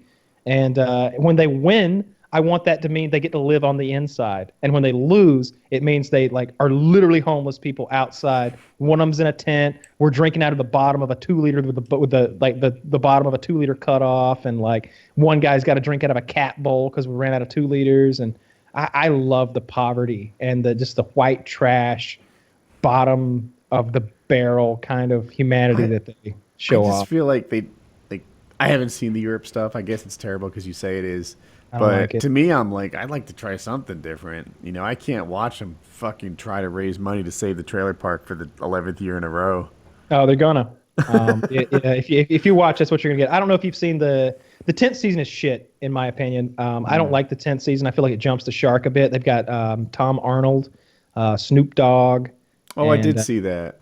I didn't care for that. And I'll tell you the worst part about it was it wasn't Tom Arnold or Snoop Dogg. It was that fat lesbian woman with the pink baseball bat who kept like pushing all the main characters around and saying really disgusting stuff. And it takes some pretty coarse language to make me feel uncomfortable. But this bitch talking about her love stick or whatever and like jerking off her pink bat, it's like, yeah, like no, there are no women who think you're attractive, you big fat dyke. Like there isn't, you're no one's cup of tea. Like why are you so like proud of what you look like and what you are? You're disgusting. And she's just pushing all the guys around, and I'm just waiting. I'm like, oh, she's gonna get her come up. Is she rich? Just like, no, she's She's just part she's of another. wealthy enough, someone will like her. Fucking No, Donald she's- Sterling got some ass. Yeah, I'm just thinking like, oh, she'll get her comeuppance here at the end of the season. By season 8, we'll fucking have her in prison or something. Nah, she never gets put in her place at any point. And that rubbed me the wrong way. I really dislike the 10th season, but shit, the first 9 I can watch over and over. I really do like them. And I've seen all those goddamn movies. If you watch Trailer Park, it is awesome to have Kyle as your Trailer Park tour guide. Because like Chiz was not into it till I put him onto it when we were in Colorado last time. That's what made me think Because of it's a it. depressing. Chiz like, tried to like the watch whole it. vibe. And it just wasn't his show. And then Kyle's like, all right, watch this. And like I remember you pointed out a couple things to me. Like early in the first episode of the first season, they put a drink in Julian, thank you, Julian's hand. He's like, you will never see that guy without a drink. It almost never happens. There's like a couple exceptions, and Kyle could probably name them. And you watch it, and you're like, damn, yeah. And then like, oh, do you see when he climbed that fence? I'm making this up. And there's a tear in his pants for the next 4 years. Pants are torn now. They don't untear, man. They don't. Pants are torn now. And for like years, 4 years, 5 years, that damn car that they have, it just keeps getting worse. It was Julian's grandmother's car. She gave it to Julian. Julian gave it to Ricky so he could live in it. He lives in that car for the majority of the Trailer Park Boys like saga that it is across multiple platforms. Occasionally he gets himself a trailer, but it's rare. And usually it's not even a livable trailer. Like there's a whole It's not a season livable where car. There's one where it's just he lives Missing in a burned down windows. trailer. He burnt that trailer down. That Yeah, was he his dad's did. trailer. His dad just finished that 35-year-old mortgage on that single wide trailer, and he burns it down cooking French fries. And so then then that was their lowest point ever. Right after Ricky burns down his dad's trailer, they're all living outdoors. I don't think that Julian is in an army tent. Ricky is literally sleeping on the ground in this episode, and Bubbles, I don't know where he was. He may have been in a shed. He may have had his shed, but I don't recall. But I just remember they wake up, and Ricky has made the last of the bacon for his father, and Bubbles can smell that bacon. He comes over, you guys got any bacon, boys? Any more? And they're like, sorry, Bubs, but just cooked all the rest of it up for the old man. But here, you can split one of these bread heels with me. He's like, no, bread heel. And a bread heel is like that last piece of bread that's like, he tears it in half, rubs it in the bacon grease, and gives it to Bubbles. And the look on Bubbles' face while he's eating it, it's like a forced frown in his mouth. He's just so disgusted by it, and he's like, "Here, wash it down with a little of this." And he gives him a 20-ounce bottle that has been melted until the point where it is like this. It's melted into this shape, and he goes. And it just looks so sad and depressed. He's just so sad and depressed that he's having to drink and eat this stuff. It's like, this is a low, boys. We got to get our shit together. That's why I didn't watch. Like, I needed the same kind of guidance to get into the show. I needed someone to be like, no, just stick with it the first couple episodes. Because the first time I tried watching it just on a lark, I got through the intro in a couple minutes, and I was like, this is the most depressing show I've ever seen in my entire life. This is making me sad. Like, I'm sad for these people because, like, they all just have what looks like horrible, horrible lives. It's a couple of the lowest caliber criminals, and they aren't good at it. And then their semi-mentally handicapped friend who keeps cats in a shed and has no family. And it was just, like, they're each good at, like, one thing. Can I? Yeah. What is Bubbles good at? I want to talk about Bubbles. Is the smartest of them all. He has first of all, he's the one to be like, Jesus, fellas, we're having a gunfight in the middle of the street. Like, and no one else realizes he's the only one who's got enough like common sense for that. And then occasionally, Ricky's like, oh, how much is this going to cost with the tax? It's like a $119 like model. It was a $99.99 rocket or something. It was like $100 plus tax, and Bubbles goes. And like, $104.13. And he's like, oh, okay. Like he can do math, okay? That's all Bubbles really has going for him. He's good at keeping him safe because he'll stop Ricky from like there's like some point where Ricky's like gonna go beat up Leahy. That happens like 50 times throughout the series, and Bubbles has to like stop him and be like, "Oh Jesus, Ricky, you can't just go over to Mr. Leahy's and hit him with a hockey stick." You know, there's an actor named Chris Burr. You know. This guy has Down syndrome. I think that's his ailment. Yeah, he does. And he played a guy named Corky in a TV show when I was a kid. And I always thought it was neat that a guy with Down syndrome could be an actor and like memorize lines and act and do stuff like that. So when I watched Trailer Park Boys, and I saw Bubbles, I was like, oh yeah, that's neat. Like they're doing it again. You know, like Bubbles had Down syndrome. Clearly, Bubbles, like in my head, I was sure that this was a real life disabled actor. And, he's doing the show, and like he never broke character. He's very convincing to me. And I was just convinced that Bubbles was freaking like just a little slow. Something was wrong with Bubbles, undoubtedly. Yeah. I saw him in a YouTube video, like behind the scenes or something. And I'm just like, huh? Like, no way. No way! Like, he was acting that whole time. I was convinced that, much like Chris Burke, Bubbles was retarded. Nope. He's a regular old guy. Mo. Just Canadian. Mo is friends with him. Our friend in New York, who's the wealthy guy that we hung out with that time. Yeah, I like Mo. He knows Bubbles. He's had Bubbles come to things with him before. Like that was one of those things. He was like, I'll try to get Bubbles to come to this thing in New York, and we never got to see Bubbles. But yeah, he's a regular intelligence guy, probably smarter than average because he's an actor and he does a good job at it. Those glasses he's wearing are legit. Like, he cannot look through them. They give him nausea and headaches, and he has to wear those same fucking glasses the whole run of this thing. Because if they didn't have a prescription, then his eyes wouldn't look weird and stuff. Yeah. He has to have a fucked up prescription. He's like looking through magnifying glasses, basically, like in order to get that level of distortion on his eyes to fill the whole thing up. So like that would be so nauseous. That would be like the terrible stick. You just know when they started it, they were like, all right, you're always going to hold a drink and you're always going to be a fuck up and not be able to handle basic shit, but you're great at getting out of crimes and you're going to wear these glasses. And 3 episodes in, he had to be like, this is horrible. Can we please, can I not be that? Can I be a sunglasses guy? And they're like, no, you have to be Bubbles, the guy who wears these Coke bottle glasses and talks with his mouth out there And Jesus, Ricky, what are we gonna do? That You know, happened to that kind of Geordi from Star Trek Next Generation. He put on a woman's, like, it was like a hairband or something, and he put it in front of his eyes. And the director or producers saw it, and they're like, you know what? That looks really cool. Let's run with it. And the poor guy had to wear that shit on his face for like the next 9 years. Yeah, and it's got slits cut in it. These like vertical slits all the way across, and he's like peering through that, like to see shit. You know, it's a Probably real. lobbied for more slits. He We need- lobbied for artificial eyes. He's like, it's Star Trek, God damn it, give me some ocular implants. And it was like the third movie before they actually did it, but they got him some eyes eventually. But wait, did they get him eyes eventually? I thought. Yeah, they got him. They got him. So there was. So okay. So there in one of the Star Trek movies, the one where they go down to the planet that has the rejuvenative effects, it regrows his corneas and makes him able to see again. But then that was a movie. That was one of the movies. But then later in the other movie, when they go back in time with Cromwell and they like redo the first warp flight and all that, he has these like blue mechanical eyes that if you zoom really close in have like, you know, metal pieces turning in them and stuff. They're like an artificial eye of some kind. But yeah, they get him away from the visor by the end. In the movies, though, like he did In all the movies. TV shows with the damn thing on. Yeah, except for one episode. Yeah. I have a question for you, Kyle.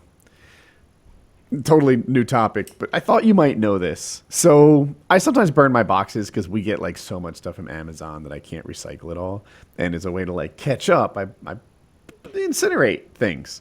And we have these couch cushions that we're not using anymore, and they are filled with feathers of some sort, down or whatever. Do you know if feathers burn? Yeah, they burn. It's gonna smell like burning hair or burning flesh. But if They I get a smell real good bad. fire cooking, it'll... Burn them right up. They'll melt like plastic. Yeah. Okay, I think I have a plan. That should be fun. Maybe I bet somebody wants a vlog of this. Woody burning feathers. But I want to yeah. see your dogs tear those pillows apart in the yard. Is what I want to see. You know, it'd Like be fun, feathers but it going would everywhere. train them the wrong It'd be a way. terrible, terrible mess too. Oh, my dogs, they're ridiculous and they're gigantic and they're enthusiastic Oh, the other thing about everything. the other thing about Julian that I like, this is a little thing that like repeats throughout the 10 years or whatever. He's always got the drink in his hand, and he's huge, right? He's a big guy. Me and Chiz had this talk the other day. I was like, I read it after the fact. Yeah, he was trying to say that they're both fat, and I was like, first of all, Julian is 15 pounds away from being fucking Vin Diesel or something, like Yeah. an action hero. Very strong. And Ricky only has like a tiniest amount of fat that goes over his like pants, even when they're tight. Back in, you know, in the show's home Ricky's stretch. the Now, blonde, right? yeah, he's got the facial hair and the wolf's hound or the hound's tooth or whatever shirt and everything. Julian's the big muscle guy, and then there's Bubbles, and there's Ricky. All right.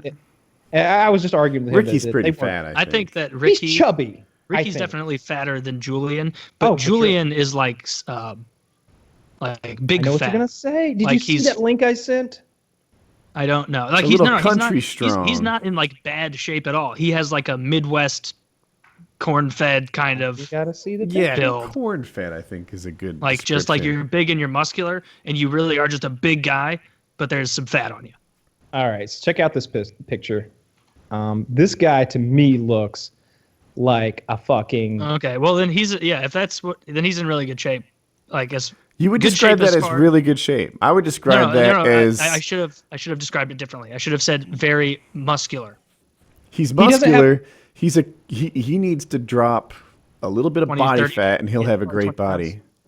That's what I was saying. 15 pounds of fat off that, and he's like Vin Diesel. He's a fucking action star. I feel like he's 15 pounds of fat away from being like incredible looking, like a real fucking action star. I think He's he might incredibly have more than big. 15 on him. And he's a big dude, Yeah. like already. But anyway, the thing is, he's always got that drink in his left hand, which only leaves his right hand free. And he never picks fights with anyone. You'll notice that Julian is definitely not a bully. He never looks for physical like altercation with anybody. But guys will try to come to him often, and every single time it ends the exact same way. One right hook, and they're unconscious. And he's just like, why'd you make me do that? It's just like every single time. Like it'll be like there's like Cyrus will be like, get him, Sam, and Sam Lott will be like, I've been wanting to take on these muscles ever since you put me in prison. Come on, Jules. And Julian's just like, bam, and he's just like unconscious on the ground. It's just like, there's your caveman. He's just fucking knock him out.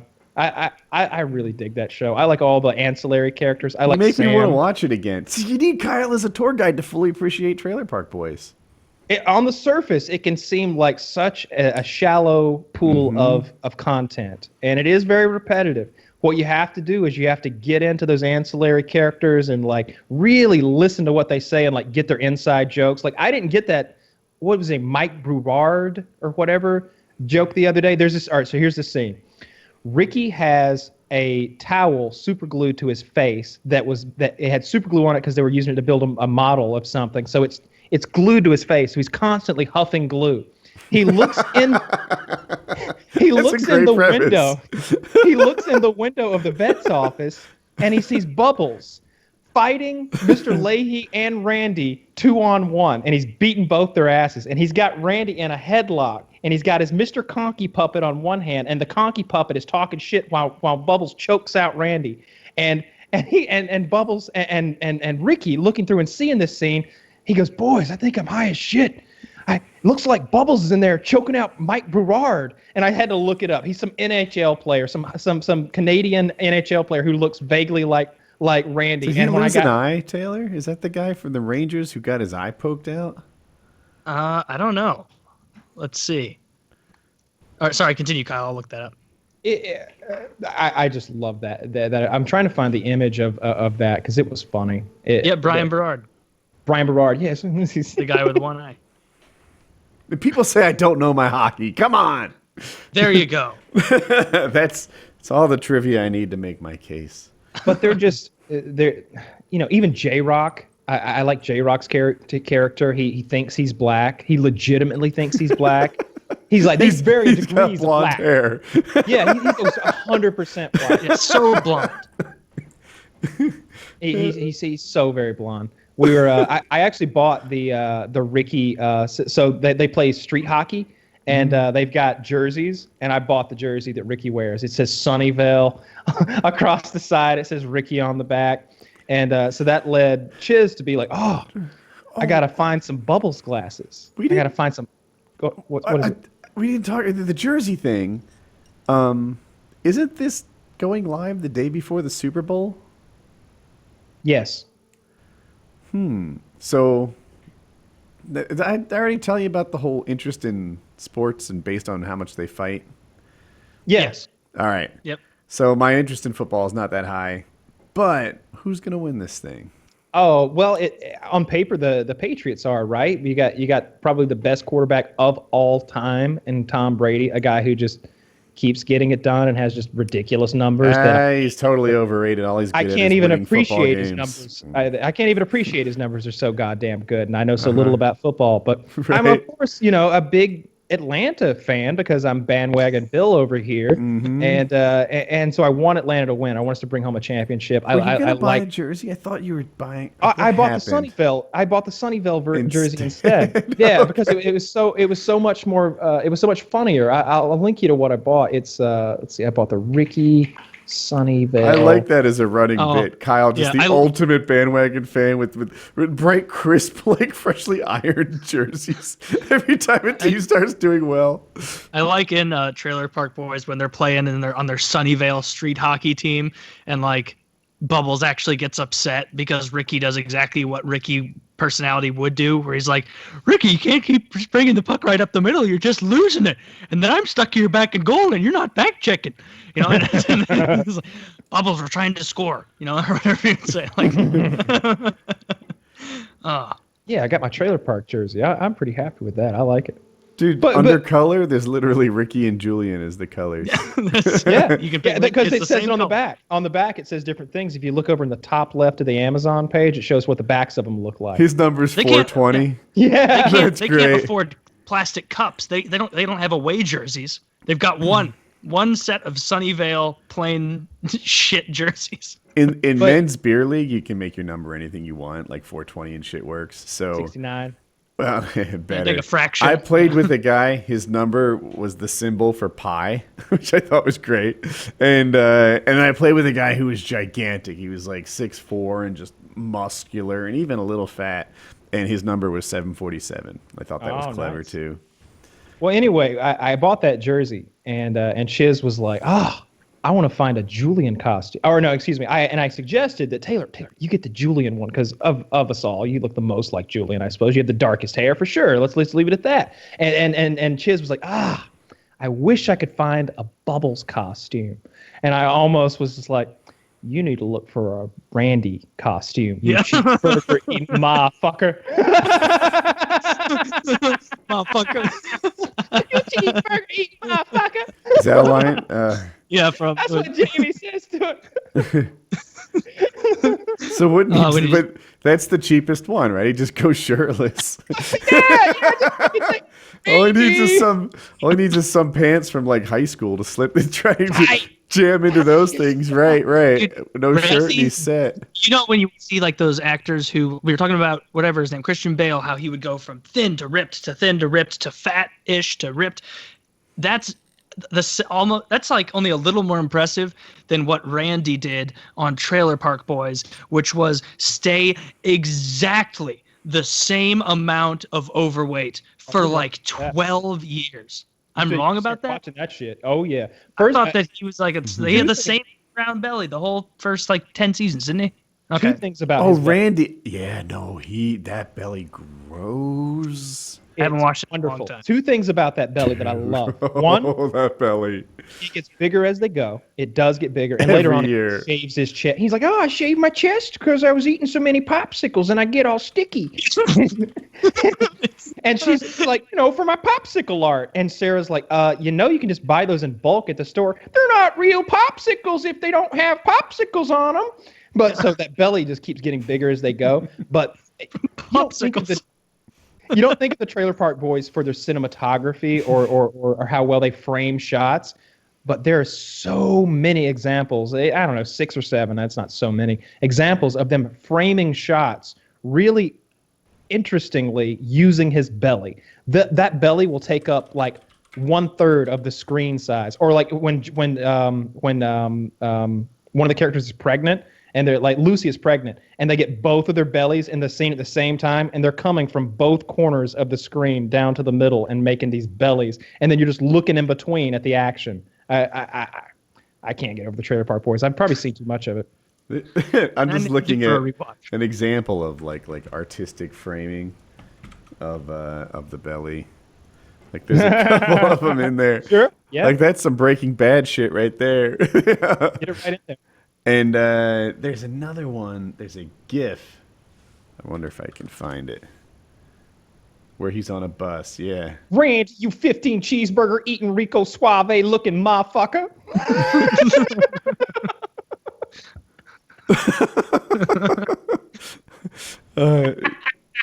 He's got like that kind of fat that's like way funnier in a way than like a jiggly fat belly would be there. He's got one of those like hard fat bellies where it looks like, look at that. Oh, that's he's just like, it's pumping into this lady. I wish it's too small for the show to show well, but her face is so disgusted. I don't even know if she's acting. But yeah, Trailer Park Boys is funny. I love that he bumps into her. Oh, and another thing, every time, and I mean every time someone shoves Randy, and it's even part of the drinking game for Trailer Park Boys. Like every time someone shoves Randy, you drink. That's one of the things. They're like, oh. They always have that sweat all over, and they're like immediately disgusted. They're like, have to wipe it on someone else or on themselves. He'll be like, That's totally true. Take your shirt off. They're like, make Corey take his fucking shirt off and like wipe the sweat on his shirt and throw it away. Or he takes his pants off. Like, unlike most people where they're about to get in a fight and take their shirt off, he doesn't have a shirt on, so he'll be like, I'm tired of you picking on me, Ricky. Enough's enough. It's like start taking his pants off, and then Ricky runs over and just pushes him while his pants are off. He's like, God, you gotta wait for me to take my pants off all the way, Ricky. Can't fight otherwise. At the end of one of the seasons, like he actually takes his pants off and fights. It's great. Oh, God. Listen to this insult from Jamie. Because Jamie's belly insults are probably the best. Like he calls him like Gut Cassidy in the Sundance Kid. One episode he's wearing a tuxedo. He's like, "Oh, look at you all dressed up in your Gut-cedo." Are you guys ready? Yeah. Wait 1 second. Ready, set, play. Hey boys, what's going on? everything's cool. I know what's going on here. I really don't care. Just want some cheap stuff, just like everybody else. Randy, you better fucking go on with your perm coupon, you know what I'm saying? Guck Cassidy and the Sundance cheeseburger. What? What are you looking at my eyes for? I ain't got no candy for you. See some candy? Got Cassidy and a Sundance cheeseburger. What you looking in my eyes for? I ain't got no candy for you. I guess that's a Canadian insult. That whole "I ain't got no candy for you, boy." What you looking in my eyes for? I ain't got no candy for you. They do it a few times. I just interpreted it as a fat insult.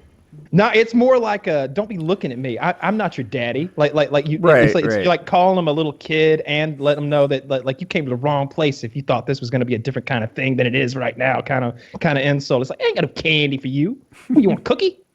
It's. I love that. Randy's is my favorite joke in the show that like keeps coming back over and over because that belly, the sweat, and their sex life. Oh my God! If you have not seen the episode where it's like season 9, I think, where to basically Randy and Mr. Leahy get caught after a night of drunken sex in their living room. Mm-hmm. And when they walk and Barb walks in and screams when she sees it because Mr. Leahy has cheated on her again with Randy, gotten back with him and messed up whatever they were trying to do. And Mr. Leahy gets up completely naked and wasted as fuck. The only thing he has to hide his shame, if you will, is a toilet bowl roller placed on his cock. And this man has the tiniest penis I've ever seen in real life, outside of micro penises, because it's just on there, on his cock. And like, you can kind of see his little dick in it at one point when he turns toward you, and his balls have like white pubic hair floof coming down. And he's so pathetic. But at the same time, he gives no shits because the man has no shame. He is a legitimate actor because like he gets naked, does whatever the show needs him to do, and still fucking puts on a show when he'll be like walking backwards with those aviators on, drinking a fifth of like booze until the whole thing is gone, and he falls and smashes it. And like, Mr. Leahy is one of the best characters in the show, I guess, because his life is ruined by the Trailer Park Boys. Whenever you see an instance of them being gone for like a year, you'll like season. I think it's one of the movies. It begins with Mr. Leahy jogging. He's jogging and talking to the camera. He's like, well, since the boys have been gone, I got a new lease on life. Dropped 20 pounds, quit the hard liquor, and I started up my new trailer park, Leahy's Home Estates. Ah, yeah, things are going great. He's like, this is Mr. Leahy without their influence ruining his fucking life. He goes to the hard liquor, and my favorite line he has, I am the liquor. And Randy goes, yeah, Mr. Leahy, you've always been the liquor. And he's just giving him more because if you get him drunk, you've unleashed a monster. That's a good show. So yeah, if you've never seen Trailer Park Boys, get into it and dig a little deeper than you might with most shows, because you got to get in there and taste it a little before you know what it. You'll ruin the show if you multitask while you watch it. Oh yeah. Yeah, that's a for sure. Pro tip. Calling it a wrap. I think everyone's thinking it. Yeah, I think so. Let me read one more thing. Make sure I've got told everything there is to know about our sponsors. I believe there's a little tidbit about Creature Quest before we sign off. From legendary game designer John Van Canegum, creator of the Heroes of Might and Magic series, comes Johnny Creature V. Quest. Johnny V! An adventurous RPG that brings a new level of depth and strategy to mobile games. Available on the App Store, Google Play, Amazon. Download Creature Quest for free today and be part of the best turn-based collectible RPG. Your quest for creatures is paved with adventure. Quest on. Check them out, along with 1-800-Flowers, NatureBox, and Squarespace, our sponsors for this glorious evening. And that's all I got. Very good. PKA episode 320.